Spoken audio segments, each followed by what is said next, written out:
had hybrid meetings, so thanks all for participating. Great. We're gonna start the meeting with call to the audience. We have just one request, and it's David Lynn. David, I'll remind you that we have a 3-minute time limit, and we'll try to alert you if you get. I won't take that long. Yeah. Yes, my name is David Lynn. I'm from Green Valley. I was here at your last meeting with a group of colleagues of mine, previously known as the Bicycle Infrastructure Group, representing cyclists in South Central County, Green Valley, Sarita, that area. We have since rethought our position, and we have changed our name to the Safe Streets for All Alliance. We happen to think that safety for cyclists is also safety for pedestrians and hopefully for vehicles. I am only here very briefly because I just wanted to remind you with my presence as you begin your final deliberations to please think about the categorical elements, which include safety, trying to balance that certainly with the named projects that you have to select at this point. So all I want to say is keep an open mind about us down south and safety for cyclists and pedestrians. Thank you. Very good. Thank you, Mr. Lynn. Right, because this is a special meeting, we don't have our minutes to talk about, and we're going to go directly into the purpose of the meeting, which is to develop our final draft for submittal to the board. Before we get started on it, I want to remind everybody about a couple of issues that are going to kind of transcend the various options that we have, and seeing if we can reach some common understanding, at least, of what those issues are, will be, I think, helpful as we take a look at each of those proposals. First, you'll notice, well, first of all, does everyone have the packet summary of planned proposals? Assuming you do, I will still remind you, since the naming of those proposals is a little bit different than what we looked at last time, but they're the same proposals as we discussed.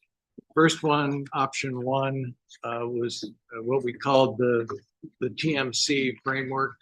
It was introduced by Brian Keeley at our meeting as one of possible options. Option 4.1 was Brian's option 4 with a modification that, or clarification perhaps, that I had suggested, which was to actually reflect the corridor projects as those corridor projects that we had ranked, and then move, as he had intended, the $70 million high capacity transit project down to transit. So you'll see that the difference between 1 and 4.1 was that it jumped up to 580 million.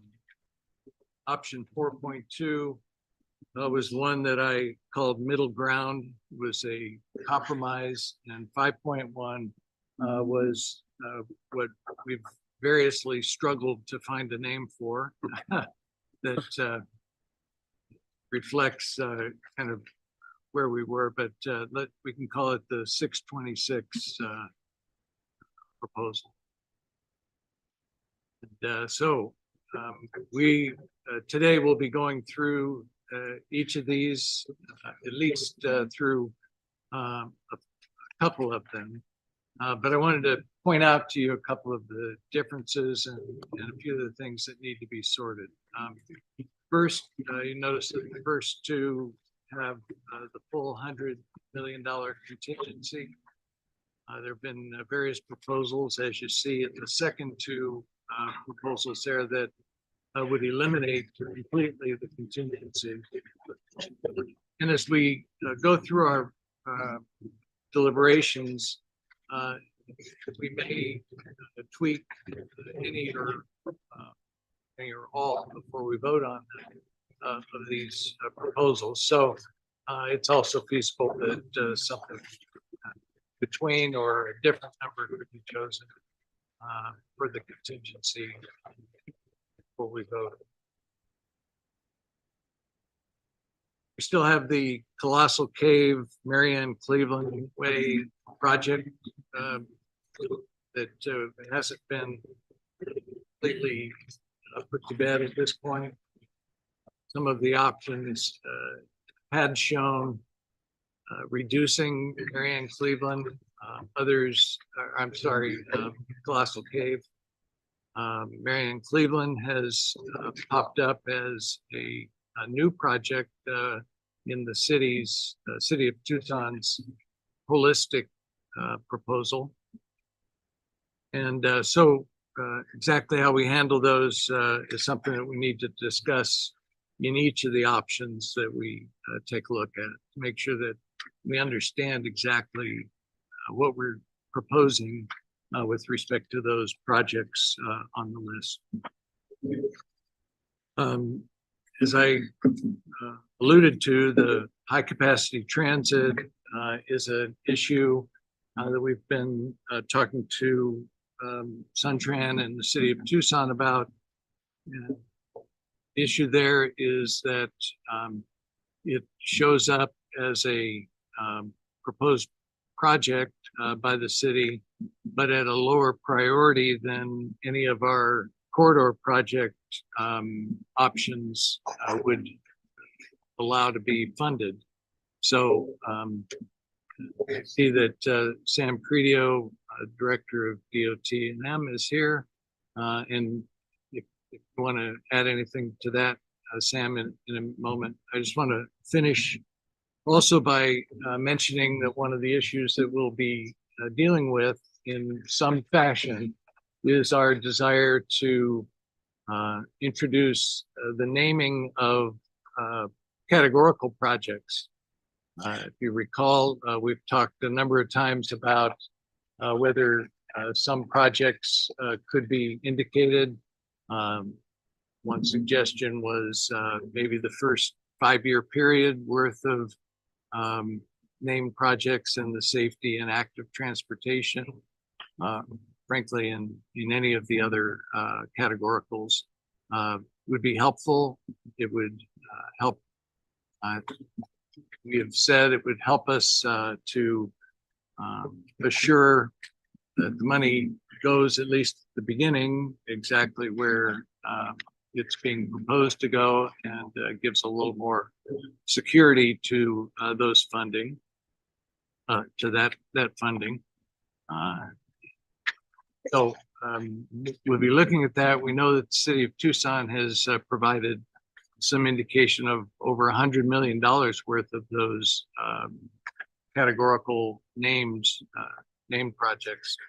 And so one thing that would be missing in the categorical decision, in the naming of categoricals, is just as with those projects that are in our corridor list, those named projects need to have a budget and eventually some indication of when they would be undertaken.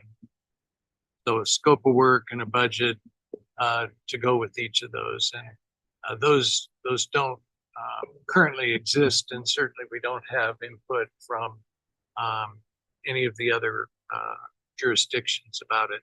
So at our last meeting, I had suggested that that was likely something that would take place after we submit our proposal to the board, where the rest of those jurisdictions, through their representation at the TMC, could debate and decide upon how many and who and what those scopes would be for those projects.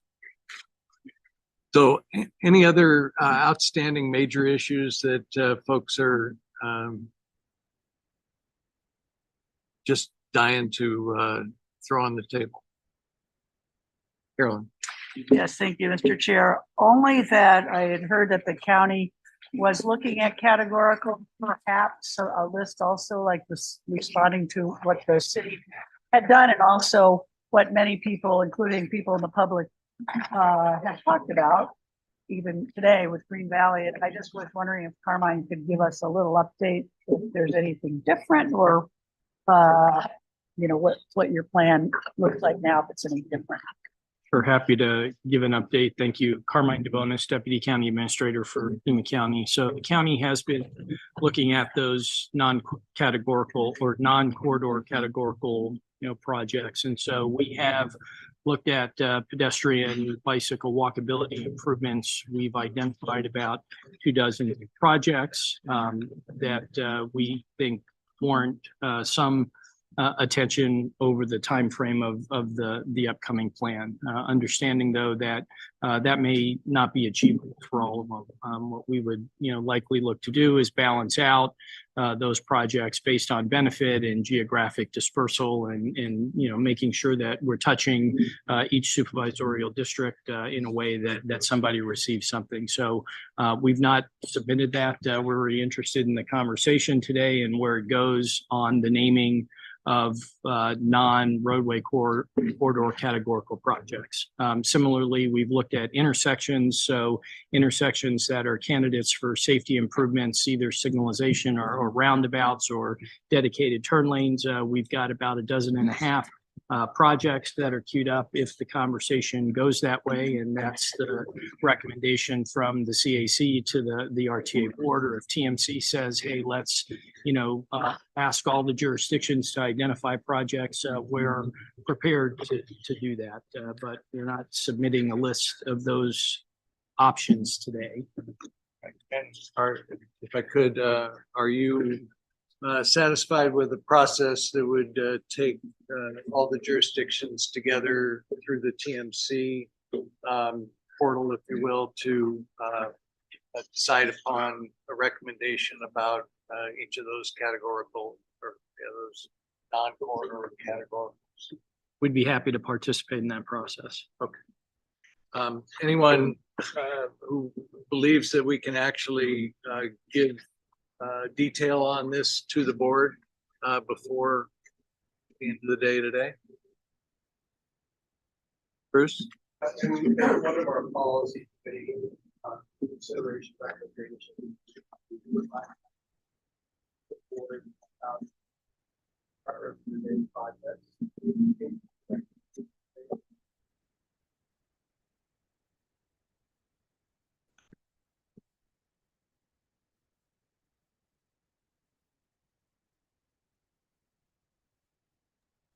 Mr. Chair, sorry, online, I can't really hear what's being said, so maybe it's an audio issue in the room. Could be. We'll all try to speak up a little bit also. If I could paraphrase, Bruce is indicating that we will be considering and presumably approving a statement to the board to consider naming categoricals. We think it's important, and to confirm, of course, with them, as they're probably already well aware, the city of Tucson has come forward.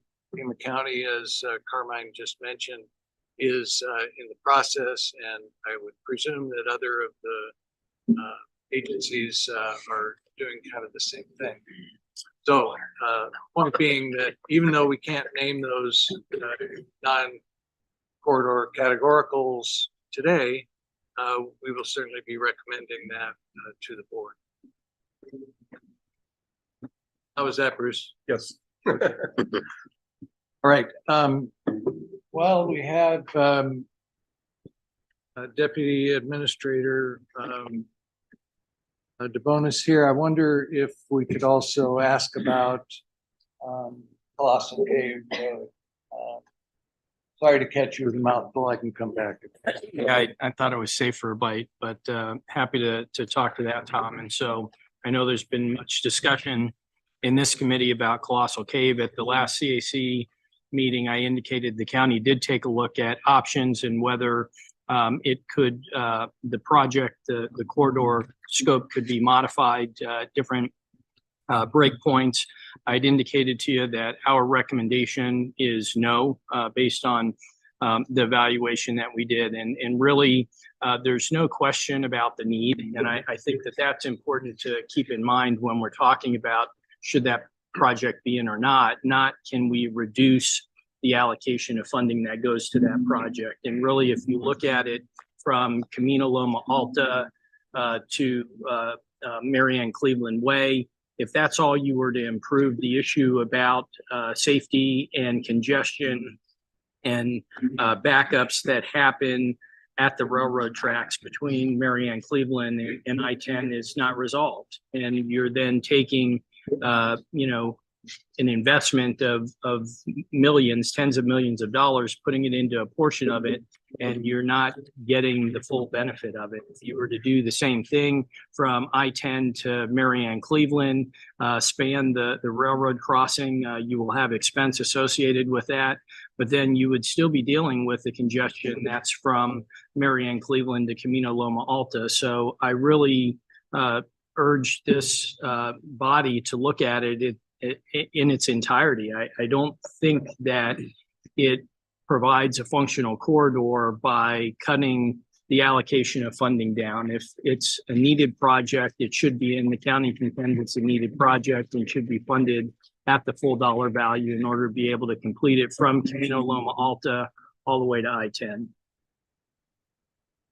Can you clarify when you're talking about this project, or whatever the number is,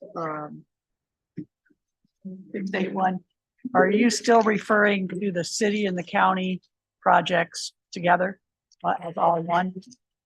So the Camino Loma Alta, the Colossal Cave project from Camino Loma Alta all the way to I-10 is solely in the county. But you're talking about There's actually a little stretch in there. The stretch that's in the city. Just outside of the I-10 corridor area. About a half a Yeah. mile. Yeah. Yeah. It's a token effort. It's the entire corridor. Okay, and could I ask Sam to address how the city is still supportive of their piece of it, I believe, is what we heard before. Yeah, and perhaps, Sam, you can also speak to Marianne Cleveland and its relative priority given where it sits in your holistic proposal. I see it here as priority number 22. And at $50 million. For the budgeted amount that you show. Mr. Chair, members of the committee, thank you for having me participate today. There is a small section of the Colossal Cave project that is in the city limits. I don't know that we've weighed in one way or the other. I think the county has really taken the lead on that Colossal Cave project because there's just such a small piece of that that's in the city limits. Marianne Cleveland Way has been identified as a priority for not only the city of Tucson, but our Ward 4 council member. It is only from Houghton Road to the city limits, city-county limits. I know that there was a previous iteration of the plan that also included a county project from the limits east over to Colossal Cave Road. As I understand, that's kind of fallen down in priority. So we do have Marianne Cleveland Way on our list of priorities. It's worth noting that there are very few projects in the southeast for the city of Tucson. Another one being Harrison Road widening. In fact, both Harrison Road and Marianne Cleveland Way are few widening projects that we have included on our priority list. So I don't know if that really answers your question, but that is, you can see in our overall priority where those line up with the rest of our location-specific projects. But again, to clarify, what you're talking about, 157 million would be for what he's talking about, Houghton to the city county limits would be another 50 on top of that.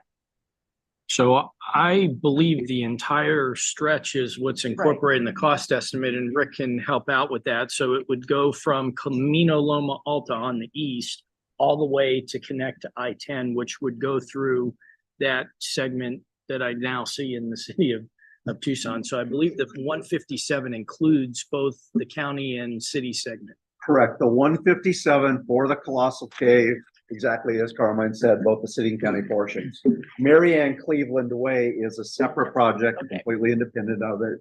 And as Sam said, running about a $50 million cost down at towards the western end. So Just two separate projects. Yeah, just to clarify, the Colossal Cave project does improve the intersection at Marianne Cleveland. That is correct. It Yes. includes that improvement as well. It does do any of the widening and improvements that are part of the city's project or county's project, but at a much lower priority. I mean, the county is identifying Marianne Cleveland, but it doesn't show up on their high priority. If I may, it might help to pull up the map, but initially there were 4 separate projects. 3 of them are still included in all 4 options. One of those projects was the one that was not included. So we can pull up the map, and I think that would be helpful. Marianne Cleveland. Marianne Cleveland portion is, yeah, there you go. So what you see is a combination of 3 projects submitted by the city and the county, but now it's identified as one corridor. All on Colossal Cave Road. But it's not, Marianne Cleveland goes from I-10 to Colossal Cave.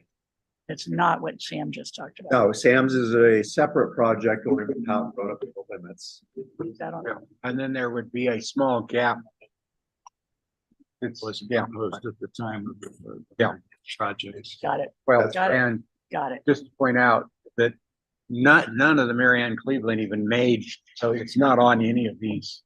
Right. Any of those. Right, it wasn't Because- part of the 108 project. What's that we what's in started. here is a combination of 3 projects. Just on Colossal Cave to your. Right. Yes. Exactly. Okay, I can walk through this. So this is the original submittal. This is showing the county's portion of Marianne Cleveland. So along this stretch right here, this is the county's proposed project right now. The city's Marianne Cleveland project is up here. And then this is the county's portion of Marianne Cleveland. So it was originally 4 projects, portions in the city, portions in the county. And it was revised to eliminate the highlighted one that you have there. Marianne Cleveland dropped off entirely. Keep the other. Combine the other 3. And that's what the cost is. That's correct. It goes all the way out to Loma Alta, all 3 segments that were identified. County's portion, city's portion, and then the county's extension from Marianne Cleveland to Loma Alta.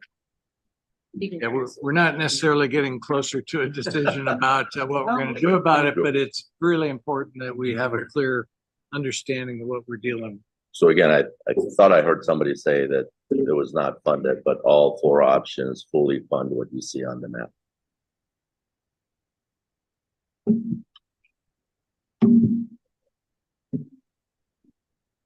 Chairperson, so just to add a couple of things here, we're starting to see a lot of problems at I-10 and Colossal Cave, much like how Houghton was, where traffic's backing up. There's a lot of chatter now. There's a lot of people upset. There's been some accidents in that area. I don't remember 5 years ago, right? Now we got Houghton, it's beautiful. But, you know, you would get accidents, especially during the fair, but then it got to the point where it was year round. We're seeing the exact same thing happening at, on I-10 where it's backing up. That exit lane is backing up into the low speed lane on the freeway. So the problem is there, it's real, it's getting worse. And a lot of people are upset in the community about that fact. So, and then I guess the second fact on why I'm advocating Colossal Cave versus Marianne Cleveland. If we go back, way back when, we look at the individual projects and we look at the congestion rating, there is no congestion on Marianne Cleveland. I know there's some concerns in the community because of the neighborhoods that come out on the Marianne Cleveland, a 45-mile-per-hour lane. And it's difficult because they've got 3 new subdivisions off those lanes. One of those were in the city and they did put a light there at Mountain View further west. And as a result of, some issues. But I think, if we look at congestion, and that's one of our original guiding principles, right, was to reduce congestion. Colossal Cave is pretty critical. And it's only getting worse. Well, it's also a huge public safety and driver safety issue dealing with a grade separated railroad. Without an Are lacking a grade separator, yeah. So, Bruce, I just make a quick point. This would provide the only direct access for I-10 to about 40,000 people living in that part. Otherwise, they have to divert down to Houghton Road and then travel back east to find access to the community. So this is a pretty significant project in terms of regional project. unlikely though that without improving the traffic interchange that you're going to change anything appreciably about safety there at the freeway. I think some of the problem is the frequency of the trains, because when the trains come through, they back up the entire road. That's 1.5 miles away, which is backing up on. And I don't know if Rod's on the phone, but I know there were proposals a few years ago to actually put some signalization in that area, and then it got dropped off for some reason. But I think signalization is part of it, redesigning the whole interchange. Yeah, but I think the big stumbling block now is the trains, because there's 2 trains, and the one that is leaving town goes extremely slow because of the big curve. So there's 69 trains a day coming through that segment, which really is impacting that area. Harlan? Just to say, I completely agree with Jamie. And Bruce and Carmine, that area needs to be taken care of. I'll just add that that piece around the railroad tracks, which is, I don't know how you guys are going to do that, but 2 railroads. Hope we have some smart people. Yeah. It won't be me. And that's significant. But the other complicating factor, which just needs to be dealt with sensitively, is that's an important historic area under there. We put the power lines underground over there. I did that over TEP's objection, made that happen years ago. But the point is that that's got to be taken into consideration. But nonetheless, it needs to be done. It absolutely needs. Absolutely. I've got a couple online, and then Dale. Moss. Thanks, Tom. Yeah, I appreciate this conversation about this project, and I think where some of my concerns about it, we've talked over the last few meetings, just the sheer cost of it, and I think the number is that it's 5% of the entire RTA next budget would be to go towards this effort to serve 40,000 people potentially, which is small in the grand scheme of our region of 1 million folks. And so to me, that's a big concern to see that scale, and just like wondering, I really liked Tom when you were proposing, and Dale when you were proposing, providing some funds toward it to kind of get something lifting and going, but really encouraging the county to find other sources of revenue to fund the project, whether that's some kind of special tax, I don't know, something with the Vail community, since I think that's who's primarily serving this would serve, and kind of going back to our guiding principles that we, unanimously passed everything, there's also a lot about trying to mitigate impacts to air quality and the environment and trying to provide alternative connections and alternative modes of transportation. And to me, this is just kind of doubling down on the status quo of, building out roads and everything that are just going to facilitate more sprawl and going to lead to more congestion and all of those things that we've talked over and over again over the past few years. And so to me, I mean, my mind was like, why didn't the city, county work on, some kind of, transit project, given that there's this big need here.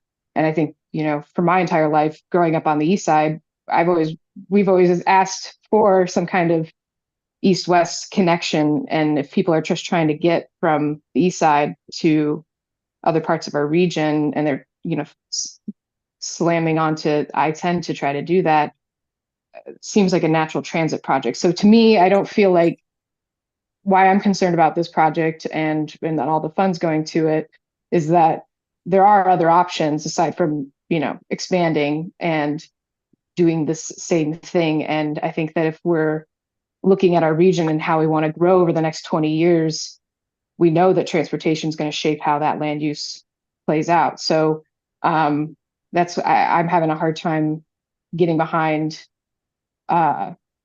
putting that much money of our scarce, tax dollars through this plan towards something that may not be the best solution for a region or for the community of that matter, that we know the challenges with road widenings and everything in communities and how that can really damage neighborhoods and connections and everything like that and creates safety issues. So I'm not comfortable with fully funding that project through this. I'd be really happy to provide money to do an exploratory study, I think, as Tom had suggested, and figuring out something else.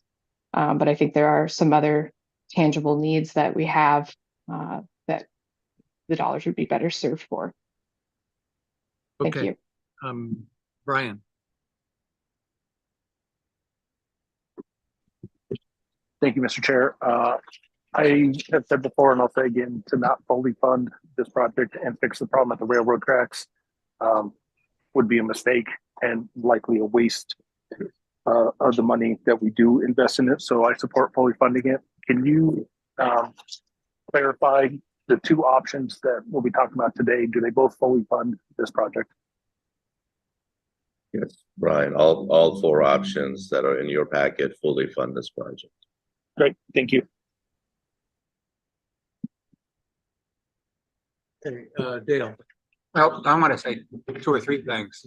I hear what you're saying, Moss, and that was kind of where I was going, but I explored this enough that I am very satisfied that if there's going to be a project, it needs to be done as a whole.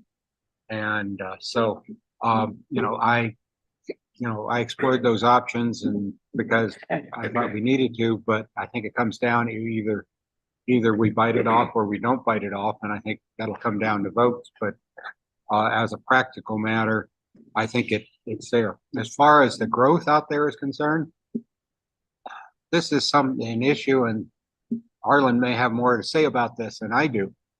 Most of this growth was defined many years ago. 30 to 40. 30 or 40 years ago, i.e., and I'll use just as one example, is the Rocking K project.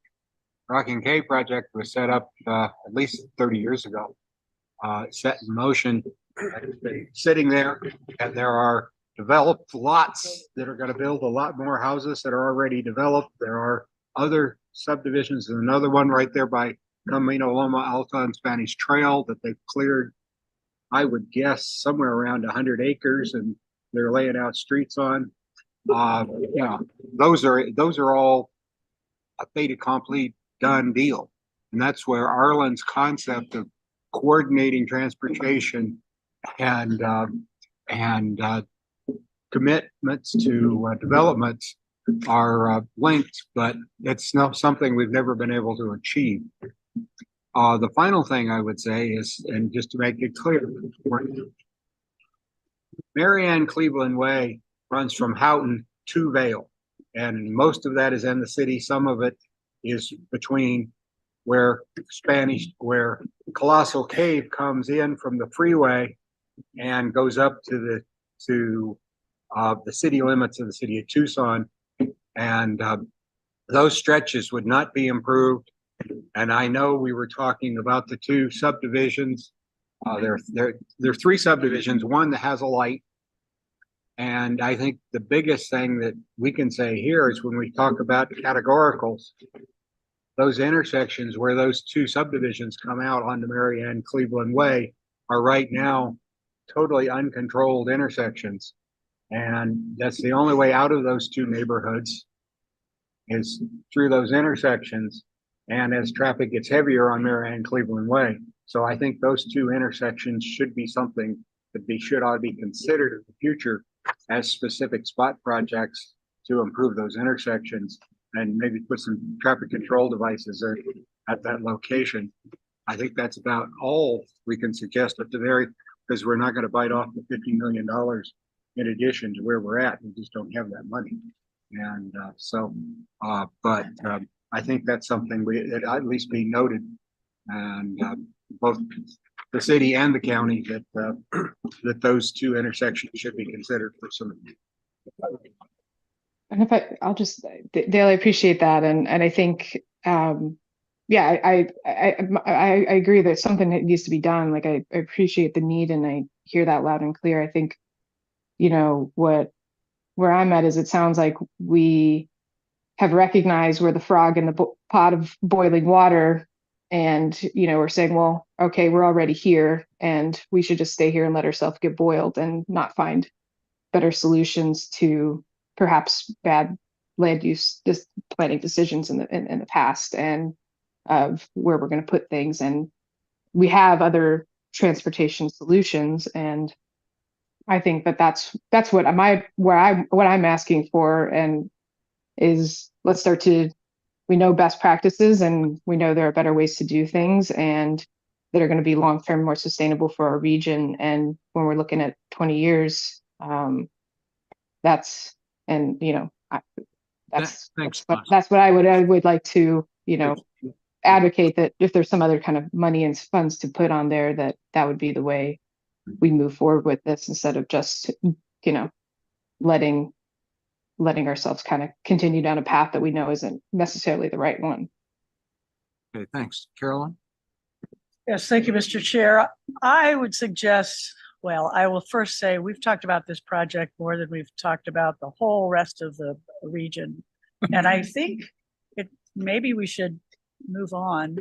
I mean, agree to disagree and come back to it when it's time to vote or whatever, but I've heard all of this before and I understand the situation we're in, but I was hoping we could move on to talk about some of the plans. And I have been looking at this a lot, and perhaps others have, and looking at some tweaks to one of the plans or another one of the plans, a little kind of combining. And I was hoping that there'd be a chance that people can talk about this as a whole, since this is our last meeting. Thanks. Yeah, I don't, the reason I want to let this conversation go a little bit longer, at least, is I anticipate that people will want to tweak one or more of these options that we're going to be dealing with. And maybe that's the place to decide what we're going to do. But I want to make sure everyone has adequate and full information about all the aspects that and all the arguments both ways. Bruce? Well, I agree with Carolyn. We have spent a lot of time on this issue. I'm just wondering if at this point a motion would be in order to propose fully funding this project across all four options, and we can vote it up or down. It doesn't seem to me that funding this is going to be conditioned on this option or that option. The issue is, should we fully fund it or not fully fund it? And if so, I'd be prepared to make such a motion. Second. Diane? Well, I just wanted to go back to Moss's point about 5% of the overall budget for this one project in a region that's not not as connected as we wanted to be, 40,000 voters. I guess what I've been hearing a lot in our conversations earlier is we have to pass something that the voters will support. So the question is, how many voters are in that region that would impact the overall region? And I just also have a question, and I'll expose my ignorance on this, but when these developments come in and lay down their streets, and you know there's going to be increased traffic. So are there impact fees for the developers, for the roads, for the lighting, for the pedestrian, and is that definitely built in and baked into those projects from 30 years ago? I've forgotten whether our spreadsheet showed those, but I'm sure that there are. It's about $3 million impact. There's about 3 million of impact fees that those subdivisions are committed to. In addition, Rocking K was responsible for putting in a new bridge over the Pantano, and future, Carmen, if I'm right, future widening requirements along Old Spanish Trail. Spanish Trail, and they have to improve the intersection at Camino Loma Alta and Old Spanish Trail. So they're not getting off scot-free. But is that enough? Obviously not. All right. As we're looking at other funding sources, is that one that can be beefed up? All right. Thanks, everybody. Bruce, if you want to make that into a formal motion, then Yeah, I propose we resolve this issue. I would move that we fully fund the Colossal Cave project as fully across all the 4 different options or 5 options we're looking at this point. In other words, accept it as part of full funding for named roadway projects. Second from Mel. All right. All those in favor, let's see the best way to do this. I didn't necessarily want to do a roll call, but we have a lot of people in the room. We can deal with raised hands, and those online, use your raise hand button for those in favor of Clarification, Mr. Chair? Yes, go ahead, Mary. Could we please see on the screen exactly what it is we're talking about voting for? Just to make sure there's no confusion. Yeah, there it is. And the cost of that project is 157 million. The Mr. chair, Chair, it's 160 with the additional $3 million of impact fees. Thank you. The RTA commitment would be 157. So, Mr. Chair, I just want to explain my vote. I'm not ready to vote on this one project at a time yet, so I'm gonna have to vote no. And feel it with it in context. I don't intend to vote on them one at a time either. This one is the one that dominated us, and this also doesn't necessarily preclude suggestions about tweaking any of the individual project lists, individual proposals. So those in favor of the motion in here, raise your hand, and same online, raise your hand.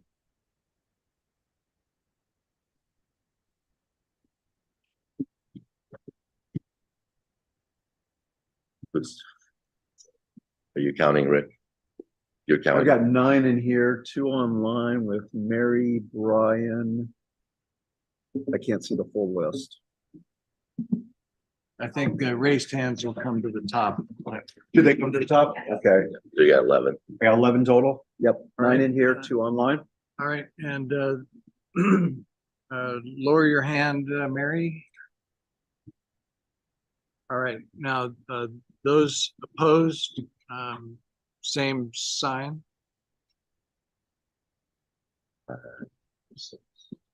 6 in. I got 6 in. 4. Yeah. Keep your hands up, please. I got 1, 2. Oh, sorry, 3, 4, 5, 6. And 4. I count 4 online.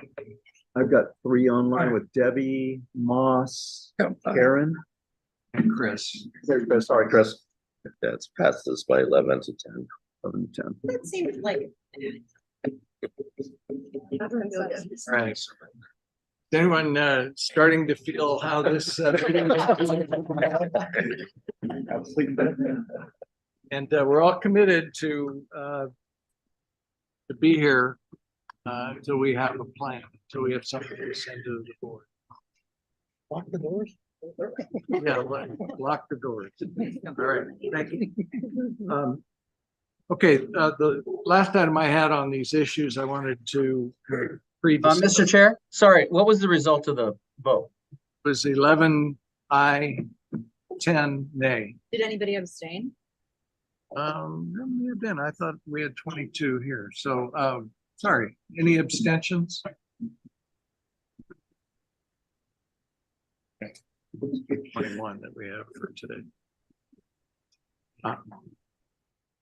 Okay, thank you. All right, the last issue I wanted to go through a little bit is the contingency. I'm sorry, I do have another besides that.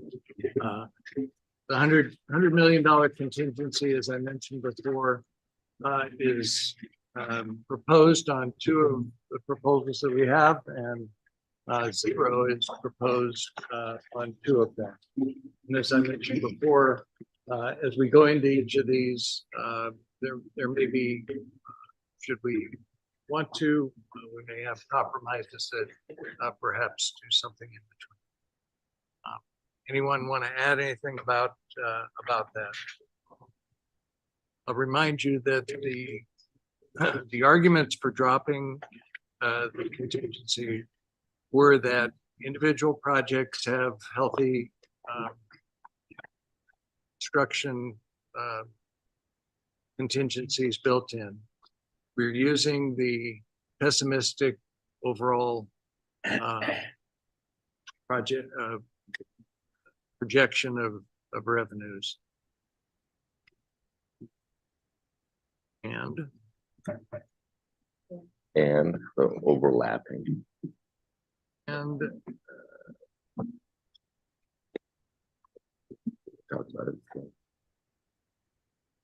yeah, and 100 million would of course be an additional layer.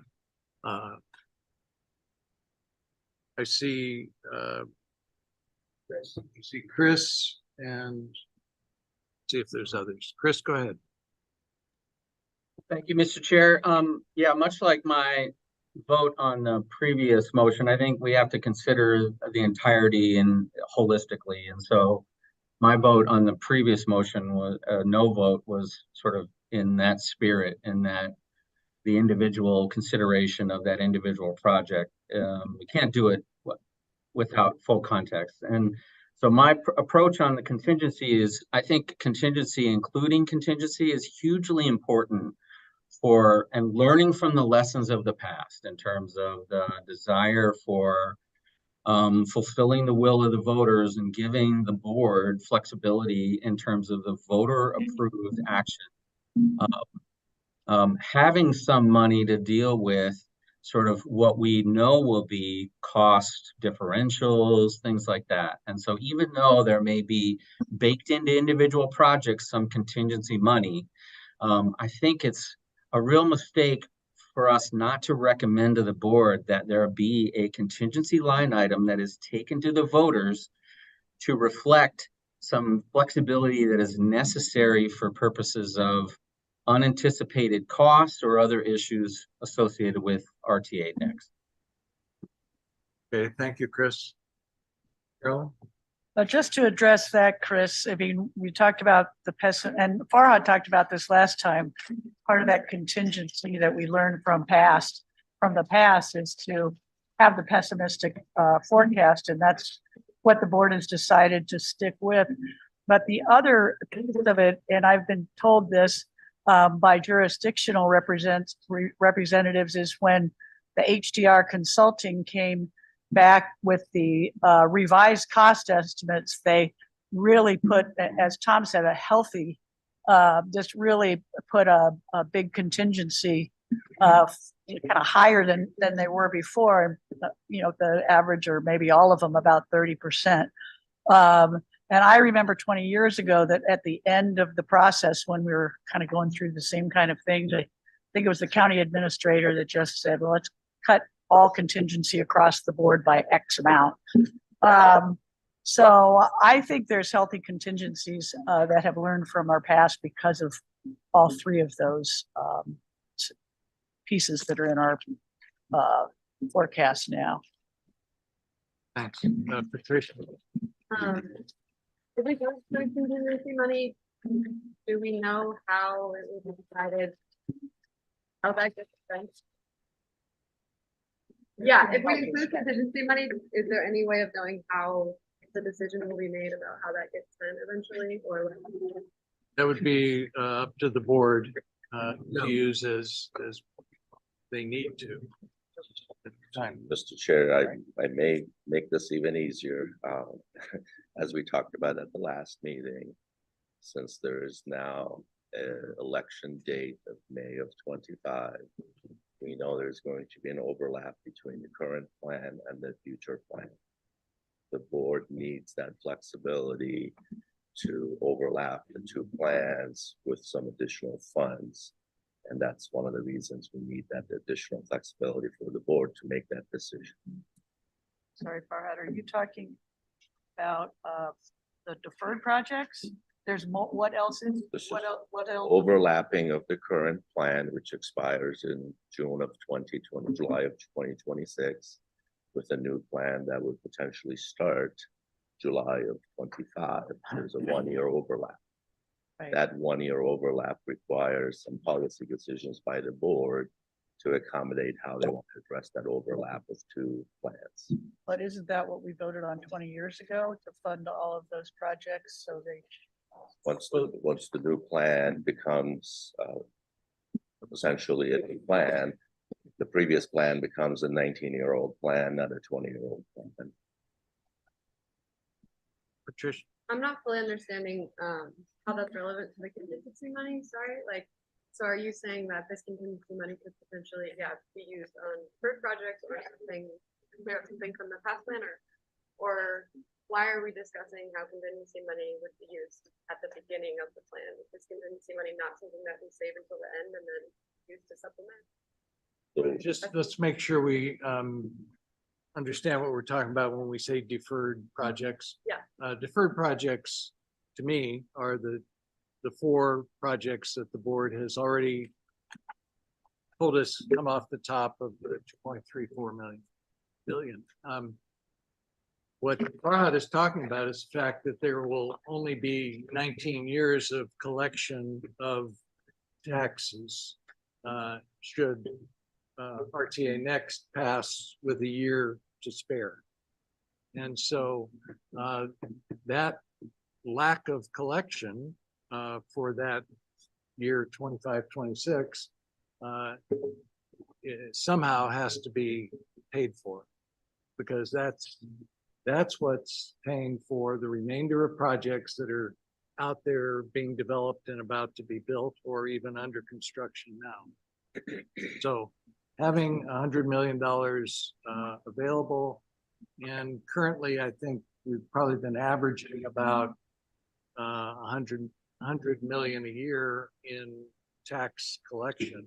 That's average, but recent years it's gone up. I don't know what do you think 22 and 23 will look like? Again, it's not so much the revenue end of it, it's the expenditure that we may have expenditures from the current plan that needs to transfer to the new plan. And that $100 million gives the board that flexibility to do something. So I guess where I'm getting confused now is if there's knowledge that, there would be this gap in revenue collection for a year, then why was this date set a year to create that gap? The board recently decided on the date. We did not have an election date until recently. So as a result of that direction, now we need to start planning for that. Just remember also, should it fail at the ballot box, it would at least give another year for the community to perhaps modify the plan and try again.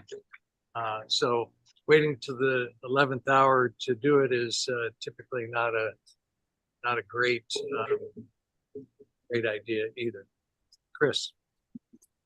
Yeah, thank you, Mr. Chair. That's 2 points. One is that that's exactly why the election date is set, in order to hedge against a failed vote.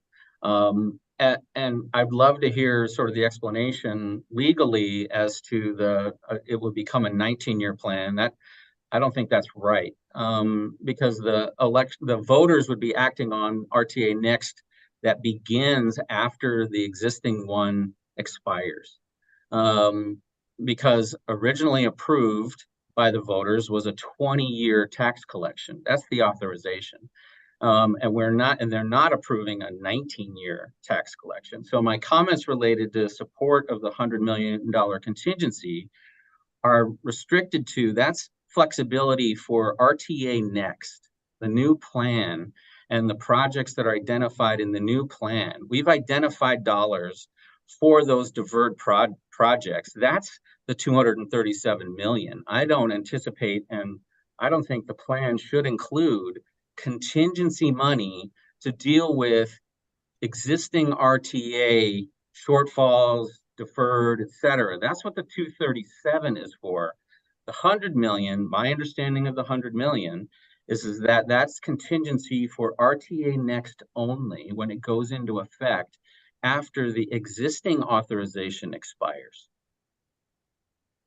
So, Mr. Chair, the RTA statute clearly defines if there's an election in the spring, the new tax and the new plan becomes effective the following July. And that is directly from the statute. So depending on when we have that election, if you recall, we've talked about this overlap concept for several years, that initially we anticipated potentially a 3-year overlap and then 2 years, and then now we're down to 1-year overlap. So that overlap is not flexible from that perspective. So it is dependent on the date of the election, and following the election, the new plan becomes effective and the tax. And you're replacing plans. So, Patricia.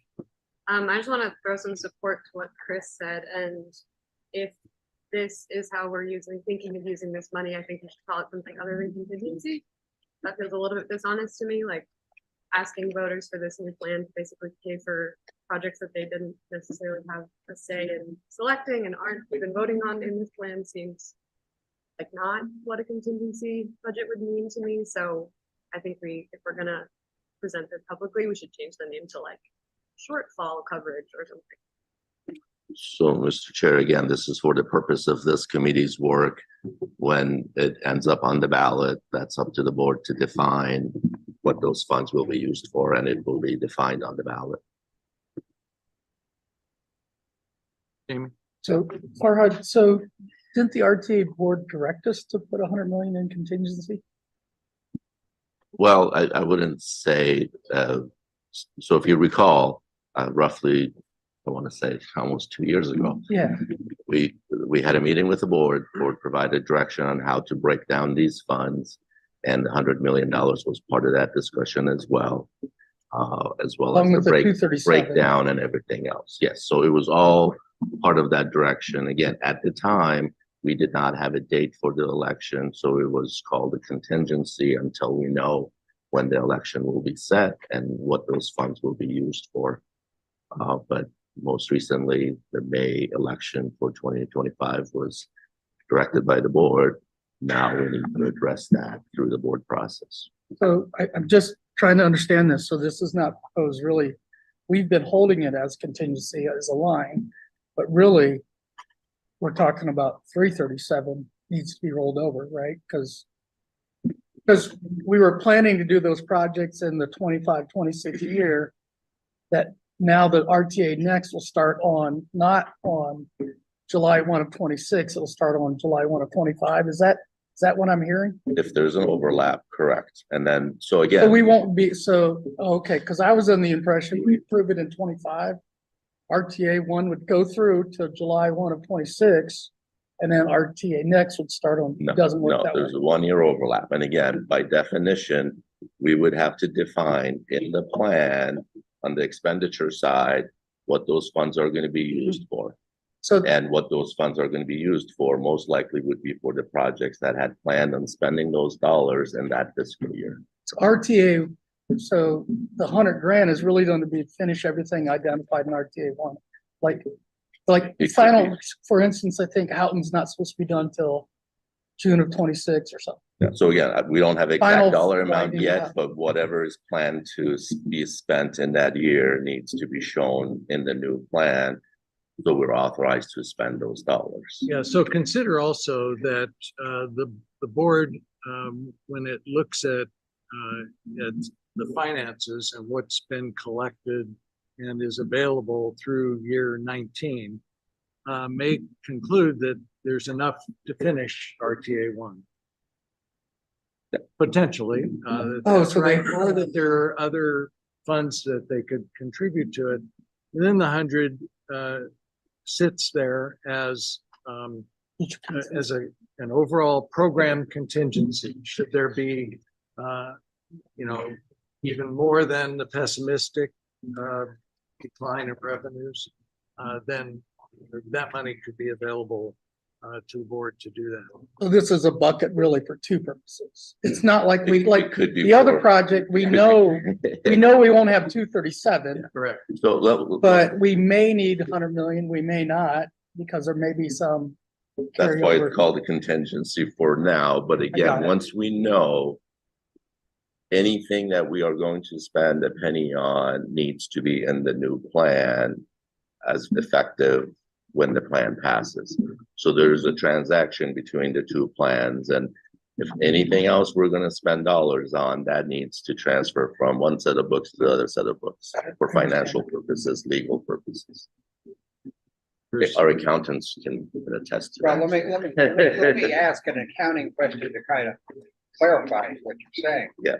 Okay, we've got, I'm gonna pick on a particular project. I'm not picking on any particular agency here, but we have a project on Grant Road. We have two more segments to build, one of which is supposed to be starting fairly imminently. And one of which will probably be starting about that time. So, if it starts in the 19th year, I would assume then what you're saying is you're budgeting whatever funds that go to the 19th year on the Grant Road project in the current plan. And then the rest of the project would have to be, you'd have to guess where the project's going to be at the end of the 19th year, and then put that in the new plan? Is that what you're saying? Correct. So for bookkeeping purposes, we have to have that in the new plan to be authorized to use those dollars. But you're authorized in the old, if you get. If the new spend- plan doesn't pass, then you continue to spend those dollars. First, So, given that I'm a simple-minded person, the original RTA plan authorized 20 years of tax collection. Correct. If we overlap, ultimately, we're really only between the two of them getting 39 years of. Well, technically 19 years for the first one, 20 years for the second one. Yes. Yes. Because there's not going to be a revenue windfall at the end of the 40th year, is that correct? right, and both half-cent sales taxes will not coexist during that other year, so. All right, we've beat this horse, close to death. And you'll get a chance to weigh in further as we look at the, individual options. Would Last you like thing I- to, should we have a motion to approve it or not, or? No, we No, should not. okay. No, no. I would like to ask if Sam Credio could give us an update on a question that we asked at our last meeting about the high capacity transit. The question was because of where it shows in the priorities for the city's overall holistic proposal, it looks like it would fall below where any of our named corridor projects could have, at least to this point, funded it. So I guess the question is, can you give us a little bit of understanding of relative priorities? We know transit being the top city priority, but the high capacity is listed fairly far down. Thank you, Mr. Chair, members of the committee.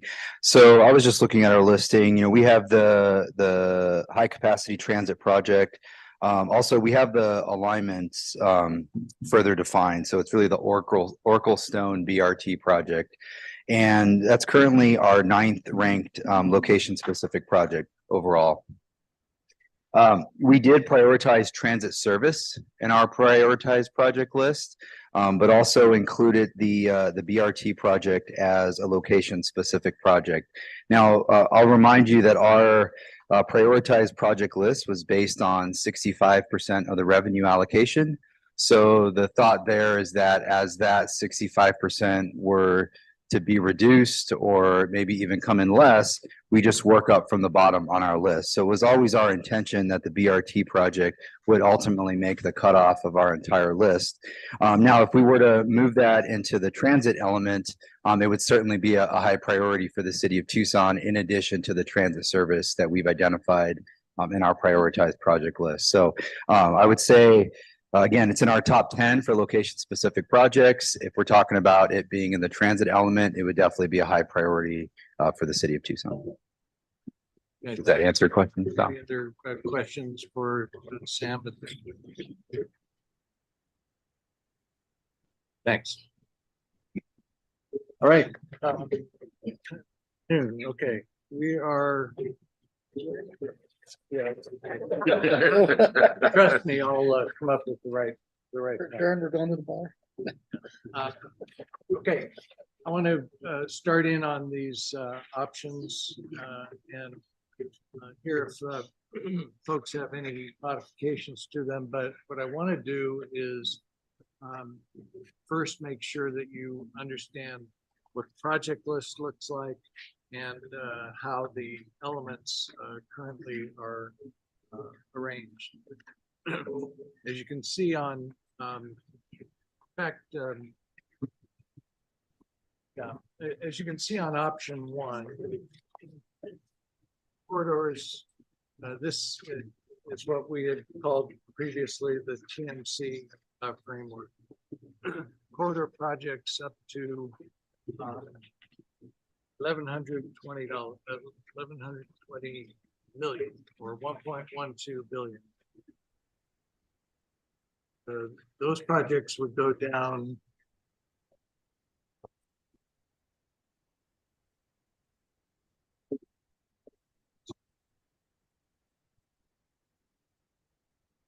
above that in our packet.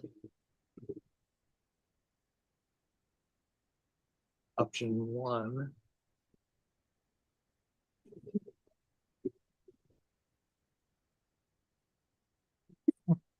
Unfortunately, on this one in our packet, we don't have the actual running, excuse me, the actual running total correct, but you know that the total shown there is, as you can see in the box down below. Could put that up from today's packet, option 1.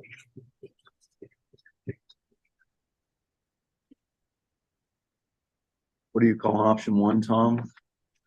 So this one that was the originally called the framework, but it's option 1. Yeah, in somehow the there's a. You've got it. Yeah, so scroll up to the black line. I'm sorry, to the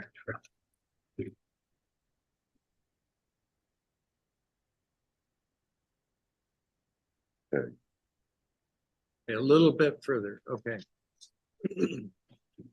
But we can see from that, and you have to have good eyes to see that, at least in the room here.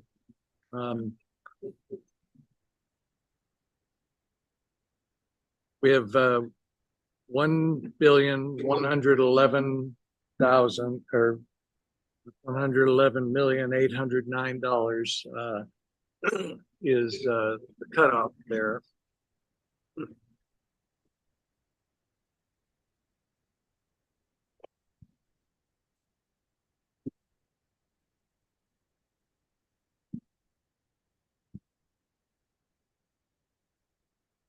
Projects that fall just below the line are Prince Speedway and Fort Lowell. The ones above include Campbell from Tucson and the final Drexel Road project, which is in Pima County. It also funds Colossal Cave at that full amount.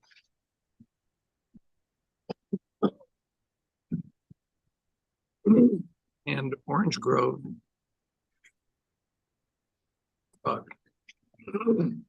Orange Grove at its full amount for Pima County and Irvington at 63 million, as you can see there.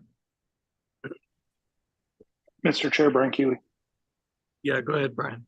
Are we looking at the right option? Was this the original option 1 or is this the original option 4 that I proposed?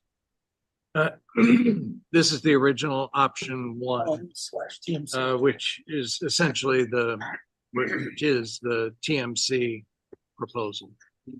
Thank you. All right. And from the breakdown, you see we have the deferred projects. We have safety, 150 million, active 90, environment at 30, in transit at a total of 510.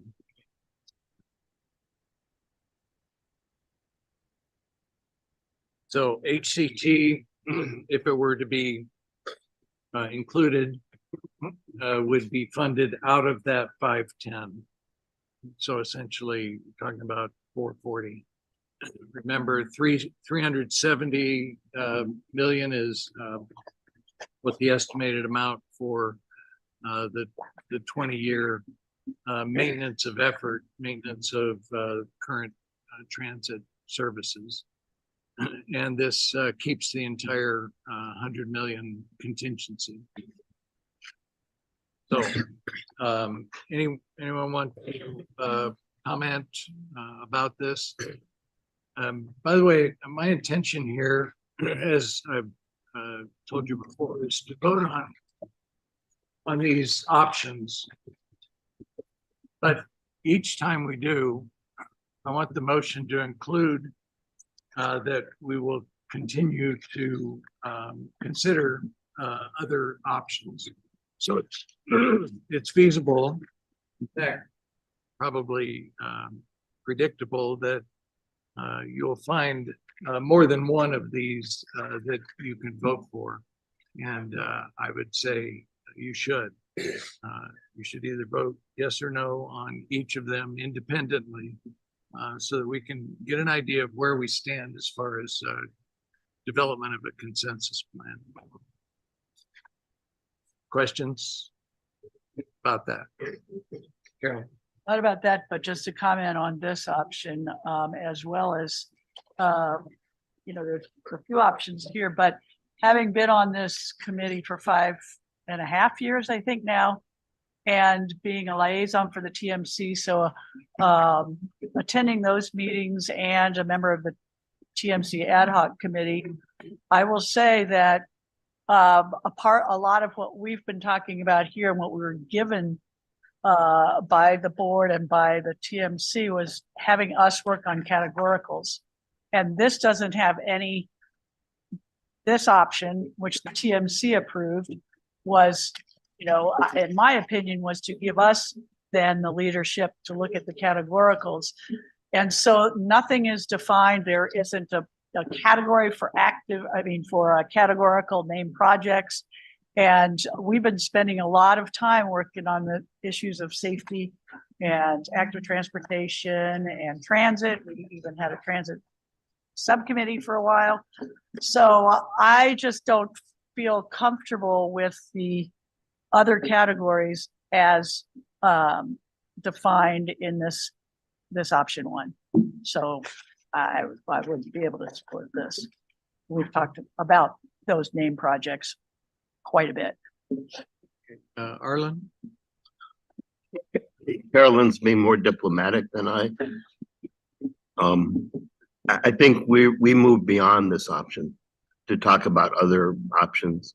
And no offense or about the work that was done by the TMC group on it, but I think we've just moved beyond it, both for the categoricals and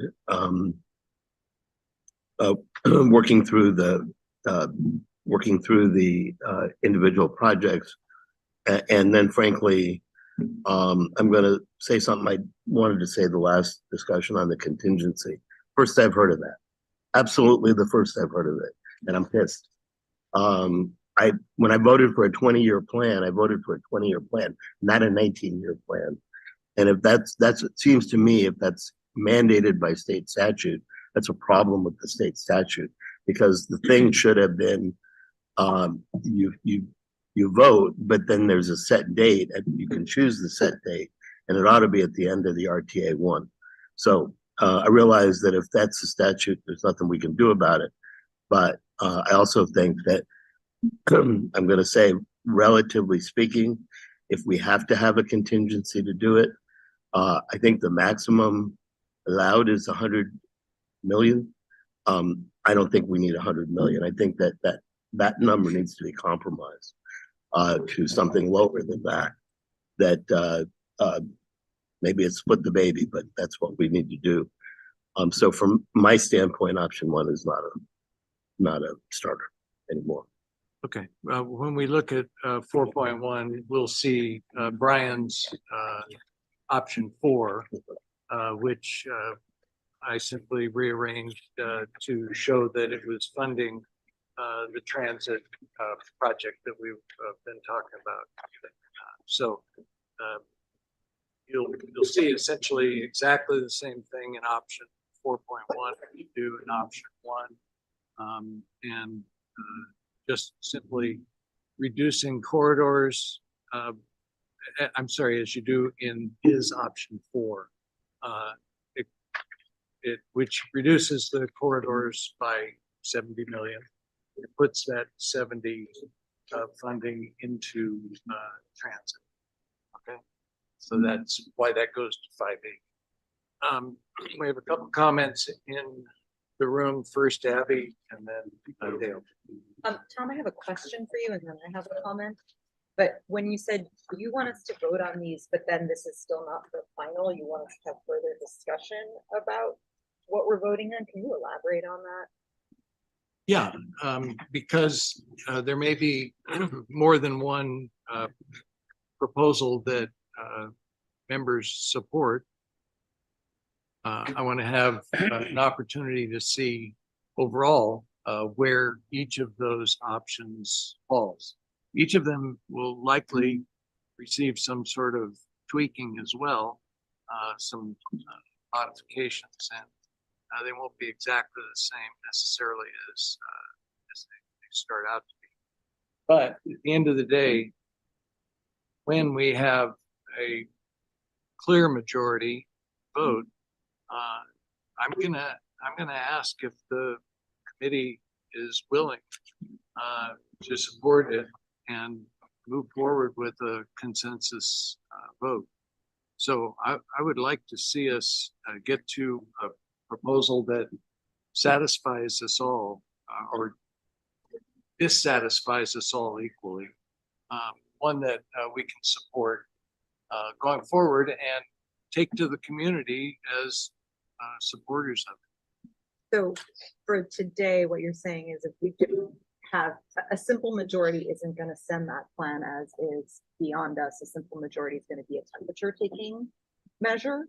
Is that And if we have votes and. No, not multiple things- necessarily. Okay. It depends. Let's It- see. Save it that matters. question for after we voted on all. Well, but it matters to me in terms of how I vote, because at this point, I'm going to vote no on every single one of these plans. And I will explain why that is. But I don't want, if my vote is I can start with this one and talk about it more, that's a different vote than I can send this to the voters. That's why we're starting with each of these and seeing what changes people want to see in it. If there are specific ideas about changing an individual proposal, we're here to talk about those and listen to those and eventually vote on those.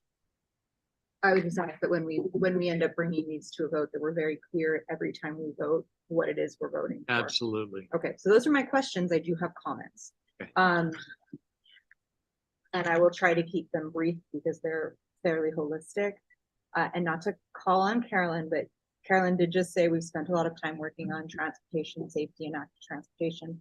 And I disagree with that assessment. I've been on this committee for 2 years and I feel that we have spent far more time talking about Mary Ann Cleveland Way, which I think I have never been to, than we have talked about collectively active transportation, safety, the environment, or public transportation. This is deeply problematic to me because if we need Mary Ann Cleveland Way, we need Mary Ann Cleveland Way. It's such a specific talking point in such a specific area of the region. It doesn't fit with my understanding of a regional plan or our goals or what we're looking at as a 20-year plan, what we need to be looking at. Nobody here has ever talked about heat emergencies, which is the reality that we're facing in increasing here. We rarely talked about equity, environmental justice. We don't talk about safety at all. I'm concerned about that. And I'm very concerned about the budget allocations because the tax that is funding this is a regressive tax. It is a sales tax.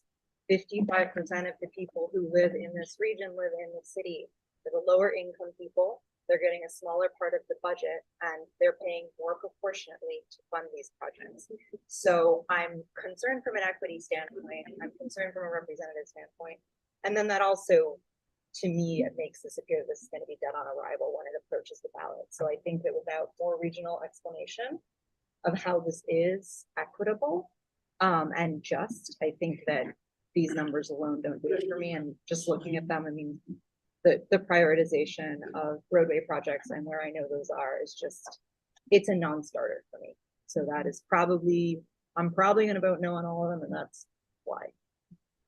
Thanks, Carolyn, and then Evan.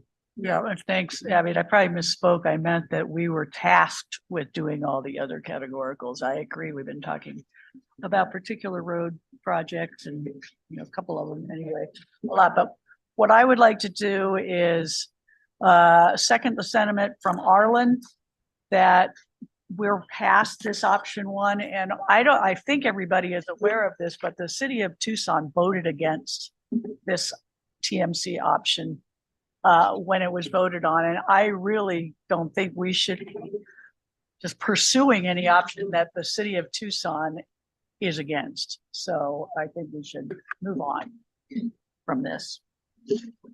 Eva. Dale. Yes, I don't know if I'm using this microphone correctly since I've never been here before, but I think that after what Abby just stated, it would be a good moment to bring in some comments that I wanted to make sure that I brought in today. I think we have had some conversation about safety and almost no conversation about the climate emergency that we're in. 2023, warmest year on global record. That has really impacted the Southwest. With increased heat comes drought, evaporation. We all know about Lake Mead. We are still in a drought period. Wildfire intensity increases, and the impacts on Pima County very much have to do with equity. These types of impacts on public health, including overtaxing the power grid, disproportionately affect vulnerable populations, including elderly people who live alone, unhoused people, and anyone who lacks access from to take refuge from the heat, especially if you were here this past summer, you know that it was terrible. And this is probably the best summer that we're gonna see. I mean, it's just gonna get worse moving forward. And Governor Hobbs declared a state of emergency following more than a month of extreme heat statewide over this past summer. And what she said was, this extreme heat, it threatens all of us. Arizonans deserve action. So, you know, while I've heard some arguments in terms of some projects that we should take on in terms of safety, and I hear that, and I don't dispute that, you know, those are good rationales. When it comes to using taxpayer money, I think we have an obligation to use taxpayer money to address the problem and not make it worse. And I'm sorry that when the projects were solicited from the jurisdiction, they weren't solicited in a way that said, we need to address this crisis. And I'm sorry that our electeds are perhaps not as aggressive as I feel about it. And perhaps this is really front of mind for me because of the work that I've done with University of Arizona climate scientists. But I feel like this is very urgent and we need to take this climate crisis lens and put it on these plans that we evaluate. I don't think it looks good right now. I'm not sure that I could vote for any of these plans as they stand. And I think it's important for me to state that as we move forward. And again, as I said before, please look at each of the plans, and if you see changes that you would make in them, put them on the table. Okay. And see if there is a plan in your mind that is acceptable. Dale. My comment's pretty simple, straightforward. Option one was before the city of Tucson expressed that their high priority was transit, and that was where they wanted to put their attention. Right. Most of what gets cut when we expand transit comes out of street projects the city of Tucson has. And so I think we need to honor that. And so I don't think option one is viable. So. Okay. All right. Anyone like to push item option one forward for a vote? Please include and reject item one. I'll second that. Move to reject. Just remove it from consideration. Just change it to the votes. Yeah, Yes, those are just different. That's all. That's all that matters. Positive and minus are probably beyond my. Double negative, yeah, limited double negative. mathematical- You prefer I withdraw it and then just go for a vote the other way? Yes, I Yeah. would. Okay, I'll withdraw the motion. And.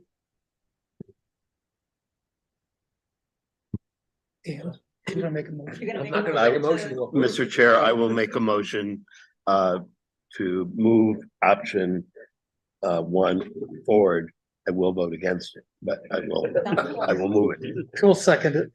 And Jamie seconds. Get this going. Mr. Chair, again, to make sure that you continue to debate, you want to add that to the motion. Yeah, I would ask that you add to the motion that we'll continue to debate other options. And we'll continue to debate other options. And I'll take that amendment. Yeah. All right, looking for those in favor of this motion, same as we did before. Please raise your hand online or in the room. Those in favor of the motion, please signify your approval as I requested. It's gotta be one. I see. What a bold move. I got one in here and one online. Two. Yeah, Ronald voted too. Oh, okay, my bad, sorry, 2 plus, and then I got one online from Brian Keely, that's all I'm seeing. All right, and those opposed?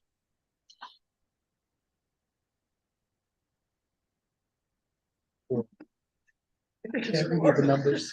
There might be more. But not just so that they can, numbers, get 3 numbers.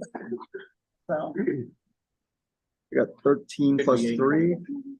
No, there's more in the room than that. Thank you. 13 in here, Oh, okay. 3 online, Did we have absence? 16, that's 19 of our 21 members, 2 not voting. Have some people dropped off? Last 2. Okay, so then we're at 19 from our 21, so, okay. Oh, do we only have 19 people? 19 people now. All right, and Farhad, what was your vote? 3 yes and 16 no. 16, you got the same thing? All right. I think Chris. For now?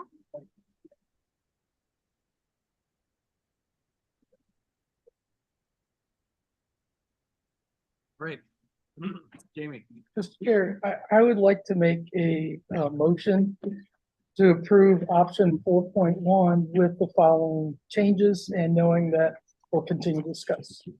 I would actually, Jamie, if you don't mind, I did want to go over 4.1, see what it is, and then ask for any Okay. suggestions. I can wait. Certainly yours will take, but you may hear some others as well. Okay. And I want to make sure that any options that folks want can be put together kind of into a single vote. I'll stop them. Thank you. Why don't you tell us what your So I proposed think, changes would be? I think from listening to the room today, a lot of people are uncomfortable with, sounds like we're gonna get no votes for everything if we don't talk about the categoricals, right? And I think we've been at this for 5.5 years. And today is our day, right? And I've got other things I want to do today, right? So if we haven't got there, we're not gonna get there, right? So, but I think what we can do is there's a compromise. I think on the categoricals, we can put in a stipulation that we're allowed to do up to 30% as named projects within the categoricals. Because I think that's reflect a lot of the 626 plan. Talk about that. I think if we look at Brian's, this is his 4.4th option, I believe, 4.1 is.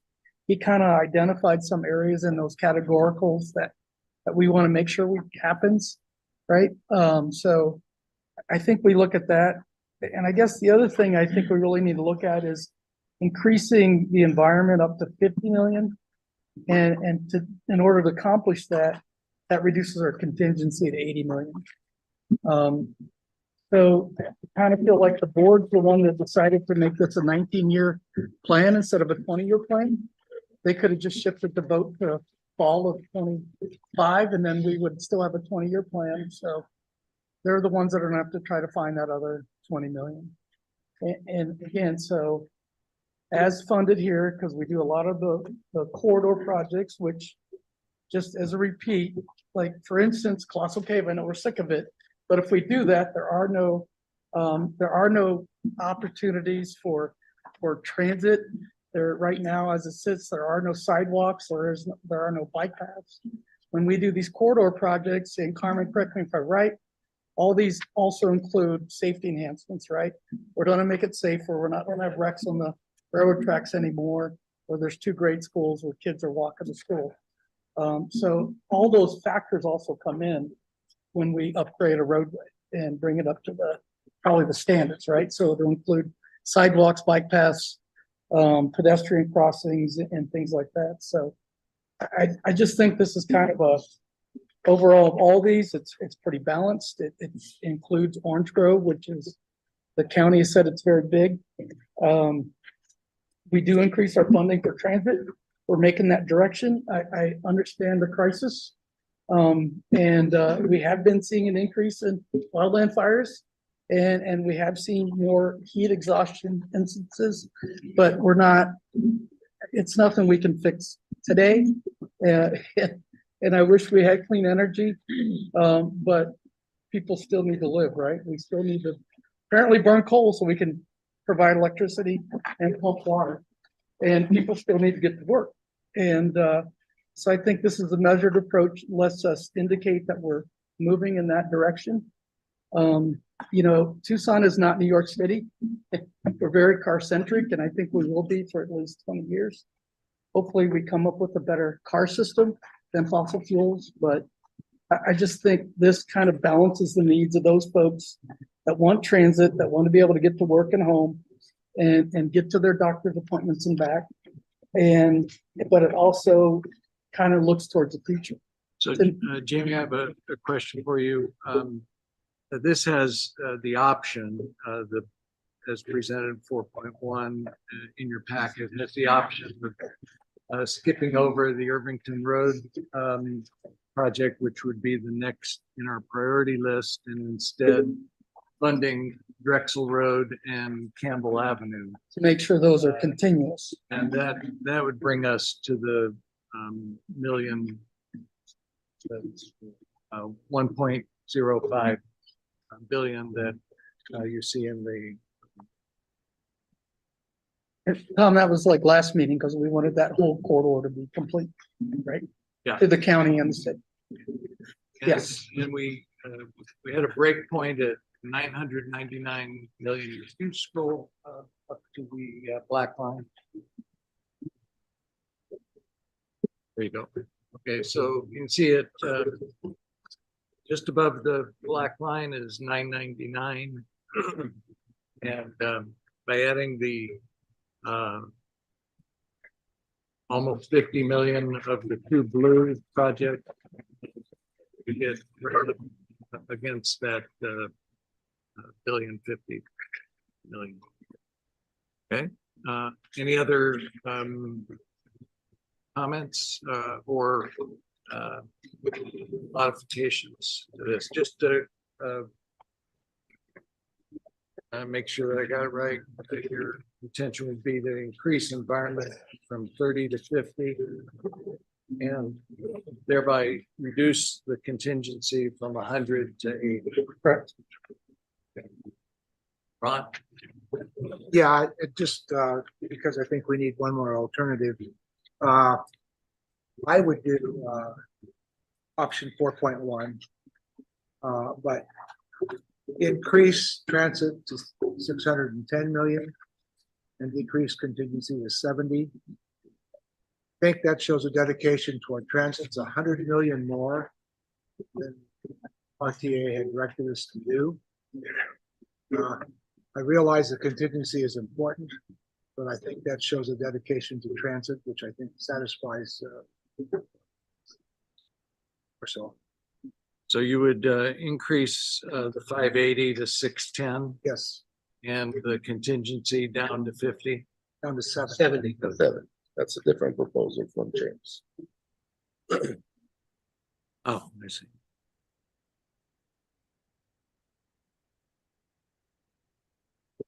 So then, Oh, we're just looking at options that folks are interested in discussing. Mr. Chair, just Jamie in his discussion talked about reducing the contingency to 80 million. So I assumed that was the basic and then the start point for him. And then if we increase transit by 30, you'd have to reduce contingency by another 30. No, they're Separate. really They're two completely different suggestions. motions.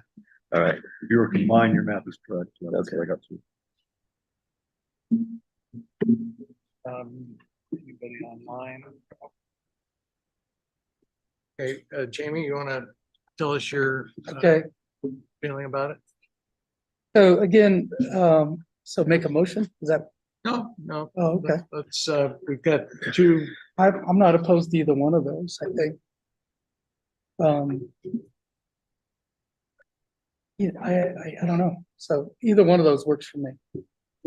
How about both of them and reduce the contingency to 50?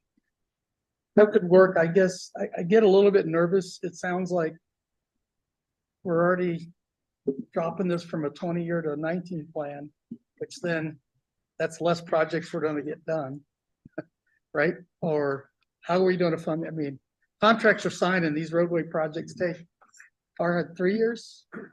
So we may be in that, might be in that where we paid for the design, but we're not gonna get any work done, right? So I'm a little nervous about going much lower than that, so.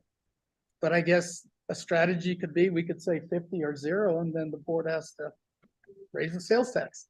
Well, They have to find out where to make it, but I don't think that's a good strategy. and we're But- also getting into where it may be more appropriate to look at 4.2 Yeah, I don't, is more of a compromise. I think we can chip away at the 100 million, but I don't feel comfortable cutting it in. I think that's just a little bit bridge too far. Okay. Based upon what we're hearing from the staff. Ron, do you think that your proposal about the increasing the transit fits under 4.2? A little better, where you're at, there's a proposal of 640 million for transit. If you change that to the 610, you're talking about there's 30 million more for and or environment or other questions. My only issue with 4.2 is that it leaves pretty well nothing for contingency. I think that's not acceptable. Yeah, that's what I'm saying. If you were to reduce the transit from 640 to 610 that you proposed, perhaps you would want to put that money into contingency.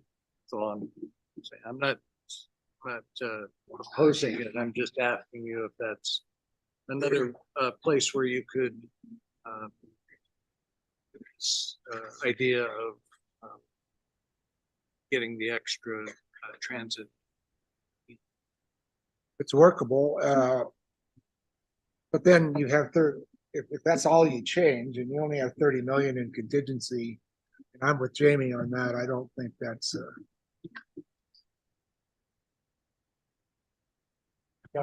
Yeah, my perspective on the contingency is, I think at this point in time, it's a complete shot in the dark. There really isn't any basis for calculating how much it's gonna be or how little it's gonna be. I agree that there needs to be something in there, but it may be woefully long or woefully short when it comes down to time to allocate that money to a project. So I think that somewhere in between, I mean, it could be 100 million, it could be 0, but I think somewhere in between there's a number that we can forward in the program that allows us to do that. And we can allocate what money we don't have in contingency away from the 100 million into real projects that we're really talking about doing work on. So I just, having come from the construction side, contingency is all well and good, but you may have enough in it, you may not have enough in it when it comes down time to spend it.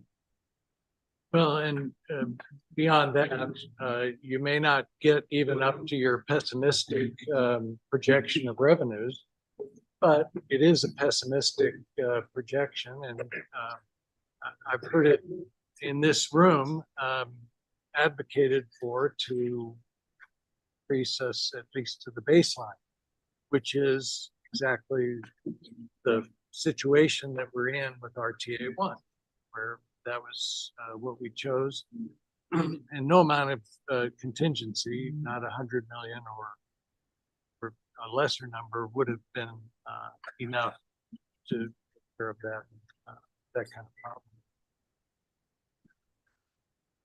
And Brian. Yes, thank you, Mr. Chair. The purpose of 4.1 was to try to find that compromise, bring more into transit, like the city of Tucson has prioritized, but leaving the contingency. The contingency is important to me in particular, so this leaves it in it. I do believe you have two other options on the table that eliminate the contingency completely to actually achieve some of the things that are being talked about here. So perhaps as a compromise, we can leave 4.1 as it is and look at some of those other the other two options, you got that remove the contingency completely, to achieve some of the things we're talking about. However, with that said, if it came down to it and I had to vote one way or another, reducing contingency by a small amount, the 30 or 40 million, to achieve some of this, I think could be a worthwhile compromise. All right, thank you for that. Dale? You know, contingencies are a crapshoot. We're talking about got a pessimistic option. We didn't do that last time. Is that enough? I don't have any idea. Okay. I think we ought to vote based upon what we thought the plan should be. And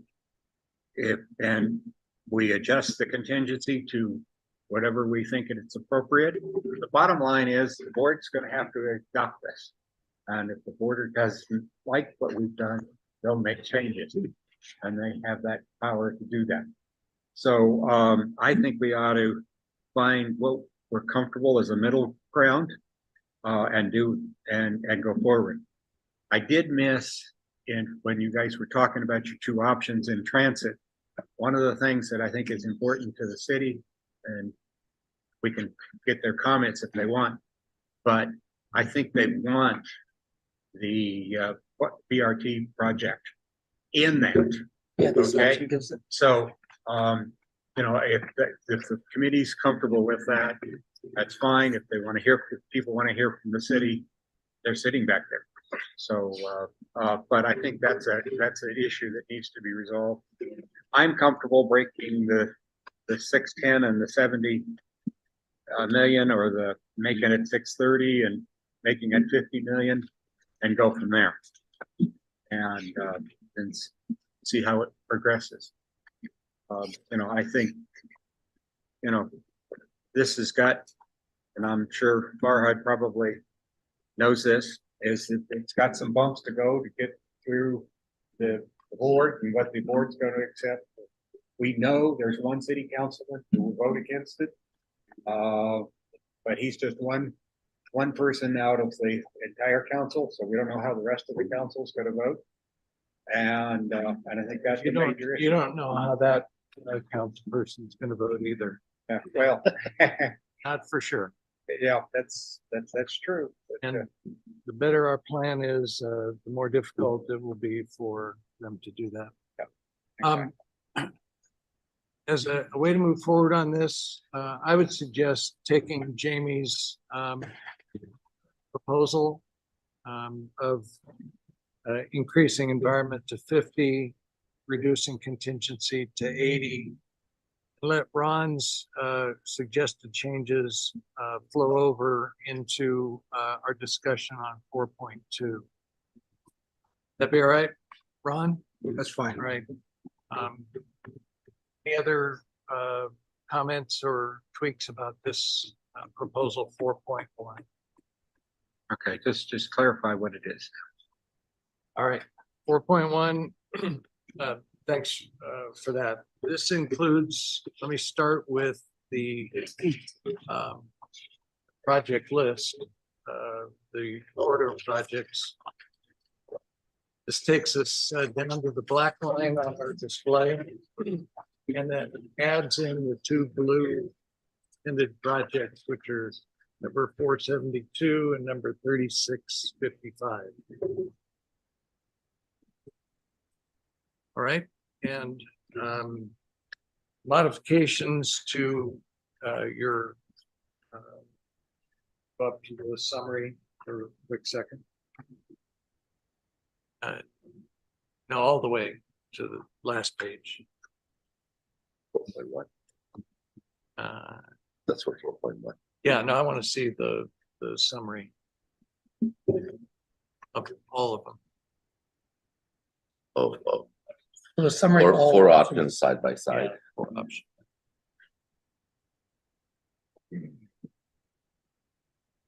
All right, so here's 4.1. The changes that we'll be voting on if someone moves this forward with a motion would be to increase the environment category to 50 million and to reduce the contingency to 80 million. I will point out, though, that it still doesn't quite balance because it had started with 230 million in the deferred project, so we still have a $7 million. What's 7 million amongst friends? Yep. Agree with that. Do we have any friends here? Okay. All right, that is the proposal as I've heard it, and I'm willing to accept a motion second to vote. Can I ask a question? Of course. The transit then 4.1 is still at 580? Yes.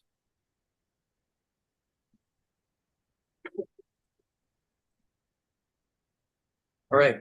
I will make that motion that I started, so to repeat it, so I propose that we approve 4.1 with the following modifications, which environment is increased to 50 million and contingency reduced to 80 million.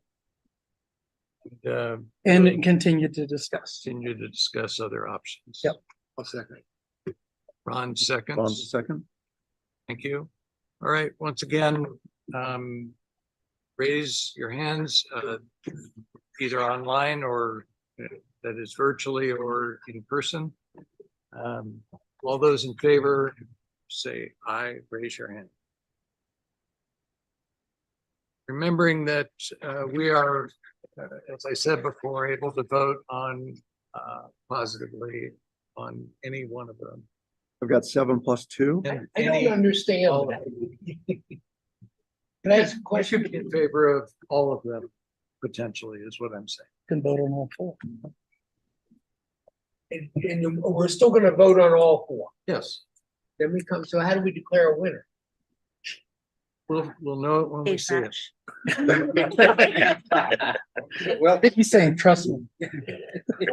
I don't say that anymore. So if any one of these loses, like the last one,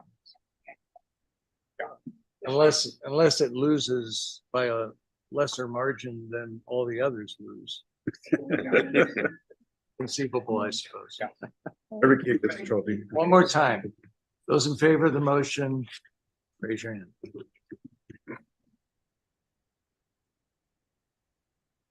All right, 7 plus 2. Okay, thank you.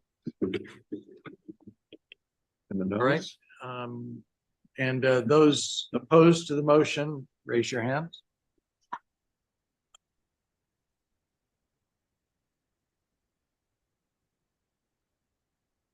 Eight and 3. And Crystal, we're still at 20? We're at 20 now. Yep, I've got it. All voted? Yes, I got it. 9, 4, 11 against. All right, thank you. Hey, can I just ask a question? So I didn't vote for it, but to me, 9 to 11 seem close enough to not kick it out. And I'm not sure how we're doing this, and I want to honor that. because We're not kicking any of them out kicked option right one now. out. No, we didn't. Can we kick option one?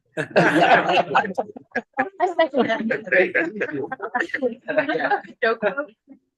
Yeah, I mean, Mel tried, but Tom wouldn't. let I him. don't anticipate a lot more conversation about option one. okay, but I think that option 4.1 has enough votes that we should still have conversations about it. Yes, Agreed.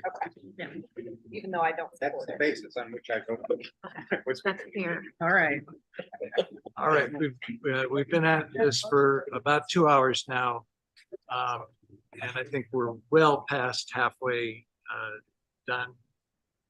Appreciate it. I would like to take a 5-minute break.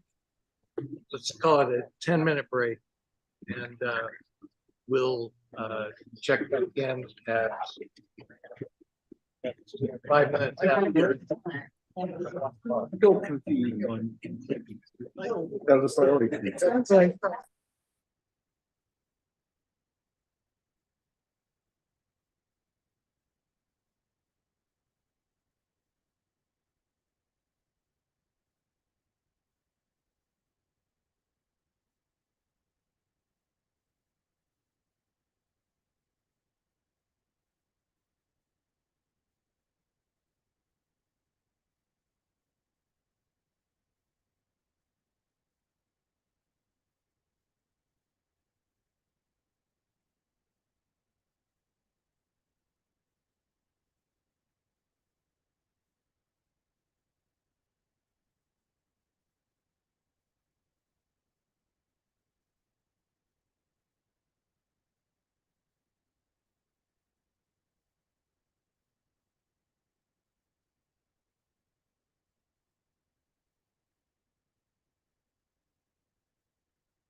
Hello, all. If you can hear me, I had to leave, but I'm back now. So hopefully you can hear me, and I see that we're on a break. So thank you.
Chairs and to your computer screen. We're gonna move on now to option 4.2, which is the items on the bottom show was what I called last time middle ground. This was kind of a compromise between that, more or less cut the baby in half, split the difference in some cases. So this, as I mentioned to Ron, was one that he may want to provide suggestions on, or others as well. Let's see if we can scroll to. So it's the same project list as 4.1. Yeah, thank you. So just a reminder, when we vote on this one, it'll have that same project list that we just voted on with 4.1. And just to remind everyone, what you see here, perhaps Crystal, go to the side-by-sides of the plans.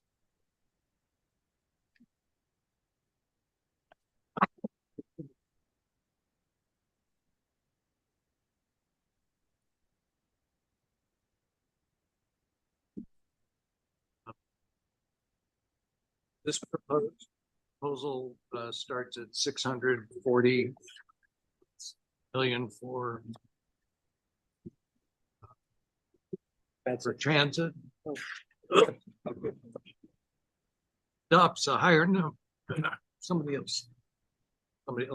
Yes, Mr. Chair, if I may. So option 4.2 recommends $640 million for transit, 160 for safety, 102 for active transportation, 45 for environment, 110 for administrative cost and bonding, and 0 for contingency. Again, as the chair mentioned earlier, the project list is the same as 4.1. Only the elements are different from 4.1. Takes the 100 million contingency and just redistributes. Removes, exactly, it removes 100 completely. And if I recall, Mr. Chair, if you don't mind, Ron's recommendation was to modify this, so we can go to your recommendation first. He wasn't modified.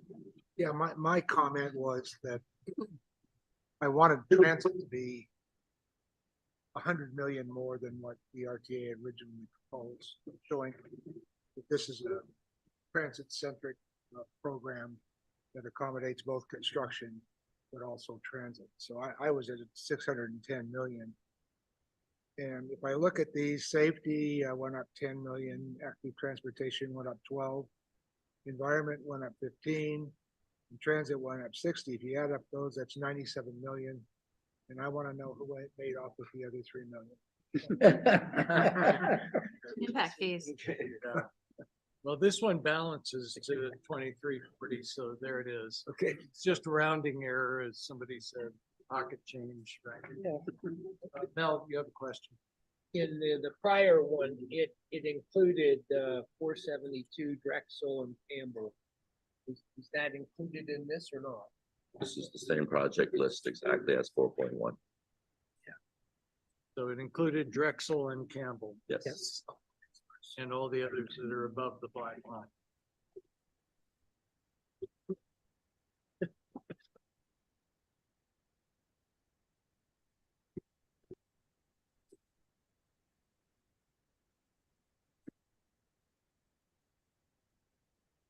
Diane?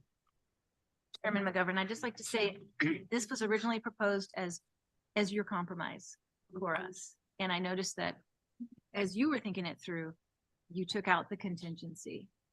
So I'm feeling like that's a vote of confidence that this plan could go forward with those contingency funds embedded elsewhere. Is that a correct interpretation? Not exactly. I was trying to reflect conversation that I'd heard around the table. That's all. Wasn't necessarily my opinion. My opinion is we need the contingency. Whether we have the full 100 or not, I have some feelings that we could get by with less. I don't want to sit this close to Farhad. Did you feel that? That was not holiday love. That was a baby smile. I thought I saw the pretty cat.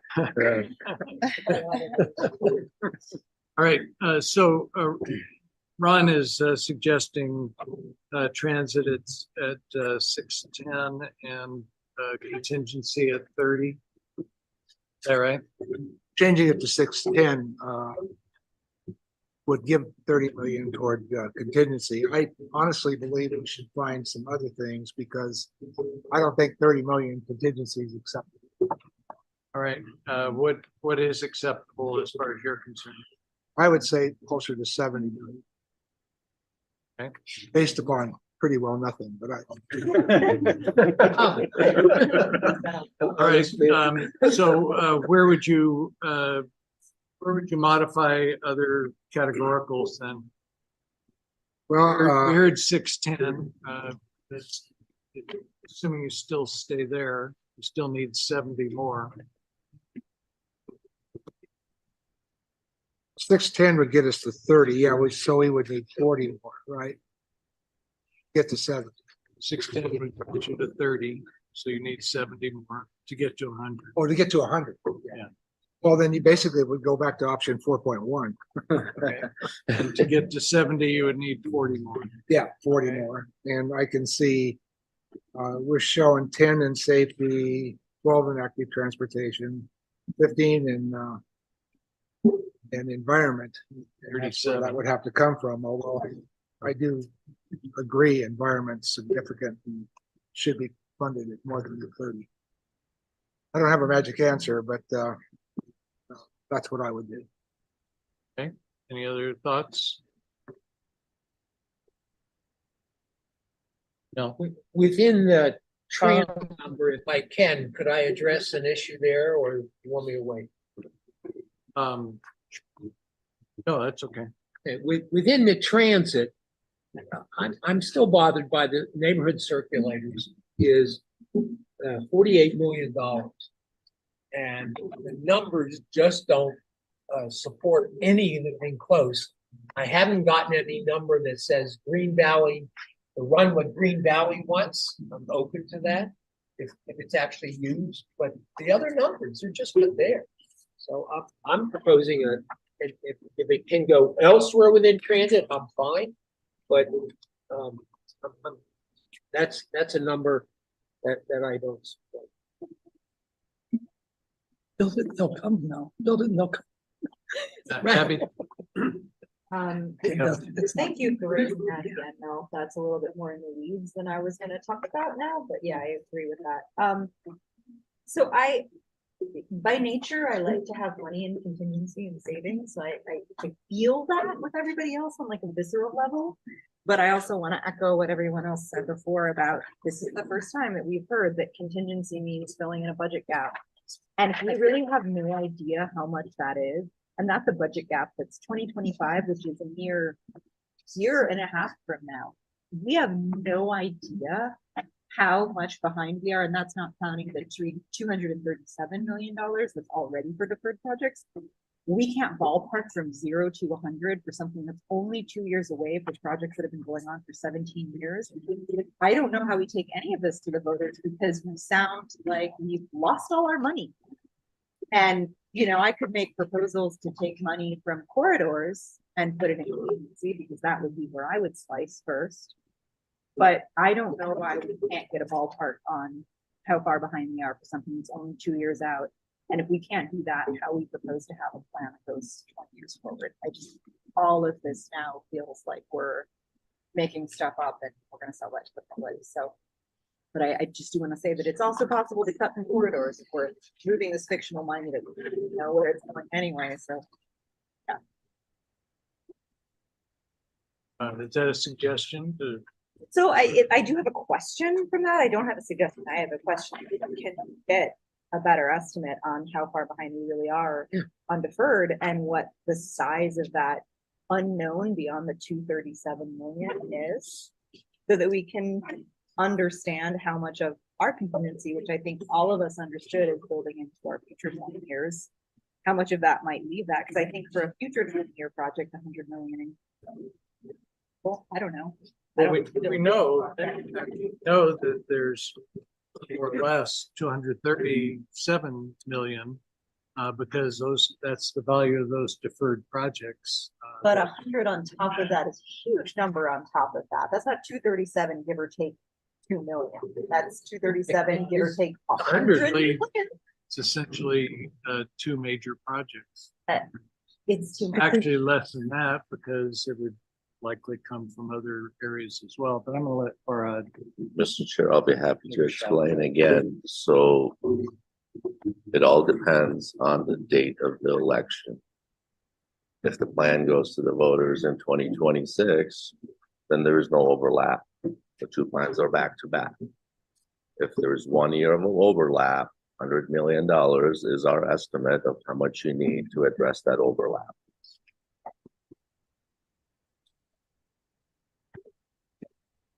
Sorry, Kevin, I forgot that I had Chris with his hand up, but Just real quick, I have other comments, but just to comment on what Farhad just said.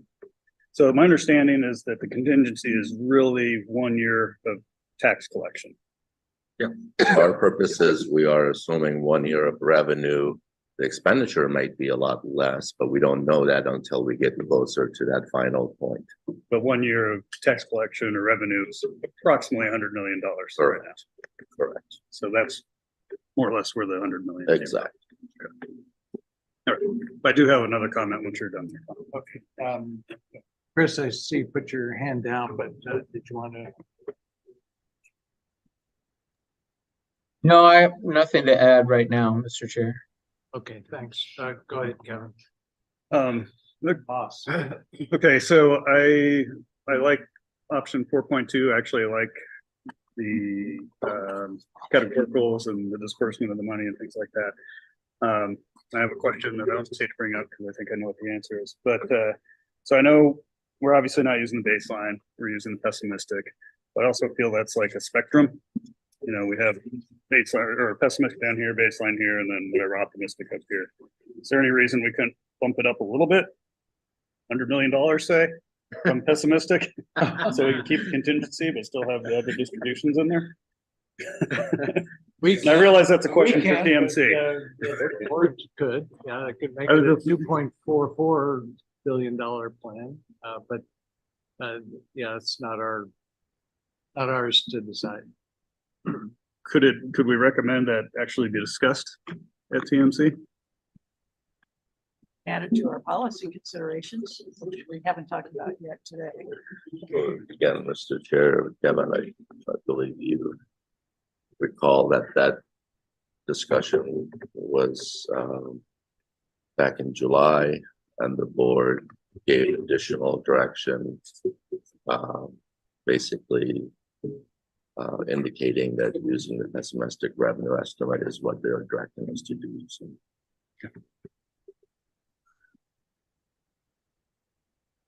Boss.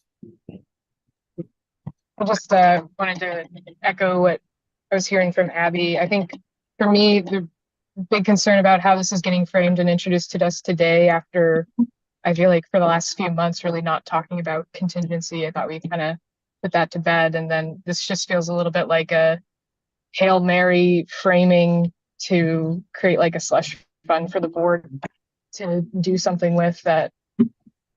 Like for me, what we've been hearing over and over from the city is concerns about the tier voting structure of the board. And so I don't really have a lot of trust or confidence that that $100 million would be dispersed equitably across the region. And that's a lot of money.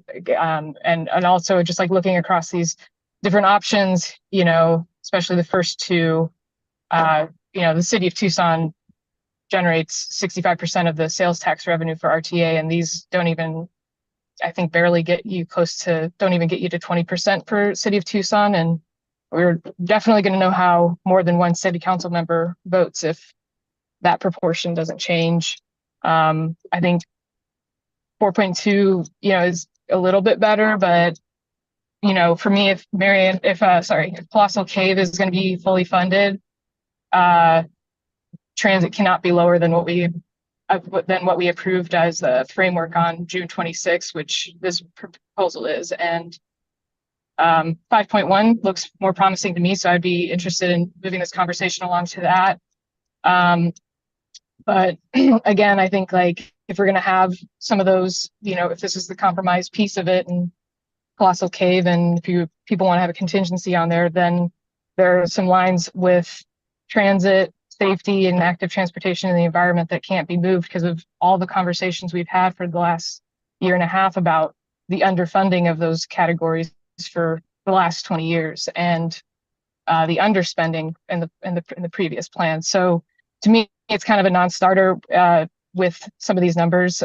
So I just wanted to put that out there and really don't get this whole contingency thing. It's the first we heard of it and sounds really just having a hard time trusting the information. So I hope we can either get some more clarity, and if that's not today, then we, think need to have more work cut out for us then. So is it true that if we were voting on this, it's not really what we are calling?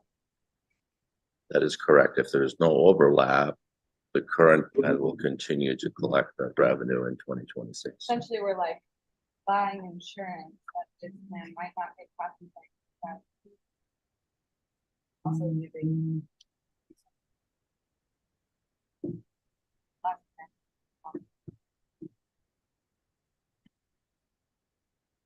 back pay of the new voters. Like, I just don't know how to tell it to people. I don't know, but I also want to say that I would love to discuss all of the things kind of at a broad level. I think it's really all the ideas. I'm sorry, this is not audible online. Hold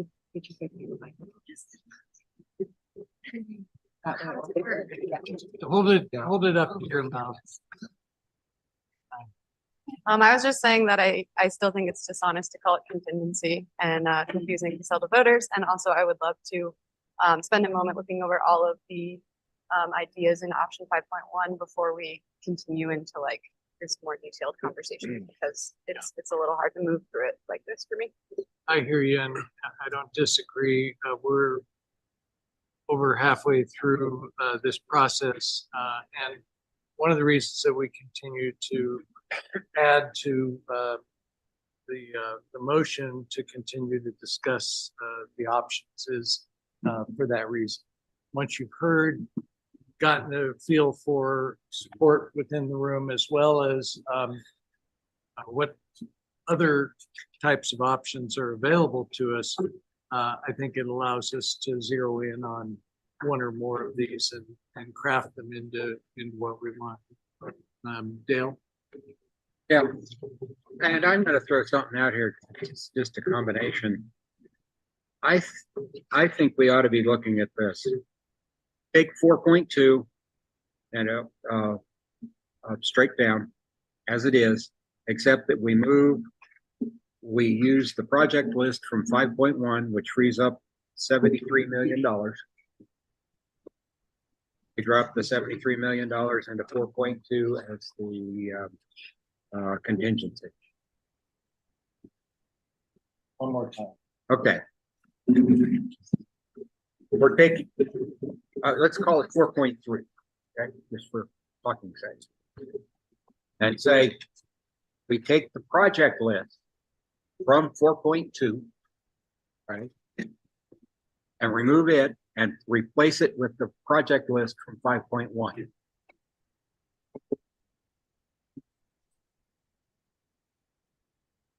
So we're taking. So let's talk about what that is. Orange Grove falls off and What? Orange Grove falls off in option 5.1. Yeah, that's an issue we need to talk about.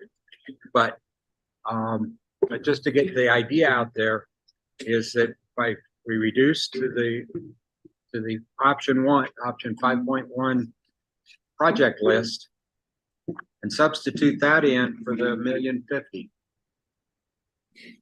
A $1,050,000. Reduce the projects by $73 million or nine. So you take corridors from 1,046,000 to 980. Yeah. Yeah. That's 66. Whatever the difference is. It falls into the contingency.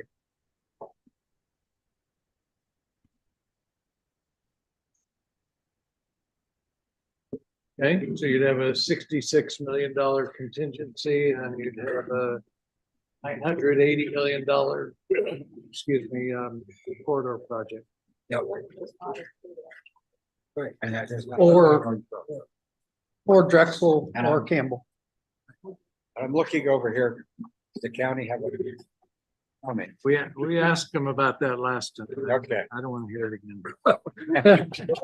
Well, I'll say it on the record. We would not support the elimination of Orange Grove and Drexel. I'm sorry, I lost track of who was next. I think it was Bruce, so. I'd like to go back to this issue of the overlap. Why is it not possible to put a ballot measure before the voters that says this is effective July 1st, 2026 or January 1st, 2026 and eliminate this issue of the overlap? Because we're leaving dollars off the table if we put it into effect in July of 2025. And it seems to me that it would be perfectly appropriate under legislative authority to put an effective date and eliminate this discussion that we're having right now. Chair Bruce, my understanding of the legislation is that that was in there to ensure that there is a 20-year plan being acted on. And if for any reason the governing body decides to go earlier than 20 years, then that is essentially a compromise. So it was probably put in there as a disincentive. Now, do we want to go in 25 or 26? That is completely up to the board to make that decision. So again, the alternative is to go in 26 and then you don't have that overlapping concern. But the legislation is very, very specific. If you go in May, it becomes effective in July. If you go in November, it becomes effective, I believe, in, don't quote me on which month, but shortly after the election. I guess I would propose to the committee as one of our policy considerations that we make a recommendation to the board that they explore the legality of trying to make effective dates different and see whether or not either that's allowed in the law or there might be a legislative remedy to this, because we're walking away from a whole year's worth of revenue over a 40-year period. Yeah. It doesn't seem to me that that is a practical measure. And the year you're walking away from is 2046. Exactly. Right. Go ahead. Question for Farhat.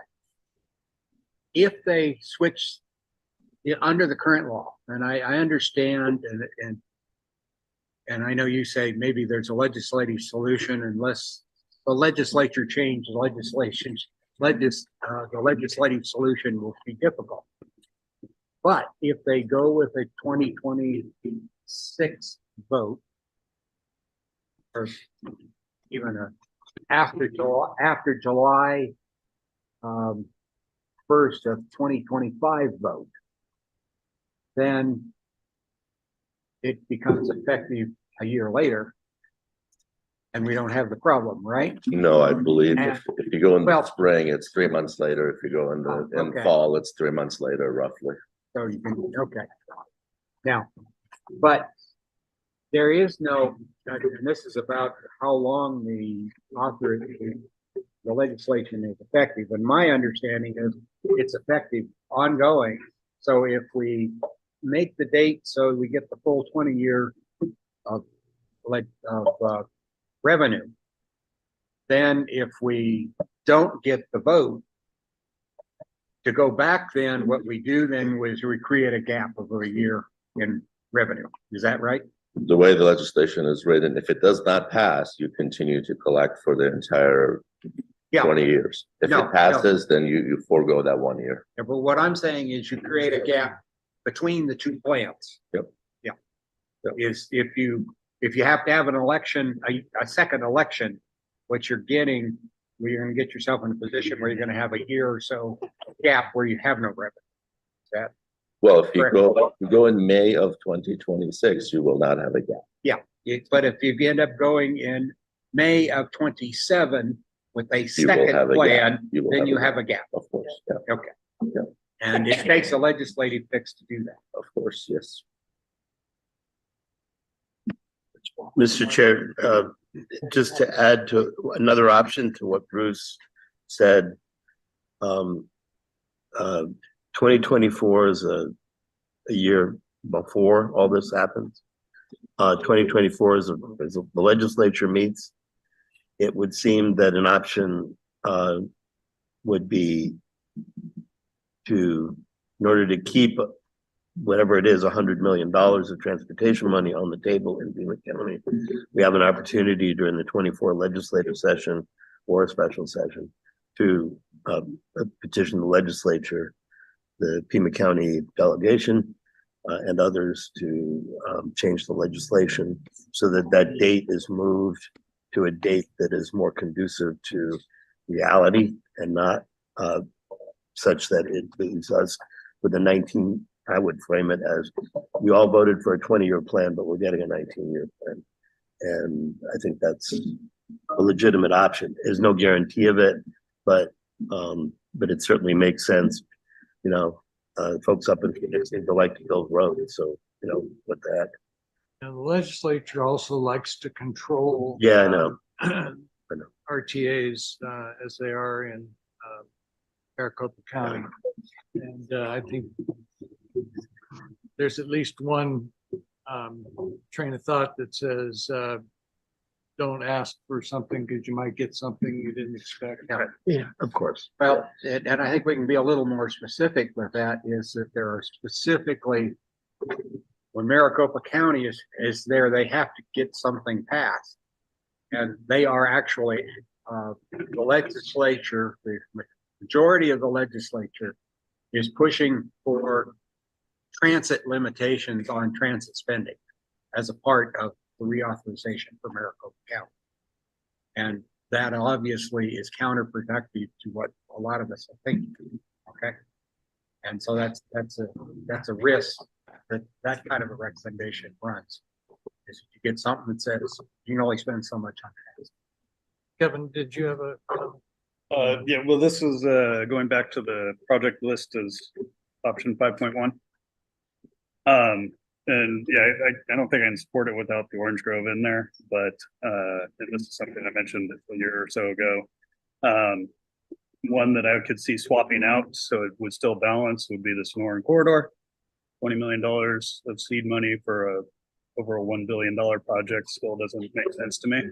So that would be my proposal, would be to, I could live with the 5.1 project list if we get Orange Grove in there. And looking at this one, the way I would see it, he'd be taking the Sonoran corridor out. Out or down to 5 or what? Taking it out. I mean, because then Orange Grove is what, 22 million, Sonoran's 20 million. It's close to balancing. What's a couple $1 million? Okay, Eventually it becomes real. all right, do we have other tweaks or suggested changes? Well, Tom, I just have a question. I just am really confused by this topic about the contingency or this framing about why the contingency is needed was only, this is the first time we're hearing about it. Why wasn't this not flagged for us or communicated to the committee, over the past several years or, Yeah, year and a half for some of us, but then also 5 years for other people. Yeah, we have been talking about the contingency almost nonstop. That's Well, no, Tom, just to clarify, I'm not asking about the contingency specifically, because we've always talked about the contingency as funds for if there's a revenue shortfall, like we experienced with RTA 1, as in there's a recession, that we don't generate as much sales tax as expected. So therefore we have this contingency to do this, to fund projects. That's been the discussion for the past year and a half at least. And it sounds like longer, given the surprise of committee members who've been on this for the full 5.5 years. So my question is, why hasn't it been introduced to the committee about this legislative piece as the reason for the contingency until this 11th hour moment? Seems like a pretty big piece of information, and I'm just trying to understand why we weren't told about this earlier. Okay, thank you, Mr. Chair. Again, as you all recall, up until last CAC meeting, there were no proposals that consumed the entire $100 million. Over the last 5 years, we've given multiple presentations on the overlap concept. Be happy to pull out PowerPoint presentations from multiple CAC meetings where we discussed this overlap concept. And initially, we had anticipated potentially a longer overlap, but back in July, the board decided on an election in May of 2025. And at the last CAC meeting, that was the first time options 4.2 and 5.1 were recommended with zero contingency. And if you go back and listen to the conversation at the last meeting, I did mention that the overlap concern is something that I believe has to be addressed. And that's where we need that additional $100 million. Again, be happy to provide presentations from multiple CAC meetings discussing the need for this overlap based on the date of the election. I totally agree. And we're told that having overlap is important. Not only, I think Chris said this earlier, to ensure that if something goes wrong with the vote, there would be opportunity to rekindle or produce another plan for a vote, have that time. And also just to ensure that, the transition is seamless. However, it was never framed that $100 million was needed because RTA 1 would turn into a 19-year plan and stop collection, and there'd be no sales tax collected. That is brand new information. And also, it's not accurate to say that 4.2 and 5.1 are the only options that haven't had the contingency, because we've been looking, the June 26th framework, which we adopted, didn't have a contingency fund. And so we've been looking at that for 6 months. So this is where my confusion and frustration is coming in about how this seems like something that's just been grabbed from the clouds. So again, because we've all decided pretty cohesively as a group that having a contingency fund wasn't necessary. So that's why it's been really weird to see this rekindled. So if I may just clarify something, Mr. Chair, so the June vote of the CAC amended by this body went up to a 0.6% tax rate, and it did include the contingency. That vote included the $100 million as well. Well, we all have different opinions about how that was and stuff, but still doesn't change the question at hand, Farhad. Okay, we're just not gonna continue to beat this one up. If you don't believe or want the contingency, then vote for a plan that has none. And I will I'll give you one other way of looking at option 4.2, another, if you will, tweaking of it, and that would be to leave the corridors at the 1050 and to reduce the safety and active transportation back to 150 and 100, to increase the environment to 50, and to provide a contingency of 50. So that would give you the projects that we've been talking about that were in 4.1. It would reduce transit, though, by approximately from the 640 down to just about 600. And as I said, would reduce safety and active transportation a bit. We were at 240 before, and then talked about 262. This would be kind of splitting that at 250. Would boost up environment from the 45 shown on 4.2 up to 50, and would restore 50 million of the contingency.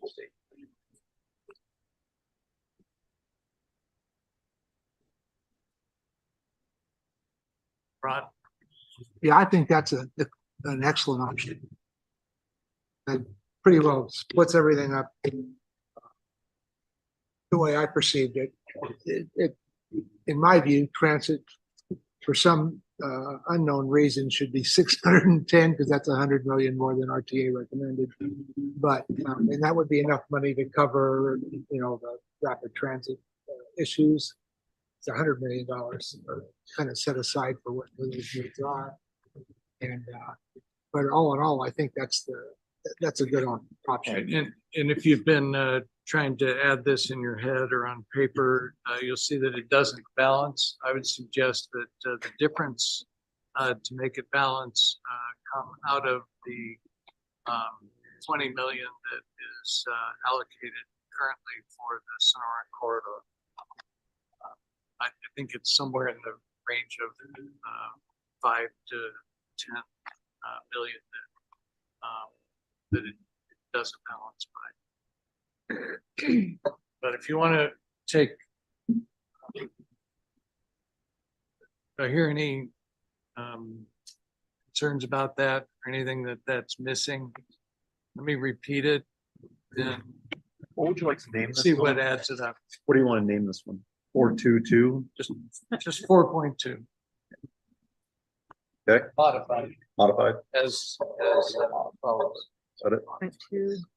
So the 1046 would remain,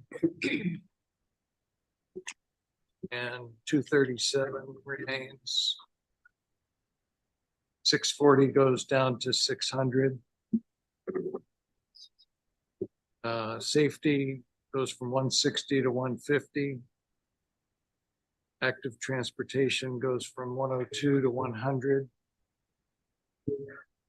Environment goes from 45 to 50. Administrative remains at 110, and contingency is at 50.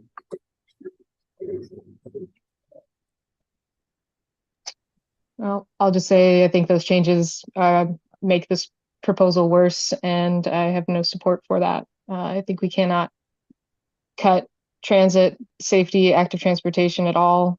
It's, we've been underinvesting in it, and people are dying on our streets.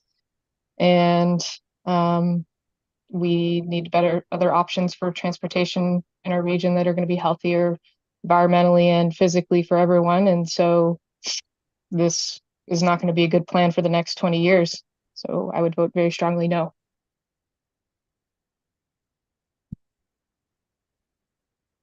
Just to clarify, addition has it over by 3 million.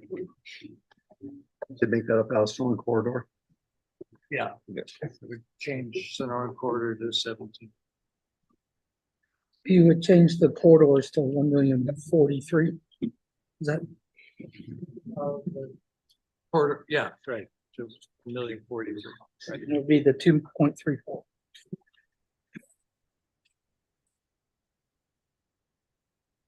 So North quarter is 20 now, correct? And you're changing it to 17? Correct. Is there any more give on that?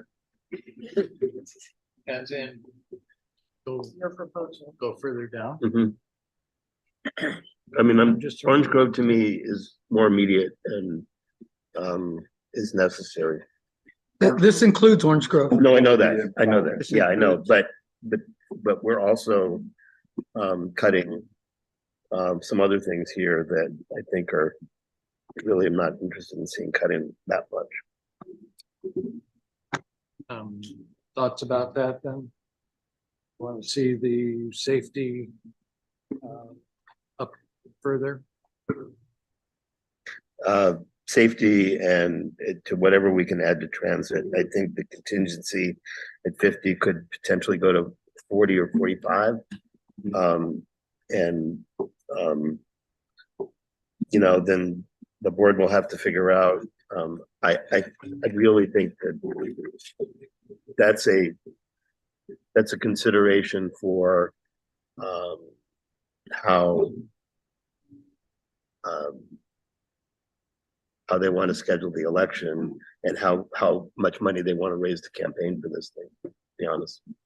Okay, so possibility of contingency at 40 and transit at 610. So Ron's suggestion before. Still,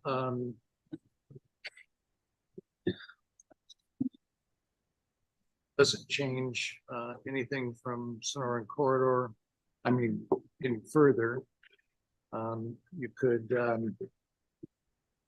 take Sonoran corridor down to 5 or 10, getting some more in there. Yeah. I'd restore safety to 160 and reduce the contingency. 40.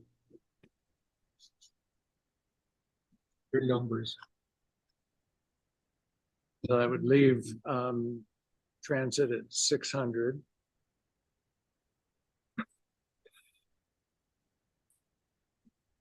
Okay. Other tweaks?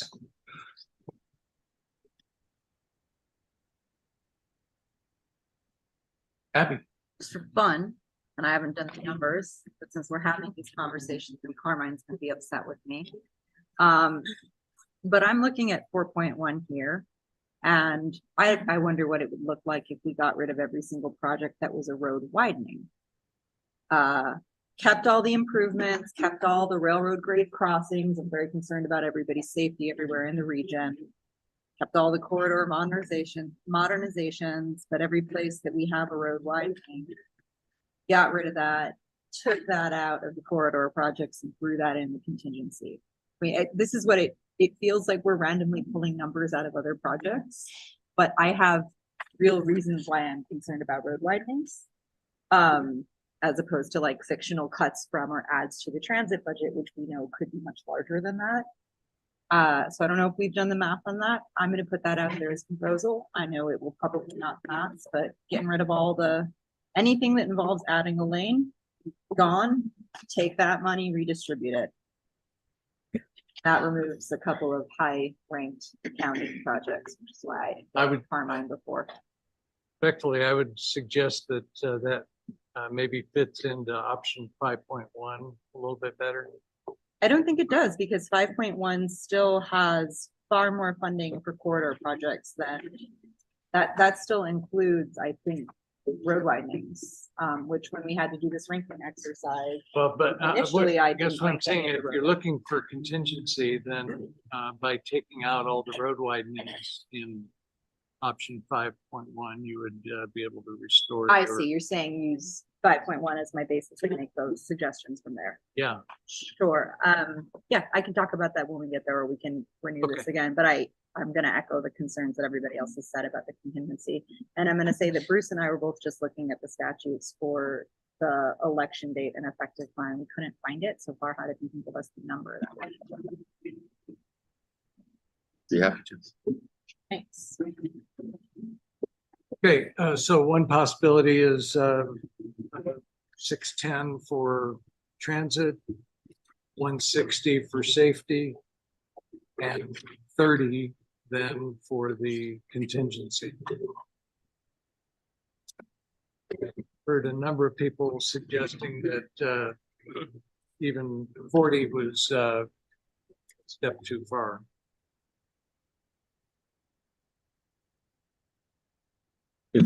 So, go ahead. I'm gonna try this one more. So you've got Sonoran Corridor at 17.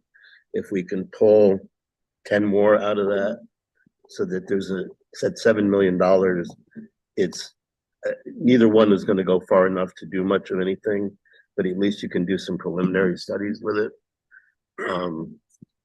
And that's beyond road widening. That's more aspirational in the sense.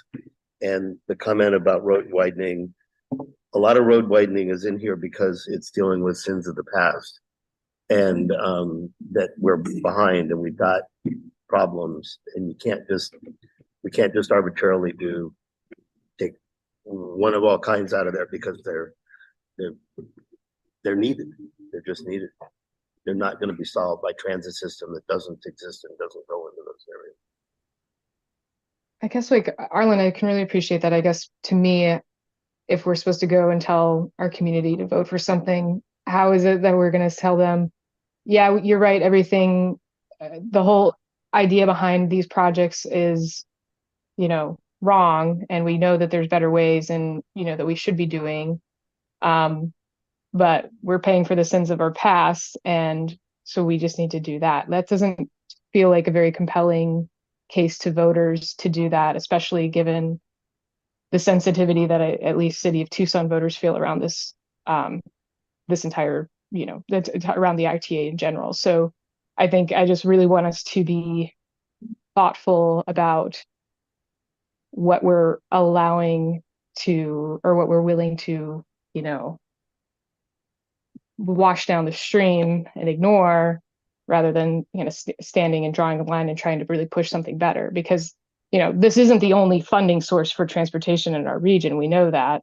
So if this is about how do we really set the stage for our region for the next 20 years and make a meaningful investment, I think that should be focused more on doing the right thing and setting the tone for communities, going forward, not cleaning up the messes of communities' bad planning. And to me, this is becoming like an ethical issue of what I'm going to be able to tell people in our community. And I can't tell them to support something that I think would actually just do harm. And so I think that we really need to be thinking critically about that, and not just doing something to spend money because it's money that would come in. And that's not really a good thing to be doing. We could buy all the cheeseburgers and then our hearts are going to explode. We need to be doing something that's going to be good for our region. Bruce. Yeah, as you all know, I've been a strong proponent of the Sonoran Corridor. I think it's vitally important to this region because it's going to relieve congestion on I-10. and it maintains 919. our role as a key hub for trade with Mexico. I do think it's important that we keep it in this plan because it's a statement about the importance of that project. And I would support Arlen's notion of maybe reducing that to $7 or $10 million to get us to where we need to be on this project. So Thank you. All right, I'm gonna lay it out here and let's see if maybe we can vote on this. This is what I have. I have billion 33. 40. So Oh, 33, with the RT. which reduces Sonoran Corridor to 7 million.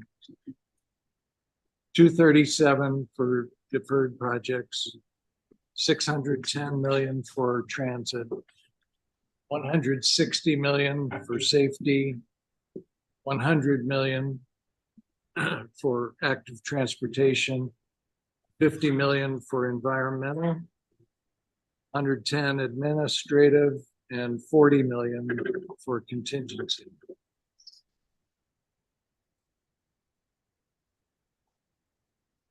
And to move this along, I'll move that myself.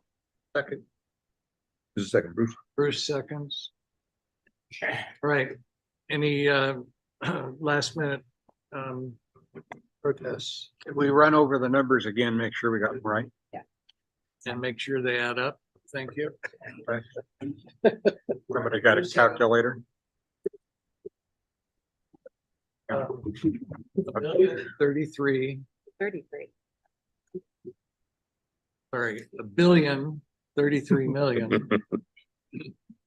Or 1,033. Can't hear me. thousand. Punchy. 37. 610. 160. Hold on. Okay, reducing transit to 610. Okay. that's up. I'd like to say we're increasing transit by 100 million. Within option, but I appreciate the politician. 160. 100. 50. 110. 40. Got 2340. All right, so it's been moved and seconded. Any additional comments? Just a quick question. What does that do to our project? What's in and out now? It gives us the same black line plus the two blue projects. Okay. Keeps all the projects the same as 4.1 with the exception of reducing the allocation to the Sonoran corridor. The corridor, okay. You said that comes down to a $7 million. Yes. Okay. All right. Your motion to continue discussion. And I add to my thank you. Your own rules. To continue, I add to my motion that we will continue to discuss any or all of the options, 1, 4, 1, 4, 2, or 5, 1.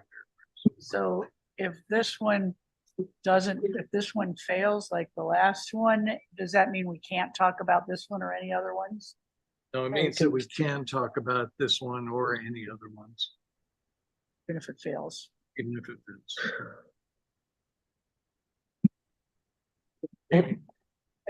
You know, I gotta tell you, this one is looking like a good plan, because not everybody gets what they want, right? We are increasing transit by 100 million over base. Yes, it's not short 81 million, what the 626 proposal was, but they're getting considerably more than what I personally want to see for transit. And we're losing what, 100 million in corridor projects, which, you know, so I think, this is something I can live with. I think we're close to a good compromise. All right, Chris, your hand is up. I'm sorry if I missed it before. No, thanks, Mr. Chair. I've been it's been raised and lowered because I'm grappling. Moss, you know, I'm with you on most of everything you say. This is the crucible moment for us as a committee is the art of compromise and participatory sort of action. This is a recommendation to the board in terms of sort of what we think this 20-year plan should look like. I am not pleased with many elements of the compromise that's been laid out.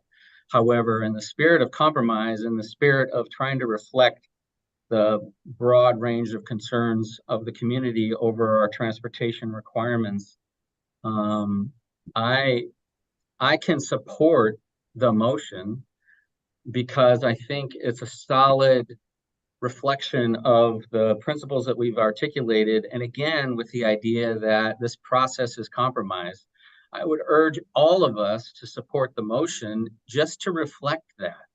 I have trouble with elements of the compromise solution that's reflected in the motion.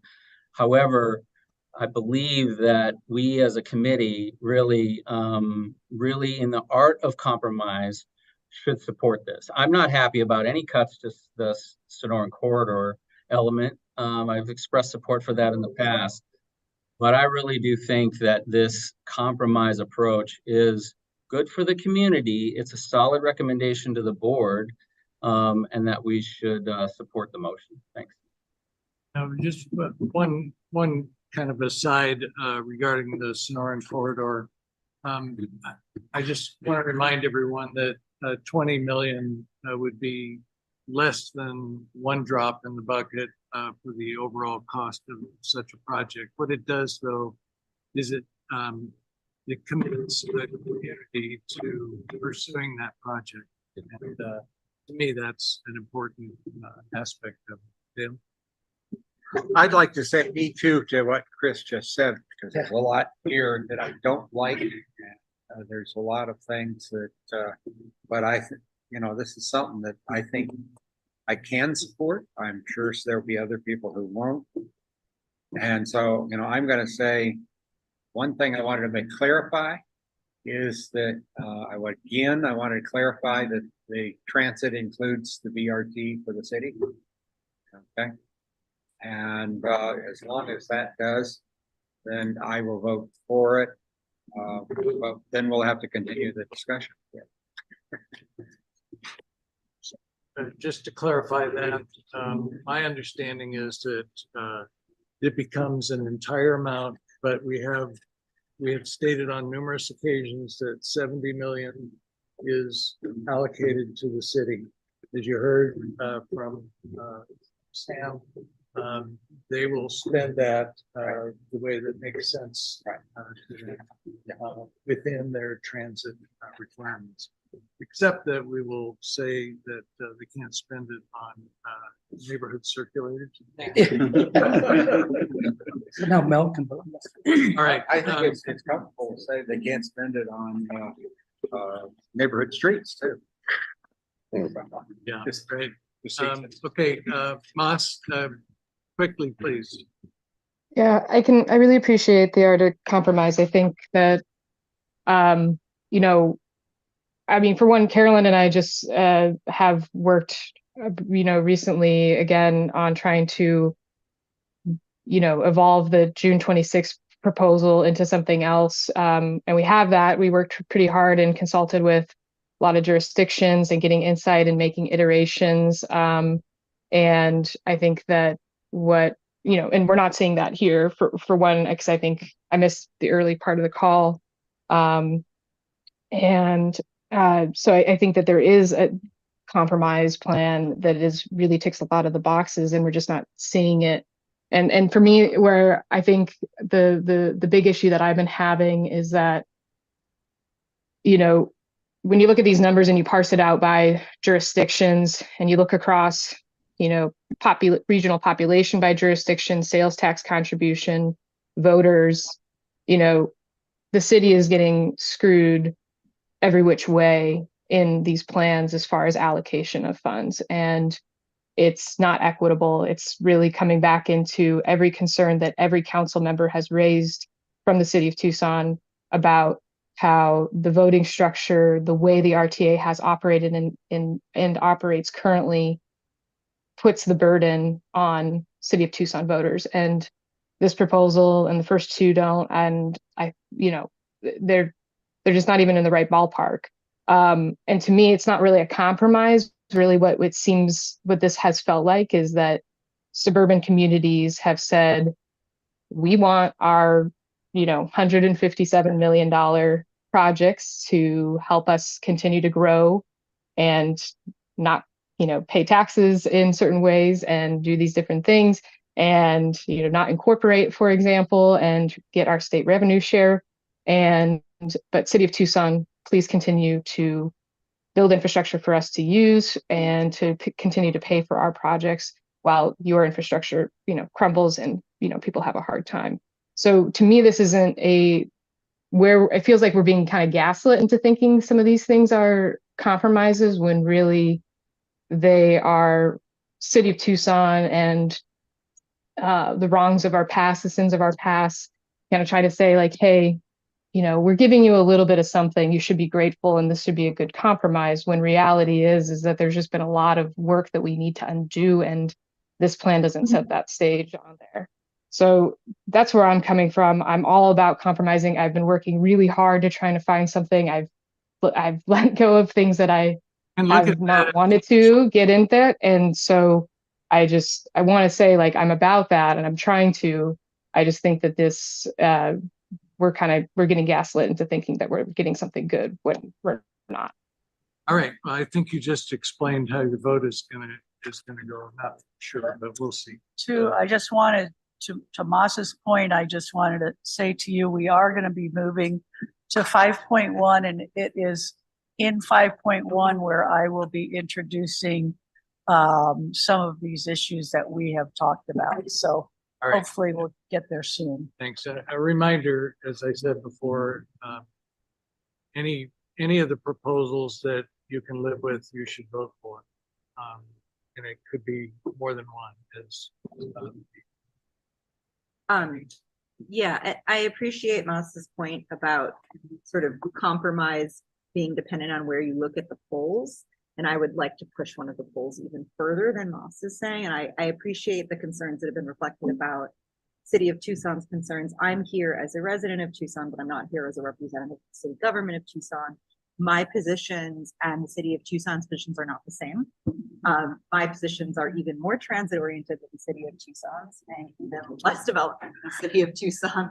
So when we come at this and we talk about compromise, none of these things are anywhere near my pure feelings.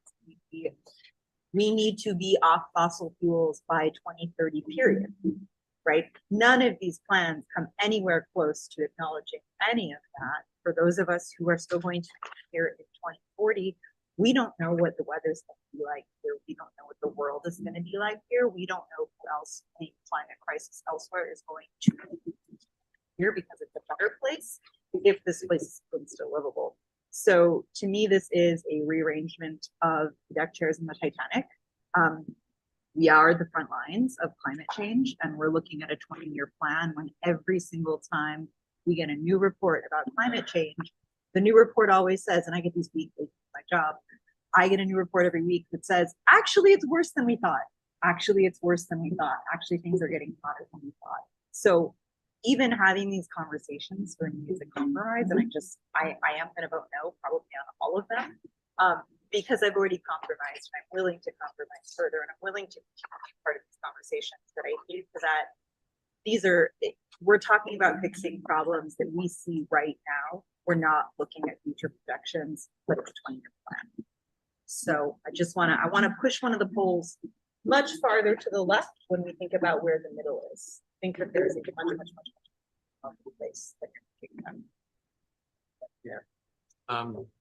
Last word, maybe there'll be one more, but Brian.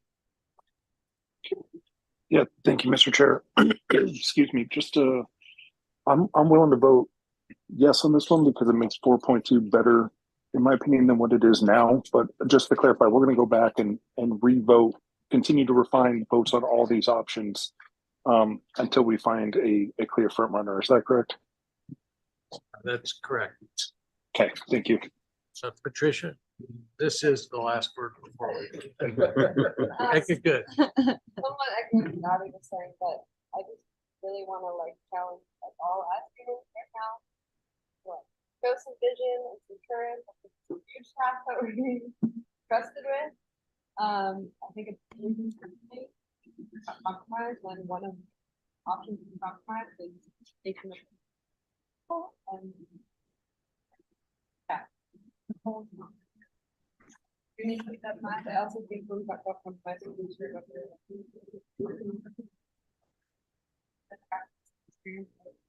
I think part of the process that's been run and it should be. Just with that, I think we should be mindful of things.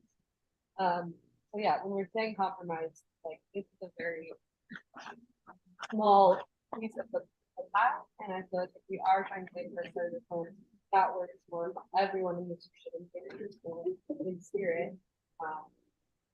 Protecting people's lives is probably priority number one. Yeah, that's a good point. We, as you recall, we represent about 6% of the funding needed to meet the needs of the entire region. So while it's a lot of money, it's not nearly enough to address not only the transportation issues, but the equity and livability issues that you guys have been talking about. Well, and just to add on to what's already been said, you know, I've got these plans, these 4 plans in front of me. I can see the one that expresses my values best. And I don't even like that one. Okay, well, let us get to that, okay? When I spoke no on 4.1, 4.2, it's because I'm trying to send a message with this little tiny exercise that we're doing, right? I already don't feel like 5.1 is good enough, right? It's not really forward enough. But for me, that represents the compromise. For me, that represents the baseline from which we can. I really, you know, appreciate that people are trying so hard to, you know, make sure that we get to the need. But the truth is that there are a lot of needs that are not going to be addressed by this point. Yeah, and it was always going to be that way, considering the 6%, you know, stat that I just threw out. Yeah, I know it's very frustrating from both sides, right? I mean, both sides of the 2 poles that Abby talked about. All right, let us go ahead with the vote now. Brian, did your hand come back up? Or is it? No, now it's down. No, now it's up. Okay, we're going to vote. Those in favor of the motion. Does anyone need the motion reread, or are we pretty sure we understand it? All right, those in favor, raise your hands.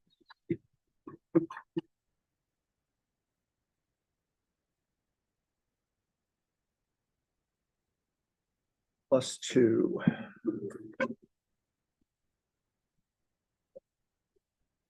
What's that total? 12. 10 in here, 2 online. All right, and those opposed, raise your hands.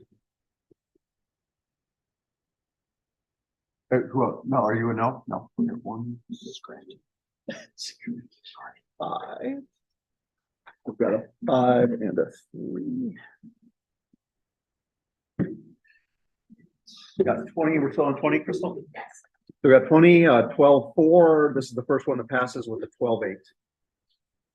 Okay, thank you. All right, we're going to move on to 5.1, and I would remind you of what the baseline is that we're talking about before any tweaks or any of the further changes that we've been hearing people talk about. The corridors are at 977, deferred still with 237, transit at 691, safety 160 million, active transportation 102 million, environment 60 million, and administrative 110. No contingency. So that is, let's look back at option 5.1 and what it proposed as far as projects we've talked about that are funded under other of the options that would fall out. Would include Orange Grove and Drexel. County Drexel. Well, yeah, on at least one other, yeah, County Drexel. So. Okay, I'm gonna try this.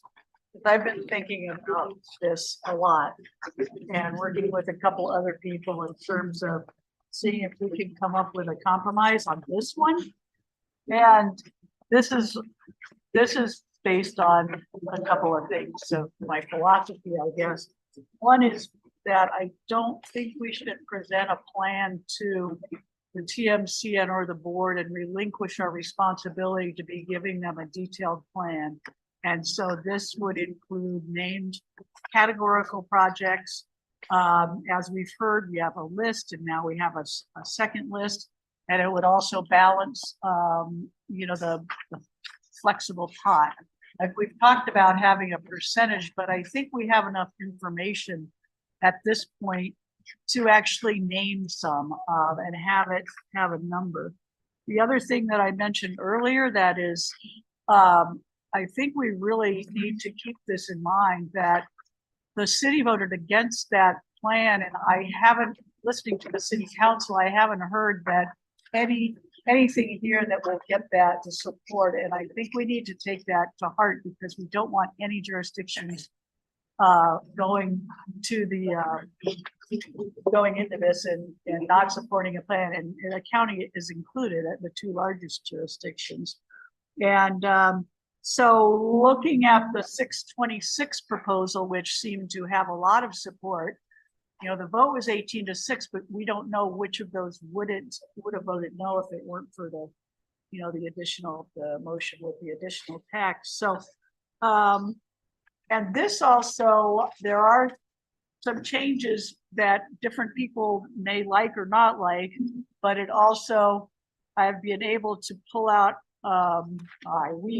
$70 million of surplus money that we can put back into these various things that will get cut. And overall, the cuts, actually, it would be more in road corridors than what option 5.1 has. It would be 995,240,000. 237 in deferred, and everything else would be the same except for transit, which transit with the transit service with the frequency, the weekends, etc., would be down to 580, but then adding $70 million for the BRT, Oracle Stone BRT. So that would bring it up to 650. Yeah, something like that. So, 581.56 plus 70. So 667, something like that. Anyway, and I mean, I'll go through the changes, like just not getting into any detail. I also have a revised list on my thumb drive if we want to look at it, but then we can talk about it in more detail. So if you go below the line of what option 5.1 was, the projects that would be put above the line are Orange Grove, Irvington, Drexel, County Drexel, Campbell Avenue, and Prince Road. So the city now would have in this more projects than just the Drexel Road projects before. And I will tell you how we were able to get there.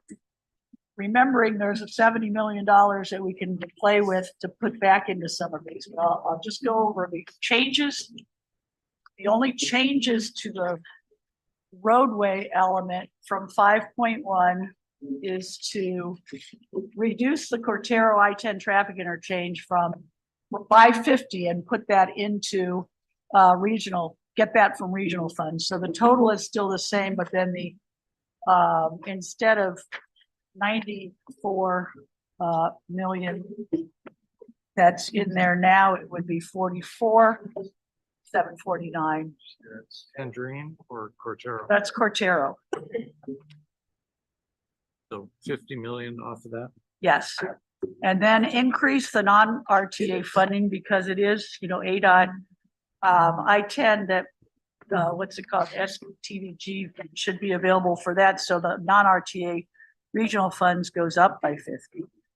The second one is combining all of the Drexel Road city projects into one project, not changing the budget, but just adding them all together. So Drexel Road, instead of being their top 4 projects, becomes their top 1 project.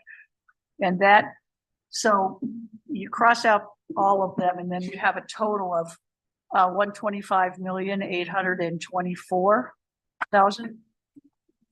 So this is a Drexel 1, 2, 3, and 4. The other one, Just to clarify, there's no change. No change. In projects that were. right. And I'm gonna go into just a little more detail on the next one. I have removed the South Tucson 36th Street, 4th Avenue to Tyndall, blah, blah, blah. Because I talked to the town manager, Veronica. I also talked to 2 of the council members and they have confirmed what many of us have heard, which is they're no longer interested in that project. But they do want to have money, and I don't know how to do this. If they want to have a public process like the city of Tucson did with their Move Tucson and come up with the priorities of the community, so they don't want to lose the funding. So I've replaced that with, instead of that, just having $35 million in the safety and active transportation category to be named when they come up with it. And I think the 1% of that's kind of owed to the South Tucson in a regional plan is 23 million, but I think because of equity issues in South Tucson that we should up that to 35.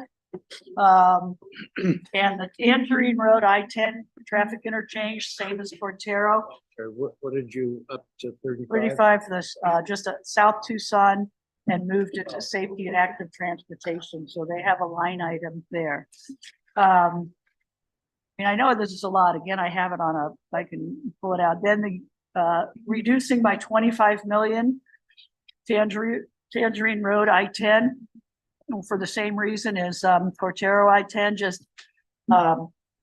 just transferring the money to put 25 more into their regional funds. That would go to the project, so the budget remains the same. And then the Drexels are all covered.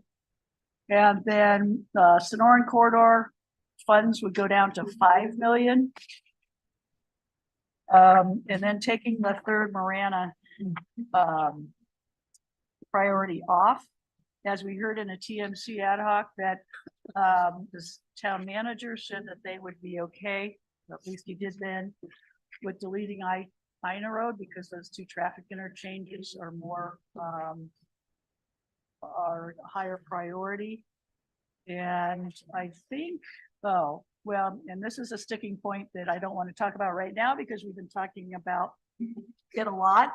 And maybe that surplus money could be put there, but we went down to $80 million for the Colosta Cave project there. And so that is how, those changes are how we were able to get Orange Grove, Irvington, Drexel, Campbell, and Prince up above the line. And then I could stop there, but I could talk about the changes to transit as well, because everything else is the same, although ours, if you recall, if I say in 5.1, there's no contingency, the added contingency in that. So those are the changes that a few of us have been working on over the last week. you said you have that on a drive. Can we possibly not have a really hard time keeping track of this? Especially if it's redlined, you know, where we are. Yep, well, it's not red line, it's just everything I just said is numbers are out Okay, so there. just The only different red numbers. line I have. Could you remind me on Tangerine? You said from 57 million, you dropped 25 off of that. Right, so that would be 32,716,000. Have you spoken to ADOT about the availability of additional money for 170 million or so that? Only in the context of when we talk to ADOT in the TMC and TMC ad hoc, that there's competition for. Well, I'll be happy to address that, Mr. Chair. If you recall, we had this conversation at the TMC at multiple meetings. We did an analysis for the TMC to demonstrate how much capacity there was for any additional non-RTA dollars on ADOT eligible projects. And at the time, the capacity was only $5 million. And then throughout that process, that essentially shifted to the region and ADOT on the two SR 210 projects. So now we're probably over $115 million in the hole on the ADOT funding side of the business. And this would add to that. So this would be closer to, I don't know what your total was, but it appears to be closer to $200 million that would create a deficit into the ADOT budget. Obviously, as you all know, we do not add anything to the non-RTA funding list unless we have something in writing from the sponsoring agency. So what you see currently on the non-RTA commitments have been submitted to us in writing by the sponsors. We don't make any assumptions on their behalf. So Farhad, eventually, it's a PAG decision, I guess, how, which projects they would fund would be available state funding? Well, again, if you recall, the long-range plan identifies how those dollars are going to be spent, and if we're over $200 million, so that has to impact some other projects that are already in the long-range plan. But again, it depends on the flavor of the money. In some cases, it may be federal. In some cases, it may be state dollars. So it depends on where those funds are coming from. But again, when we've had this discussion at the TMC level, and if Rod Lane were here, he would tell you again, traffic interchanges are not a priority to ADOT. So they would most likely not fund those projects with ADOT dollars. Let me ask you a question. So are you specifically talking about STBG money coming from the feds, I think? Whatever source of funding that ADOT ultimately would agree to. So let's talk about the ones they agreed to. SR 210, they agreed that they would utilize federal dollars allocated to the state, and a portion of the federal dollars allocated to the state come down to our region. And ADOT is willing to use those funds for SR 210. Well, and then the other thing I would say, which is my suggestion about the surplus, would be to put it into the Colossal Cave project, which would bring the Colossal Cave up to about 150 million. So it's getting pretty close. What was the surplus you're talking about? It was just that. To cover those other 5 projects, you still had money left over of approximately. Right. 100 million. Yeah, because and you will see if we see the document, there was also another project that we had put in, but 29th Street corridor, but took that out because didn't have an ID number on it yet. It was a later project. So there's just under $70 million surplus, and I think it could go to just pretty close to the Colossal Cave, Marianne Cleveland Way, making that project whole. But there's other people can comment on all of these, but I've really been trying to listen to the concerns of everybody and go back to what I said earlier about trying to get a compromise plan that, I'm not just talking about a compromise plan with the CAC. I think we really need to have all jurisdictions be on board for this. That's my best effort. So I'm sorry, could you tell us what is the total for Classical Cave then? What would it be? With the surplus, it would be 149,670.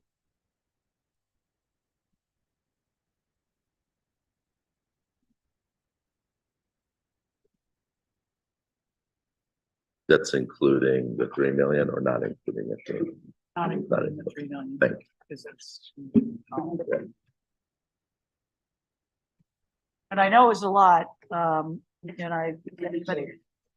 Just to summarize quickly, because I also want you to talk about the transit, which we've had several people asking about, talking about. But I have reductions in the budgets of Portero at 50 million, South Tucson 56 million, Sonoran Corridor 15 million, Tangerine TI 25 million, and Ina the whole 45 million.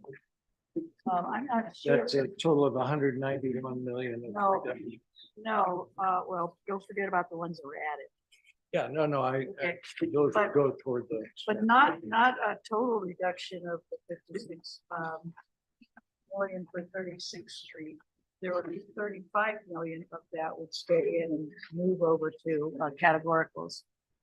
Okay, so you're gonna increase the categorical by 35 or just Nope, reserve? part just of it? reserve it, not increase. It doesn't change. No, right. Doesn't. Okay. Great, let's see if we can get into detail about transit.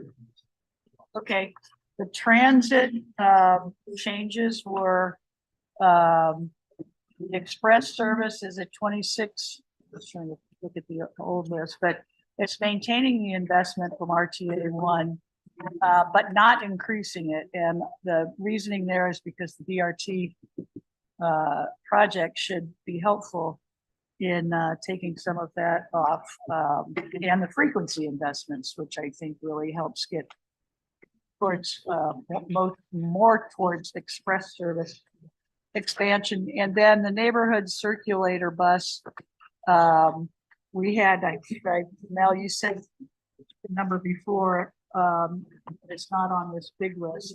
It was something like 43 or 45 expansion of neighborhood circulator buses, and we took that down to 25 million and just maintain the investment of the neighborhood circulator bus as it is, which I know Mel probably isn't happy about, but and then of course the Oracle Stone Bus Rapid Transit, as it's now called, at 70 million, which is already in the 5.1 plan. So that isn't really a change. It's just a change of what we're calling it now that we know what it is.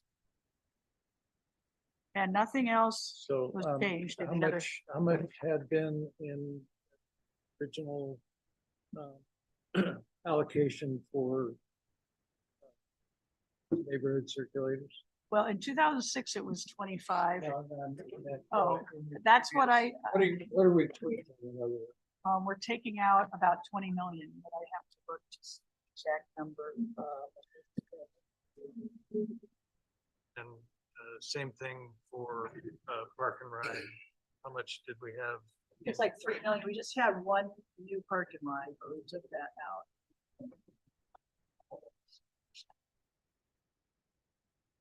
48,555.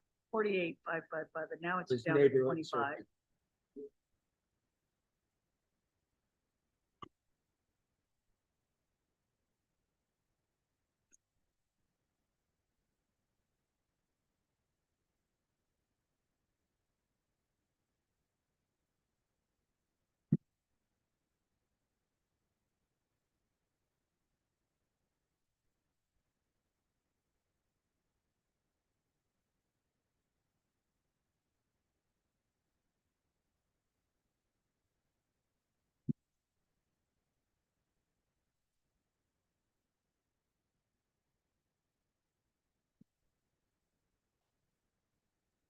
That is what we've been thinking about.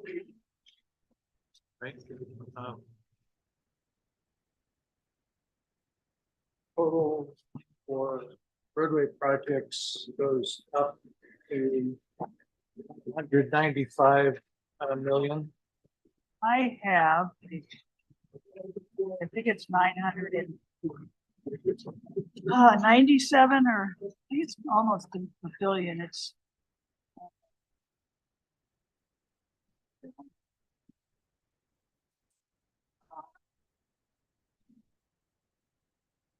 $995.44. This is a new corridor number. Okay, and 667 is the new transit number. And you stay at 160 for the safety. Oh, I'm sorry, I forgot that part. We have combined the safety and the active transportation. And so with those two combined, safety and active transportation is now at 270 instead of broken out to 160 and 106 or something. A little rounding up. Okay. And 60 million for Environment still. environment. And 110 0 for contingency. Yes. And Tom, what was the transit number again? 667. 156.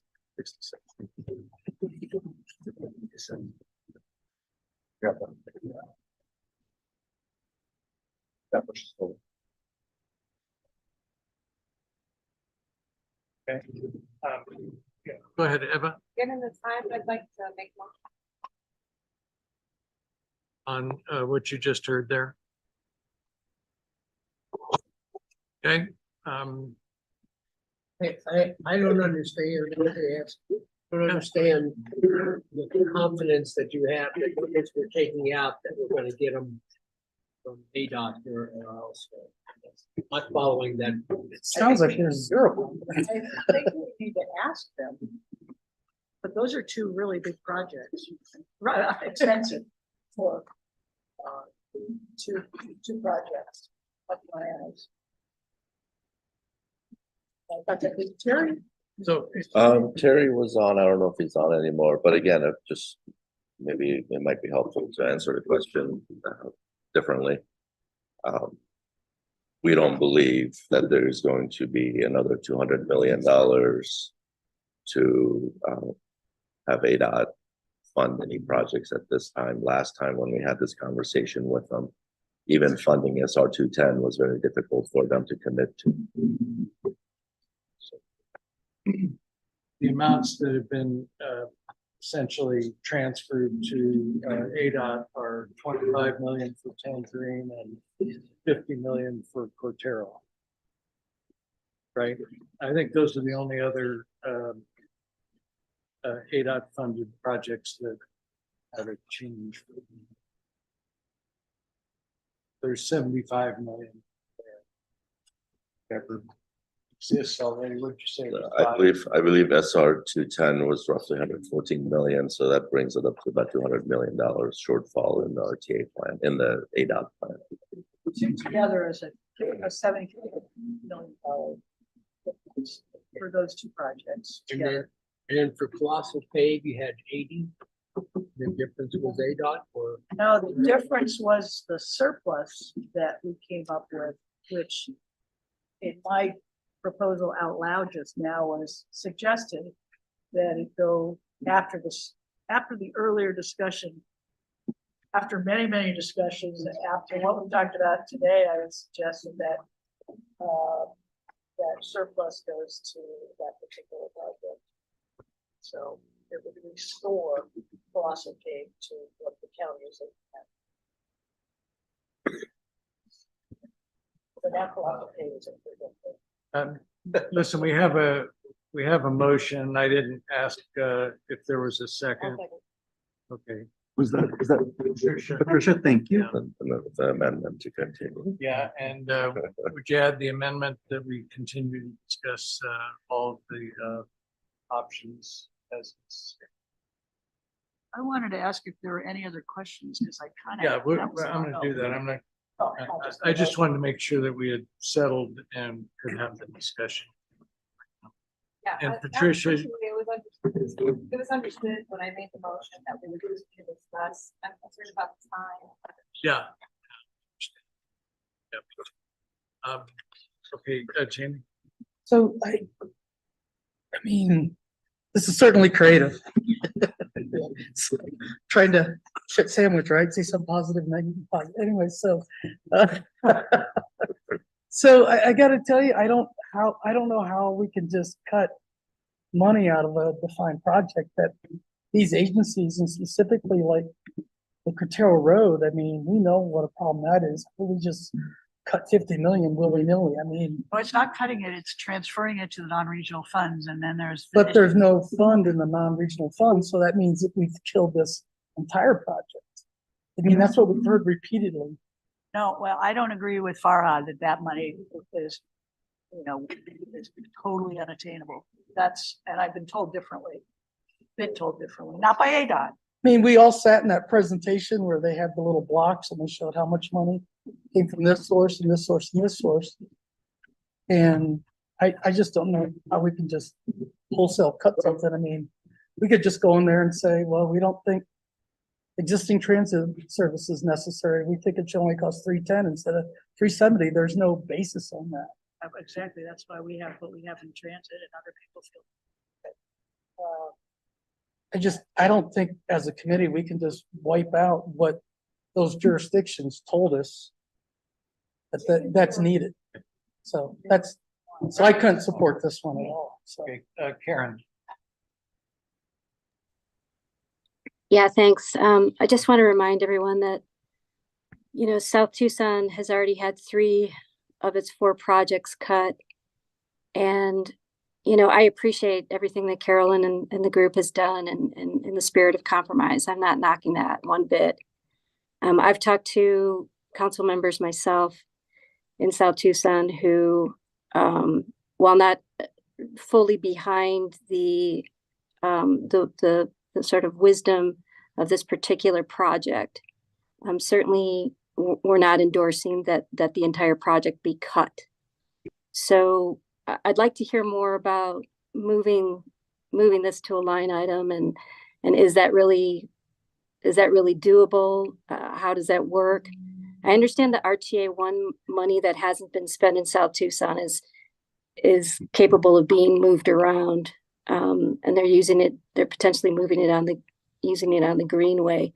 But I need to understand a little bit better how it's moved to the categoricals and how South Tucson still has access to that. And, if we're moving it from 56 to 35, I'm not sure that I can really support that. I mean, that's almost a 50% cut. So those are my thoughts, and I'd like to hear a response back on the categorical issue. Thanks. Okay, it wasn't necessarily a cut, it was the cost of that one project. And then the South Tucson is still in there. It doesn't need to be in the categoricals, but it does have to, I think that there should be a South Tucson line item in there wherever it goes. It didn't sound like South Tucson would be interested in just spending it all in one place. Maybe they would, but that they want to go through a process of how to spend it. So it doesn't matter where it is, but it sounded from what I heard, it would be a better fit in categoricals, but it would still be a line item. But I don't want to speak for South Tucson and say what that project or projects would be, if that's helpful. Okay, I have Chris and then Kevin and Brian. Thank you, Mr. Chair. I hate to do this, but can I get restatement of the motion, please? Yeah, the motion is to um, reduce funding in 5 projects and add 5 more projects with those savings. And that includes them taking the South Tucson project, making it a named categorical project without an actual scope at this time. And in on South. In other words, to reserve, I don't know how we do it, but to reserve 35 million for South Tucson's future project. It also nearly restores the Colossal Cave project. It increases from 5.1 the corridor budget slightly from 977 we see there to 995, and otherwise leaves the rest together, except that it proposes to combine safety and active transportation and increase the total from the 262 you see there to 270. And again, to leave the contingency on. And within the transit element of it, it would reduce the neighborhood circulators to a $25 million allocation. Maintaining current service. Yeah, from its 48.555. And it also would eliminate park and ride. Which was one additional. One correction, it would actually reduce Colossal Cave from 157 to 149. Okay, right. That is $7 million reduction. Right. 8. Okay, so that is the motion. I would welcome any only friend. Brian. Thank you. I just want to point out a couple things.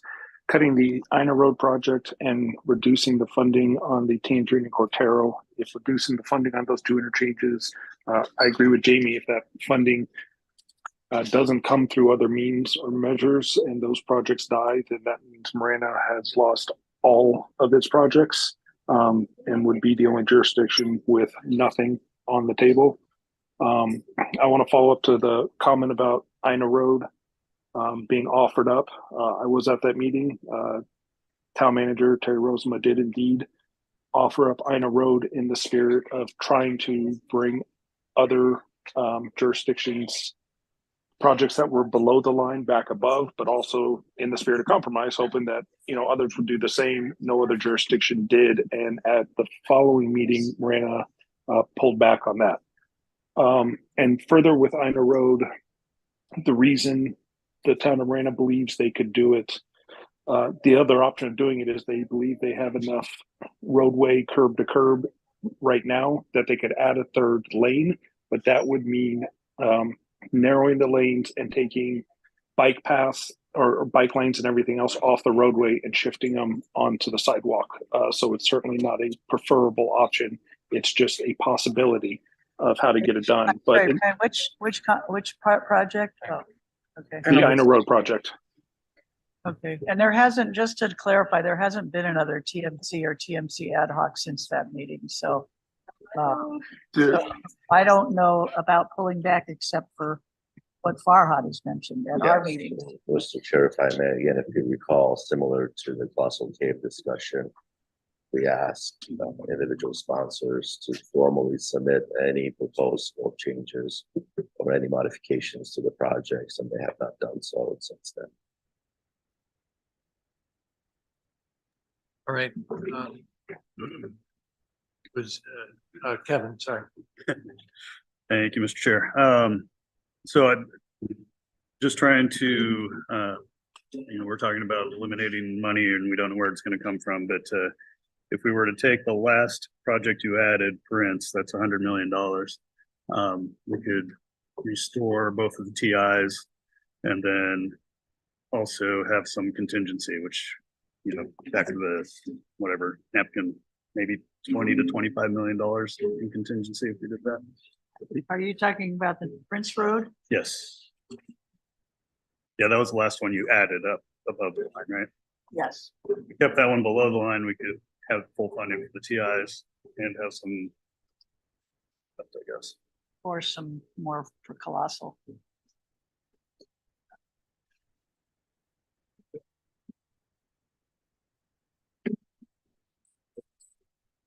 Crystal. If I just, oh, I just wanted to add something on that, just to clarify that some of the conversation about these edits has been to try to.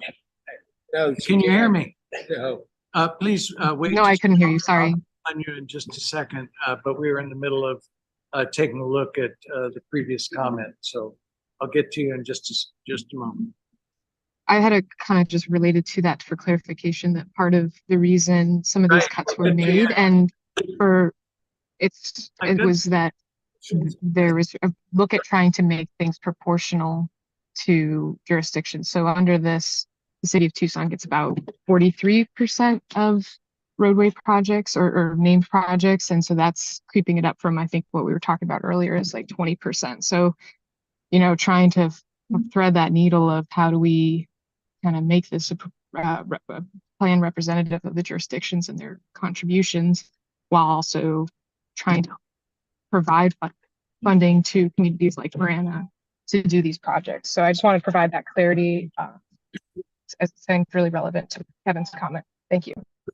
All right. Kevin, tell us again the project and the amount. So Prince Road, right? leave Prince Road below the line, project 3651 at $97 million. Restore funding to both the TIs to where it was. And then the remainder either go towards Colossal Cave or into a little bit of, I guess, contingency.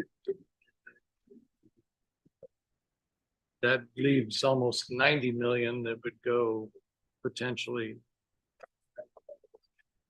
No, this is just, sorry, now that it's all been, It'd be there's like, no surplus anymore. There's no longer any surplus, right? So it's 97 back out, build it back into the interchanges. and then there's 75. 20 million left or something like that. 75, and some of it can fill up the gap with Colossal Cave, and there's still some.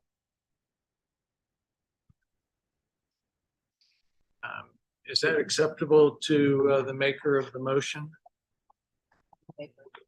Yes. and the second?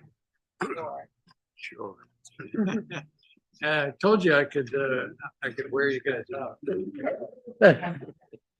And this plan still has zero contingency, right?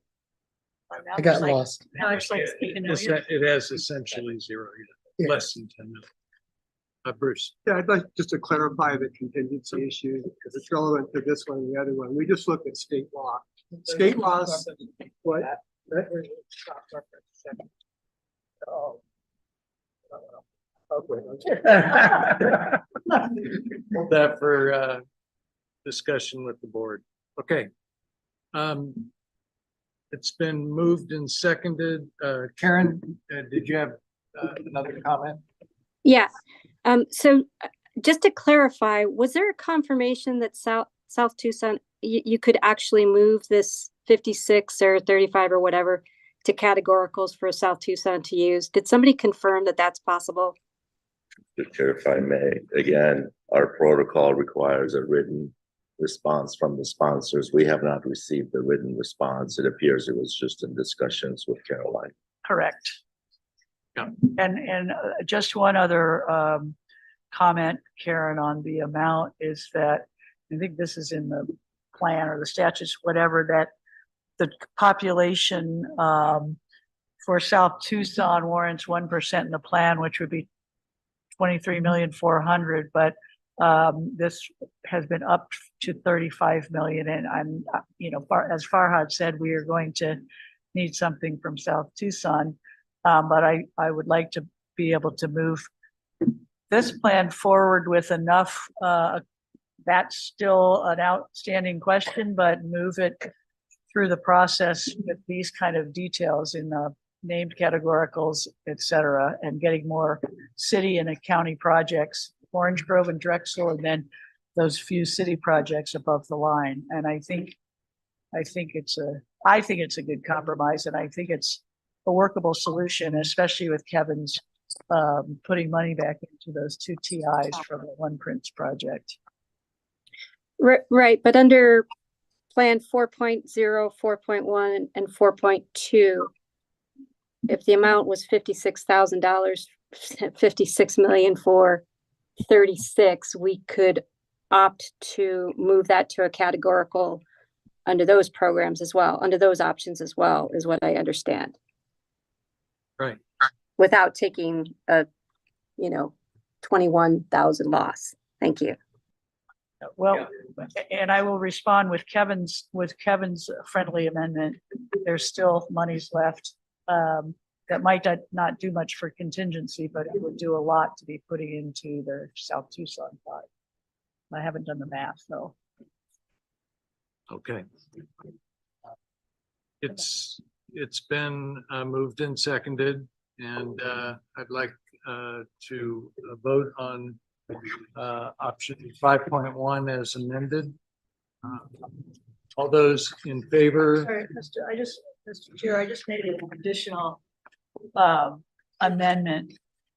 And that is now that that Kevin's is on the floor, the rest of the monies will go to the South Tucson pot, which I think is about another 8, 75 plus 7. That was 8. 96. That's right. 13 would go back into what to South Tucson. Colossal Cave gets trued up, then South Tucson gets it, still 0 contingency. Okay. I hope somebody has really good notes on that. I am trying, but I am not. I'm looking right at you. I know, I have notes, but I don't think I've got this one. Yeah, I also Ron. went to that. I'm just curious.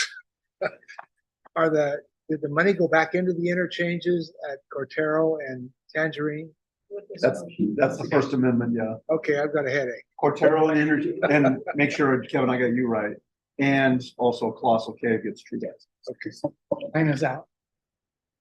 Mine is still up. Yeah, Colossal Cave gets squared up, the 2 interchanges get squared up, and then the remaining amount goes to South Tucson. That's your second amendment.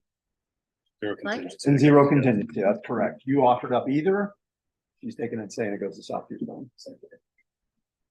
All right. All right, I got That okay with Eva and Patricia? I see nods, yes. Okay, I'm calling the question now.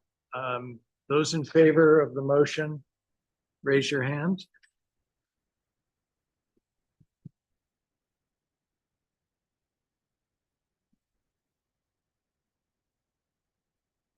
At 9.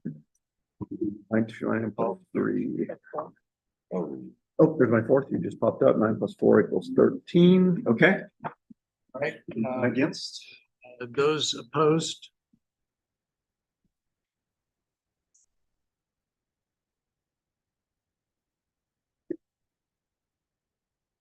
I'm abstaining because I'm not comfortable with the premise.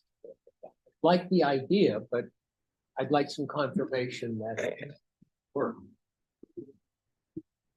Yeah. Okay. Left of South Tucson. How many days? With I got abstaining, Crystal, how many are we back on? I'm counting 21. 20 minutes ago, 1 abstention. That's fine. Can I get a recount on that then? I've got 13, 7, and a 1. Debbie So, didn't. oh, so she was a yes. So, no. I'm a yes. I'm a yes. Yes, thank you, Debbie. 5 plus 1. Okay, 13 yes, 6 no, 1 abstain.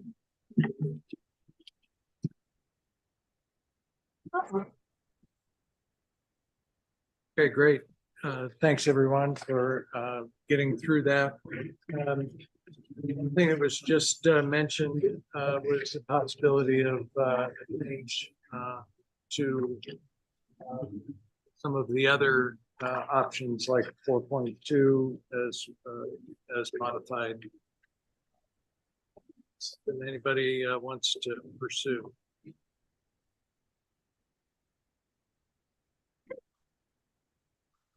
I'm going to repeat what that proposed change was. That was the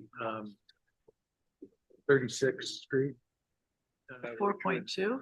Which would remove 36th Street from the named projects. Road project. The named corridor projects, and would instead put 35 million. 35 plus 8. That's only if you got a windfall from golfing. I think we figured the math out, didn't we? Yeah. Well, that was for a different list of projects. So. Prints out, that's what it did. Took prints out and restored the 75 million to the. And Prince isn't in. The Oh, you're talking about 4.1. Oh, yeah, Yeah. I was still, I thought you were talking about.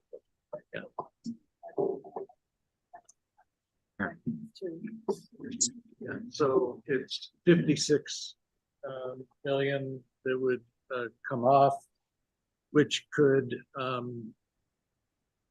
fund nearly completely Irvington.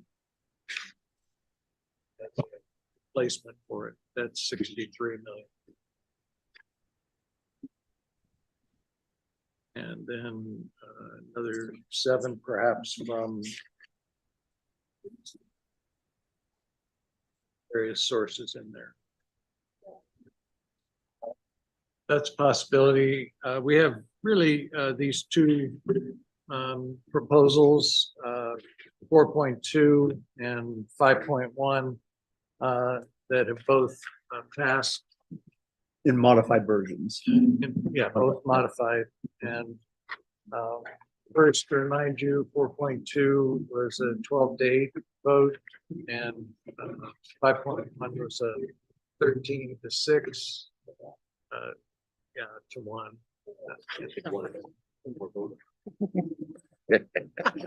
Oh, why? Does it? Oh, okay. Did I know? No.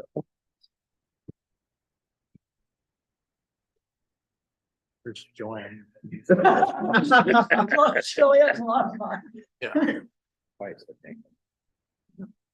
All right, let's think about this for a minute and see if either of those proposals has the change that would, particularly think about those of you who voted no on each of those.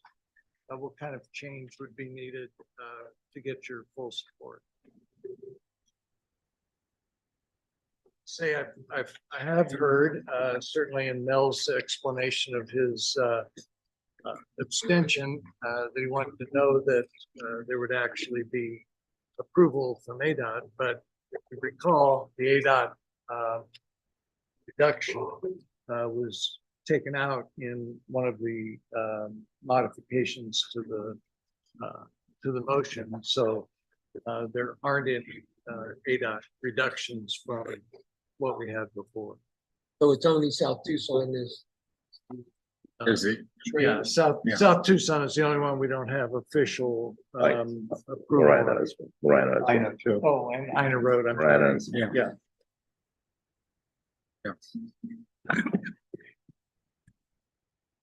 But that, I'd say on the Ina change, this is our recommendations of what projects to be included. I don't know that involves transferring funds. That's just, we've decided to drop one of Marana's projects. So I would say that's within the authority of the committee, wouldn't you? Not that there's I think Marana could object the same way Yeah. the county could object to us deciding to take it out. Right, right. That's very true. And on Wednesday, the TMC has a meeting and We'll hear about it. they'll hear about both of these proposals.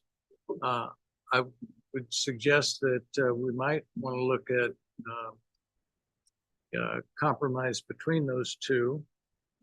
And if we look at them right now, we can see the difference in the amounts are 4.2 has 38 million more dollars for named corridors. It has 57 million less for transit.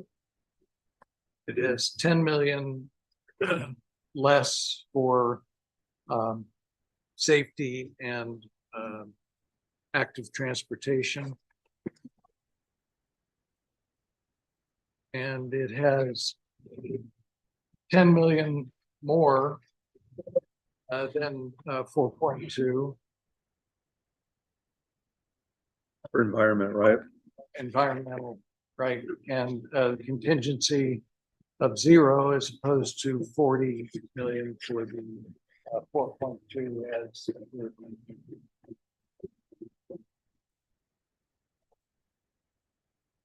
So particularly with having to look at transit and corridor projects, if were to more or less split the difference,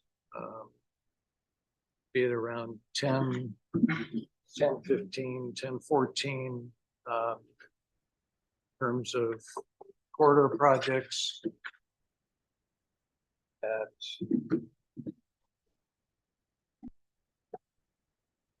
it's 640 for transit. This is just the basic math. You'd be at 265 for the, 265 for the combined and safety. And you'd be at 55 for environment, at 20 for contingency. See if that adds up. 11.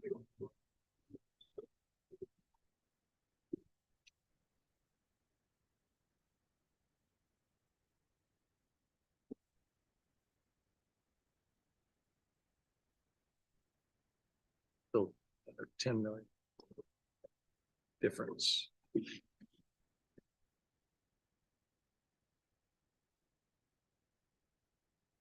So the contingency would actually be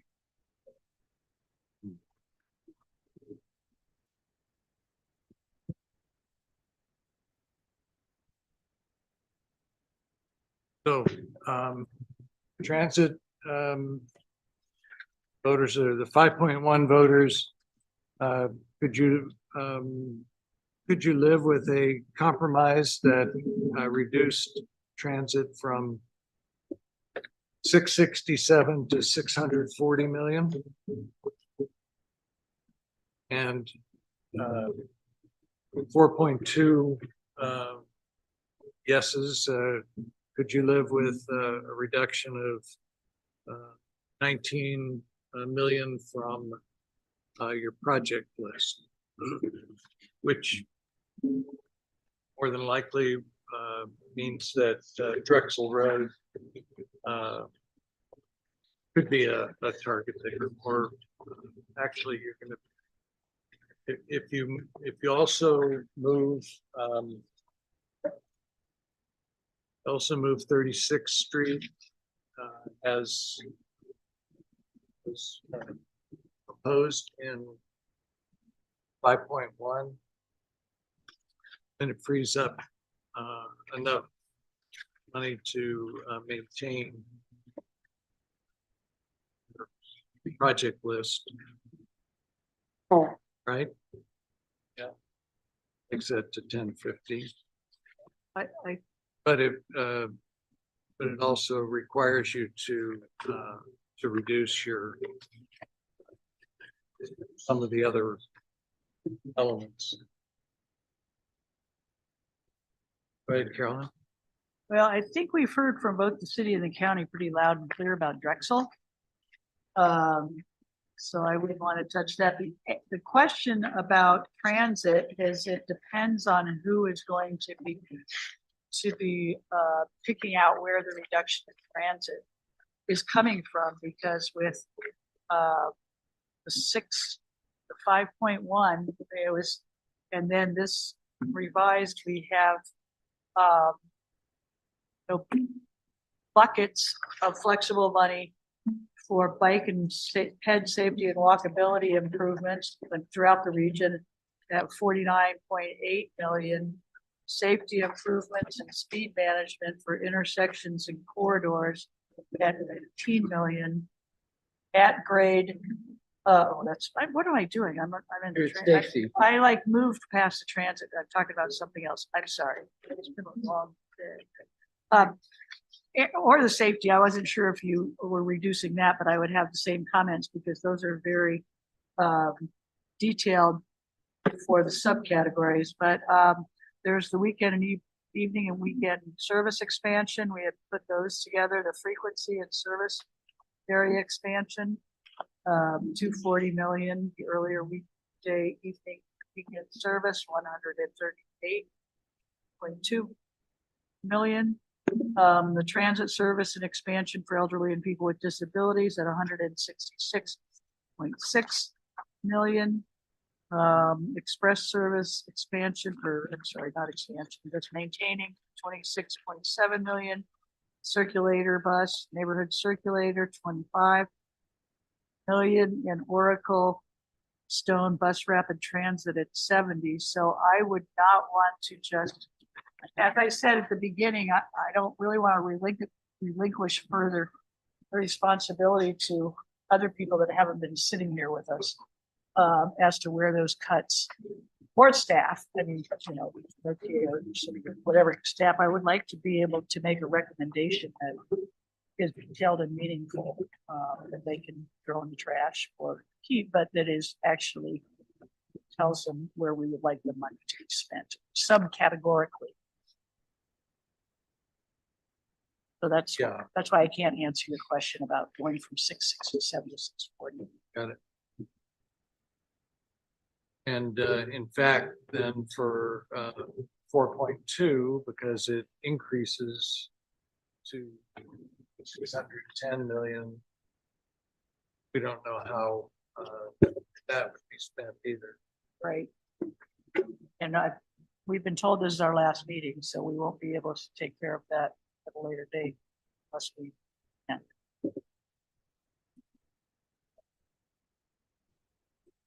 Well, let's do it.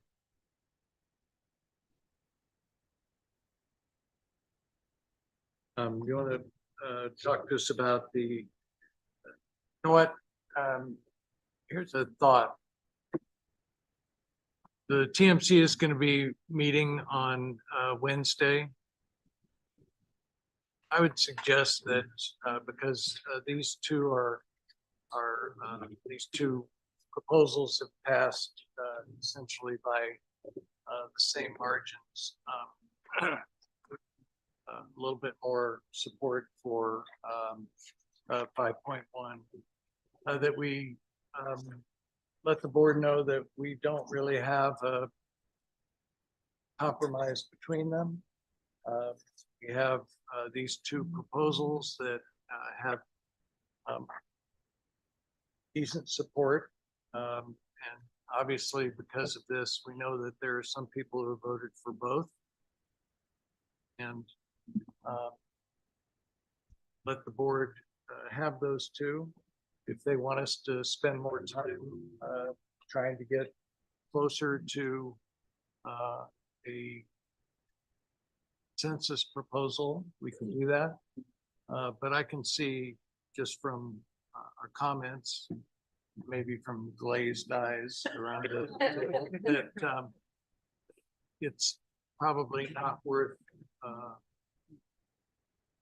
our continuing to talk about getting a consensus at this point.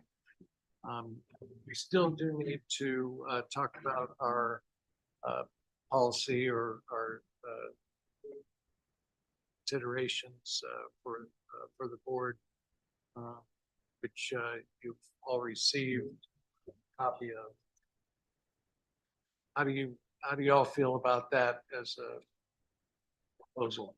One thing you know, though, if we go to the board on Thursday and say, here they are, these are two plans, they've both been, you know, vetted for years now, and ours today.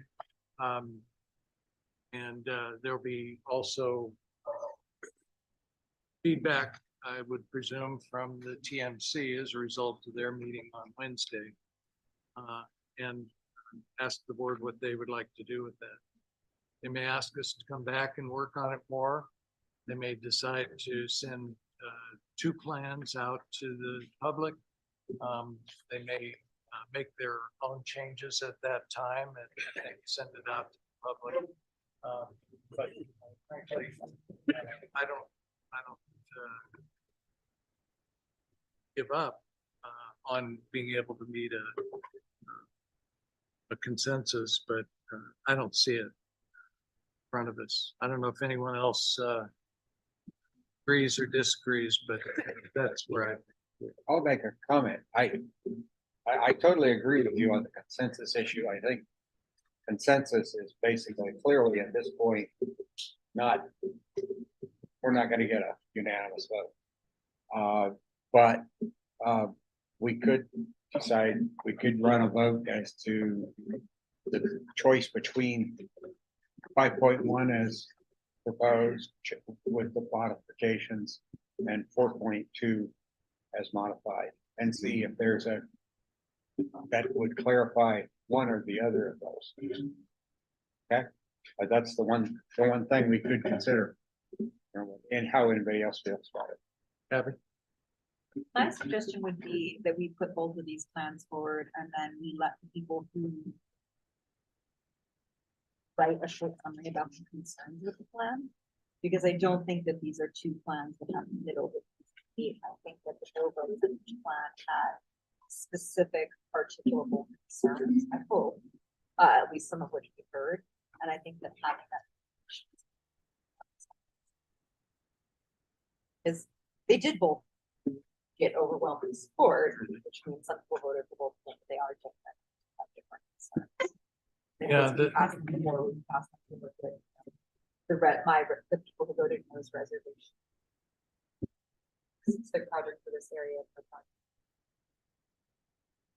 not voted in light of approaching climate concerns, not Yeah. Procedurally, I have a little issue with it. I agree that when presented to the board, there should be clear explanation of the motion and you know how it passed, but there should also be an indication of the commentary or the comments received that were in opposition, and I would certainly do that. Evan? Somebody used the phrase flavor of the conversation here before, and I think that's a really great phrase, right? Also, I think this would be really helpful to follow Abby's recommendations, because we're talking about voter perspectives. That's what we're representing in this room. So I think that if we can provide some more flavor of the conversation, people allow people to say, okay, we're seeing some of the voter perspectives and plans and how they've been voted for and against. How is this going to translate into the greater voter breakdown? Right. But I think that's really, that's where the rubber meets the road, to use a transit metaphor. And honestly, it doesn't matter what we agree to in this room if it doesn't jive somehow with what voter breakdown is. Yeah. Okay, I agree with you that those negative comments should certainly be communicated to the board as well. Mel, and then I was somewhat alarmed in the discussion about the subcategories, and I have always assumed that how we put the bundles into certain ideas, or, you know, subcategories is part of what we're giving to the board. And, am I wrong on that? No, that's certainly a part of the plan. Okay. Yeah, because that all has to be communicated to the voters. Yeah.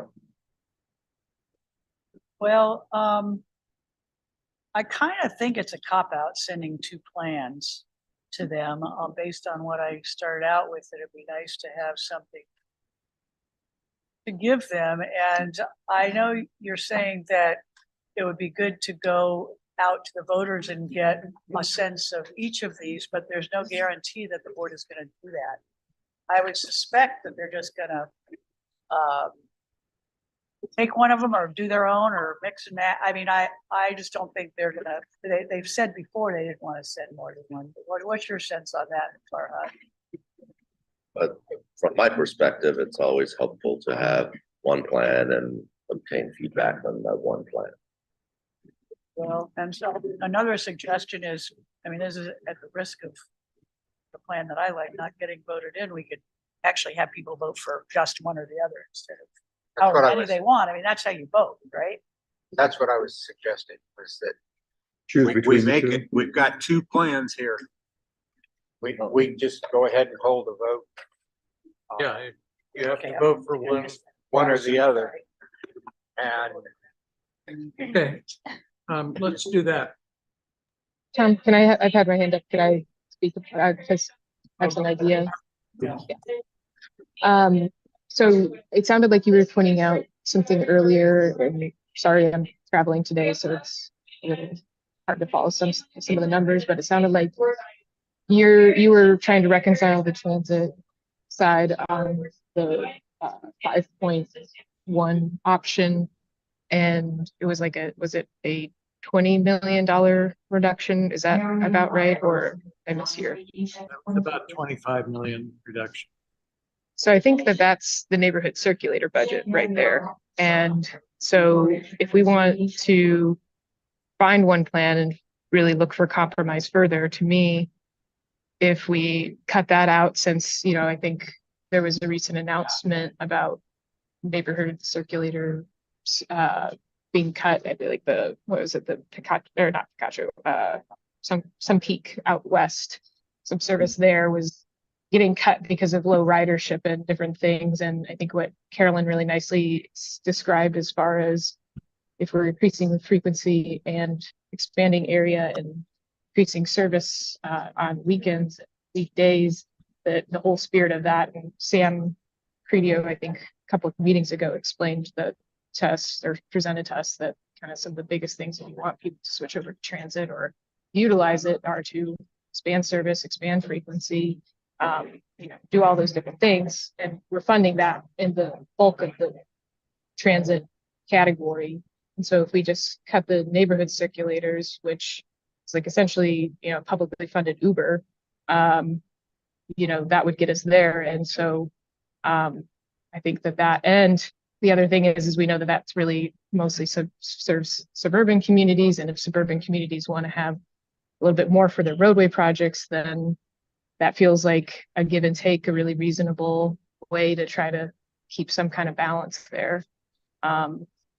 So I'll offer that up as version 6.1.4.789. Oh, God, no. A, I think we have a B also for that. Yeah, 25 million, so you would eliminate completely the neighborhood circulators. That's right.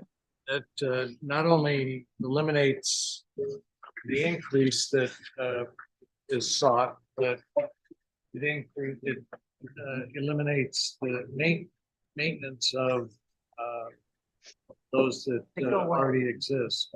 I think they go away. Yeah. Completely. Farhad, is that true that all RTA? That is all mostly RTA funded. Oro Valley provides a portion of their funding. Marana provides a portion. Yuma County provides a portion. But all the RTA funds would go away if that's the case. But the portion that the jurisdictions, you have a portion of just their, the ones in their jurisdiction. Correct. They provide the maintenance of effort. RTA provides the bulk of the funding. If those funds are not in the next plan, then individual entities would have to provide whatever it takes to provide the service.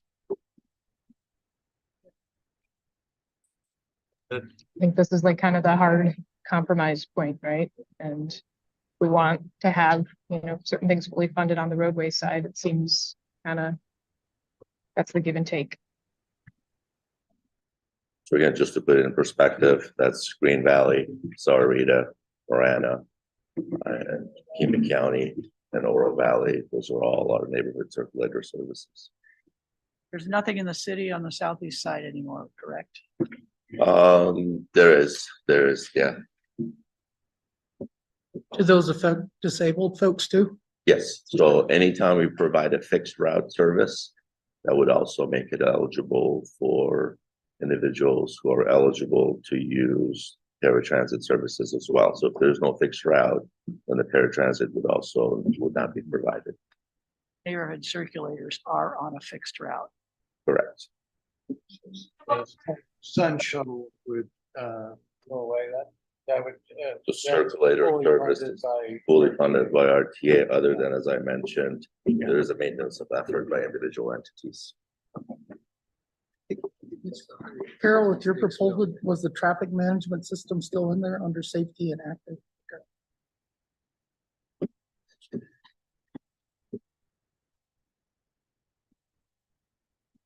Okay, thanks for that effort, Mas, I appreciate it. I'm not getting a lot of support that I'm sensing. Let's go ahead and have everyone vote for one or the other. I'll start with 4.1 and then we'll do 5.1. These are only yes votes, correct? Just count the yes. yes. And Mr. Chair, if I may, if you just take one vote and assume that if it's a nay, then it's a nay, that might be an easier approach. Instead of taking two votes, you take one vote. But they've got to vote for one, or people can vote for neither. This would just be vote for prefer 5.1 over 4.1 or vice versa. And we'll assume then that if you didn't vote, that you were in favor of the other one. And You didn't vote yes. I would like us to also be able to count abstentions. So we can do one vote for, you know, I think we need to vote for each plan to say don't vote twice and count abstentions as well. Because there are not going to be people who are comfortable voting for either. I think we need to count that. Okay, Chris? Thank you, Mr. Fair. Just a clarification, you're saying 4.1, but what? Sorry. Right. 4.2 modified. 4.2 Modified 4.2 adds modified. 5.1 modified, 4.2 modified. Got it. Okay, so the two that we've already voted on, going back to 4.2 as modified versus 5.1 as modified. Correct. Thank you. So we are gonna go individual votes for projects. So pick one. They better add up at the end. For the number of people who are actually here. All right, those who prefer 4.1, 4.2. As amended. 4.2 as amended and voted upon. Raise your hands.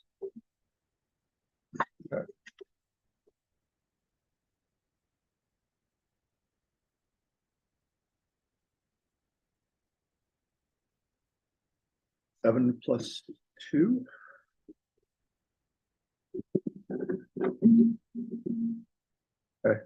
Okay, and those who prefer 5.1 as amended, raise your hands.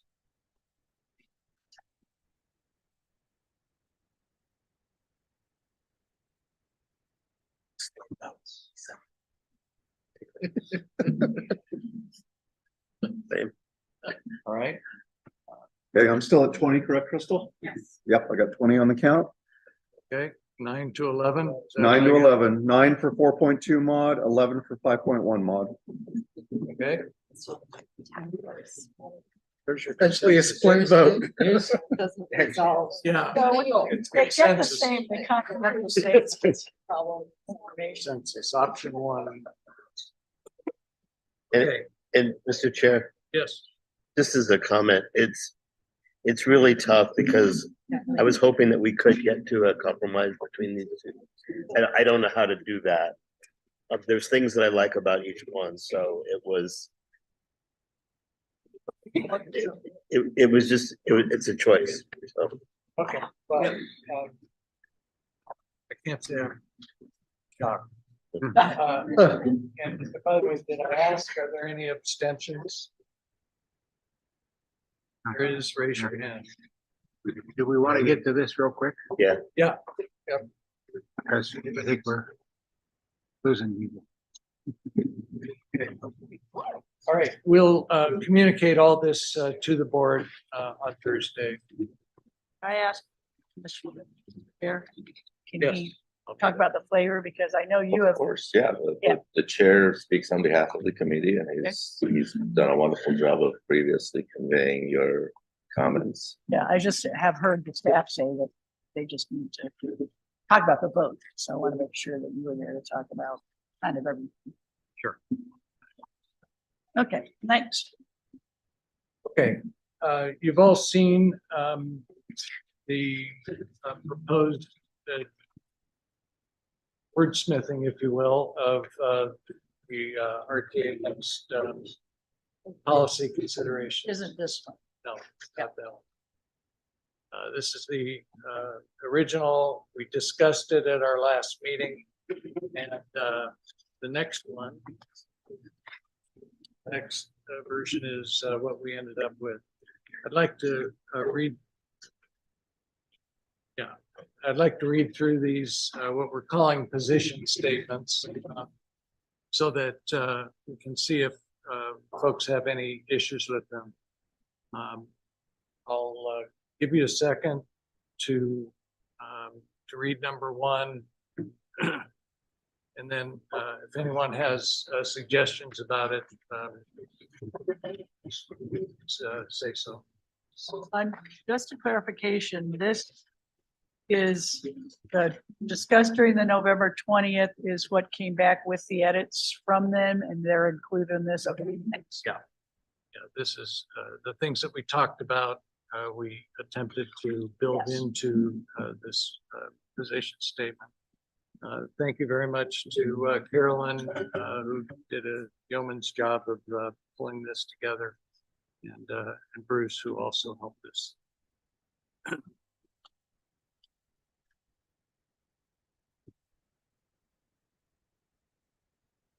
This is alerting the board to the concern that the committee has expressed from time to time about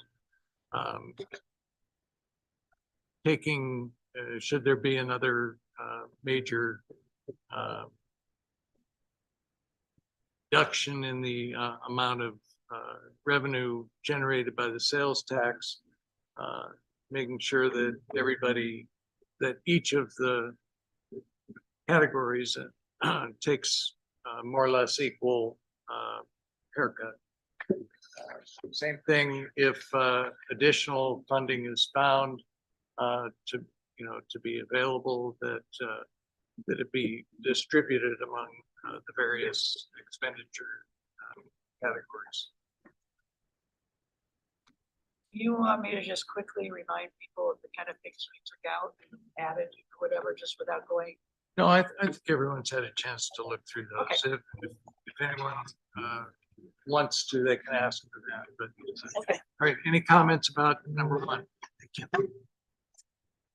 All right, number two. Crystal, could we get the whole thing up there? It's a big one.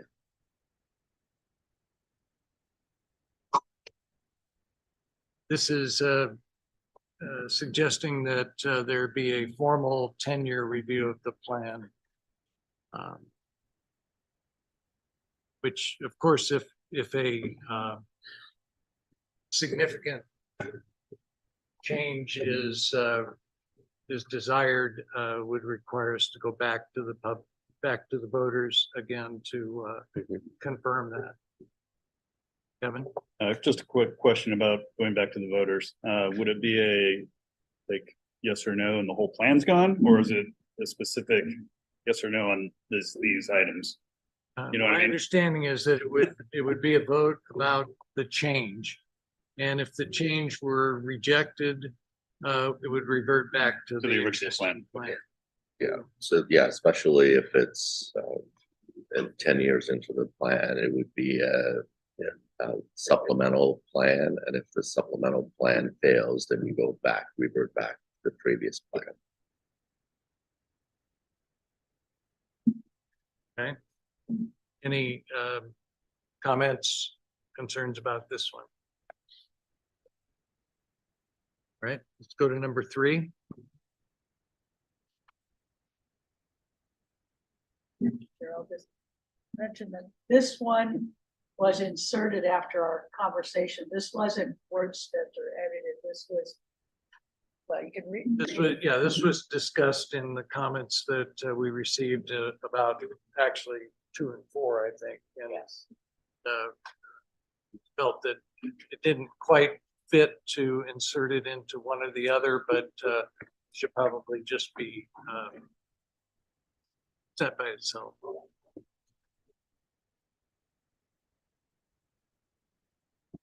And it has been something of great interest, I know, to the committee for quite a while now to let the board know that we really support naming projects in the categoricals. All right, number 4.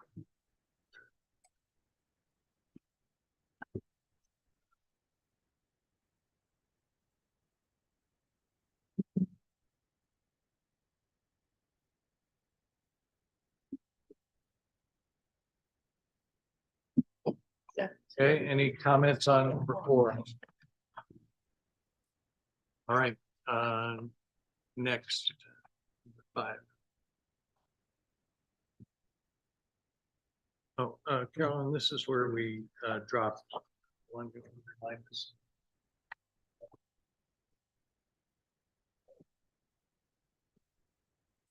Oh, I don't have it. The one you dropped, Yeah, the one you dropped, I think was up the sales tax. Yes. We killed that one. The first one, we took out the pessimist. Yeah.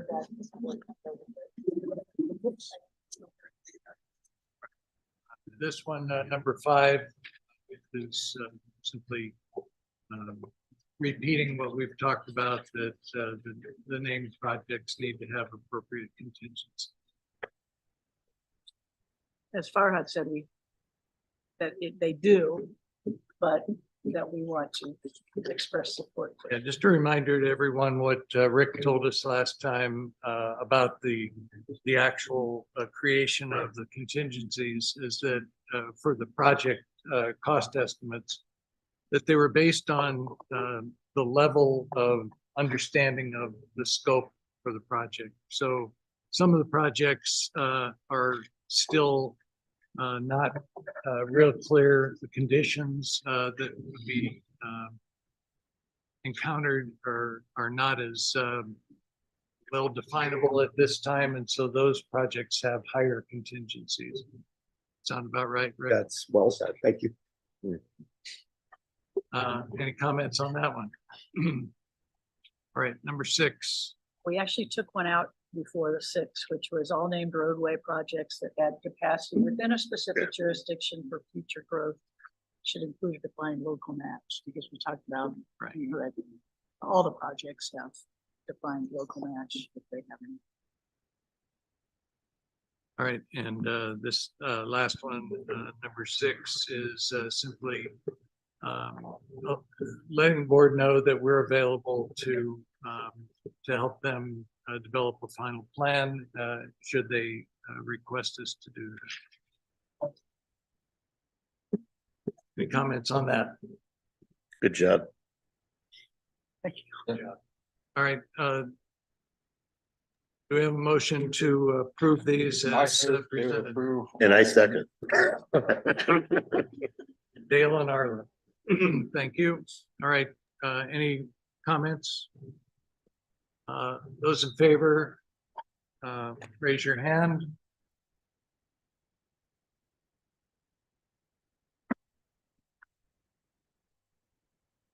Get Arlen over there.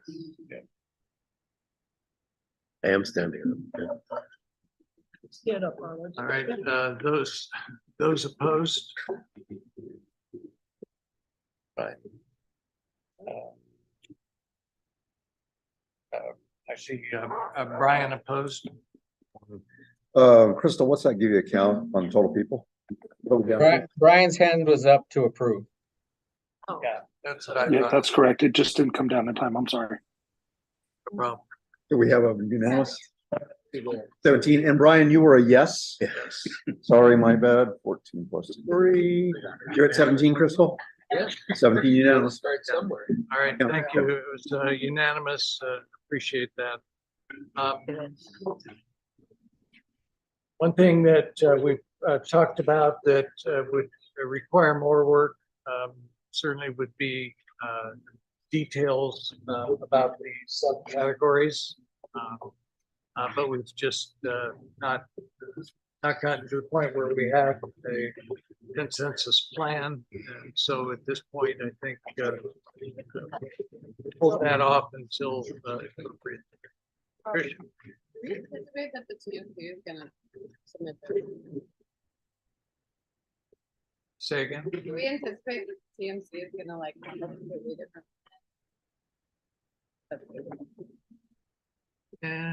I don't know. I'd be having to guess at this point. What do you think, Carmine?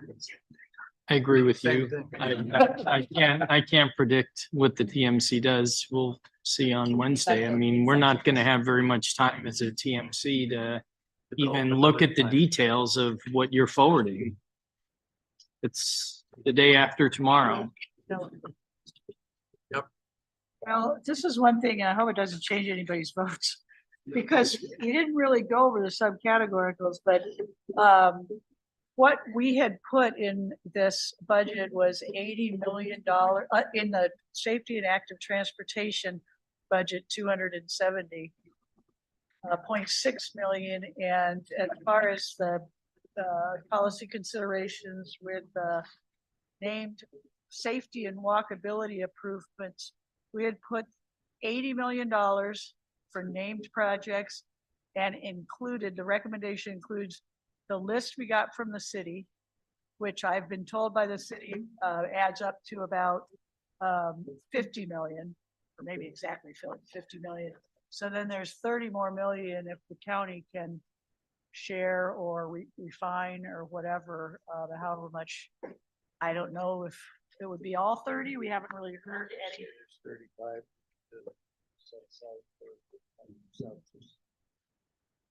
No, that's a different line. That's, and now it's a different number too. But there was one for South Tucson named safety and walkability improvements, which was 35, but with Kevin's motion went up.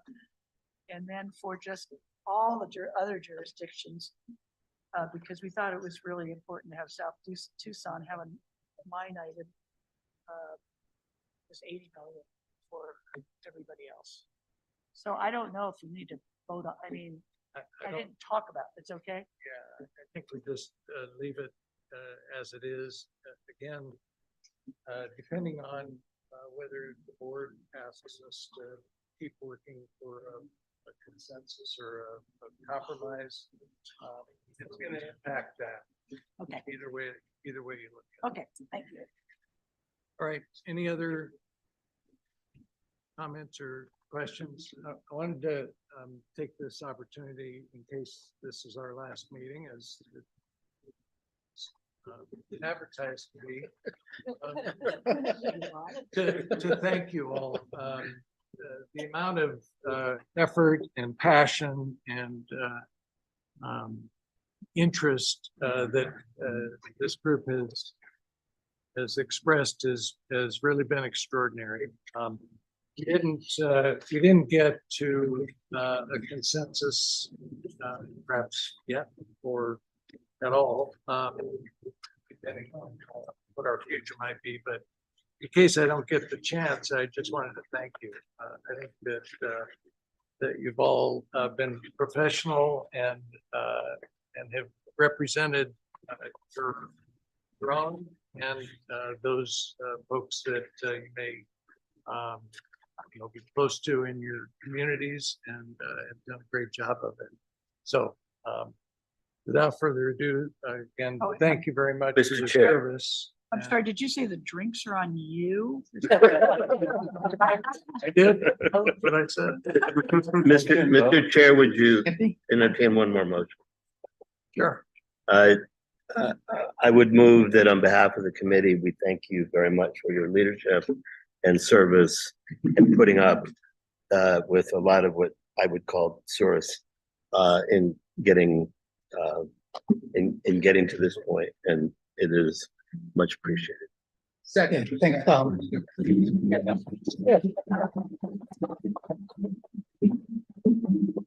Thanks so much, and we are now adjourned. Thank you. Thanks, Tom. Appreciate you all. Thank you.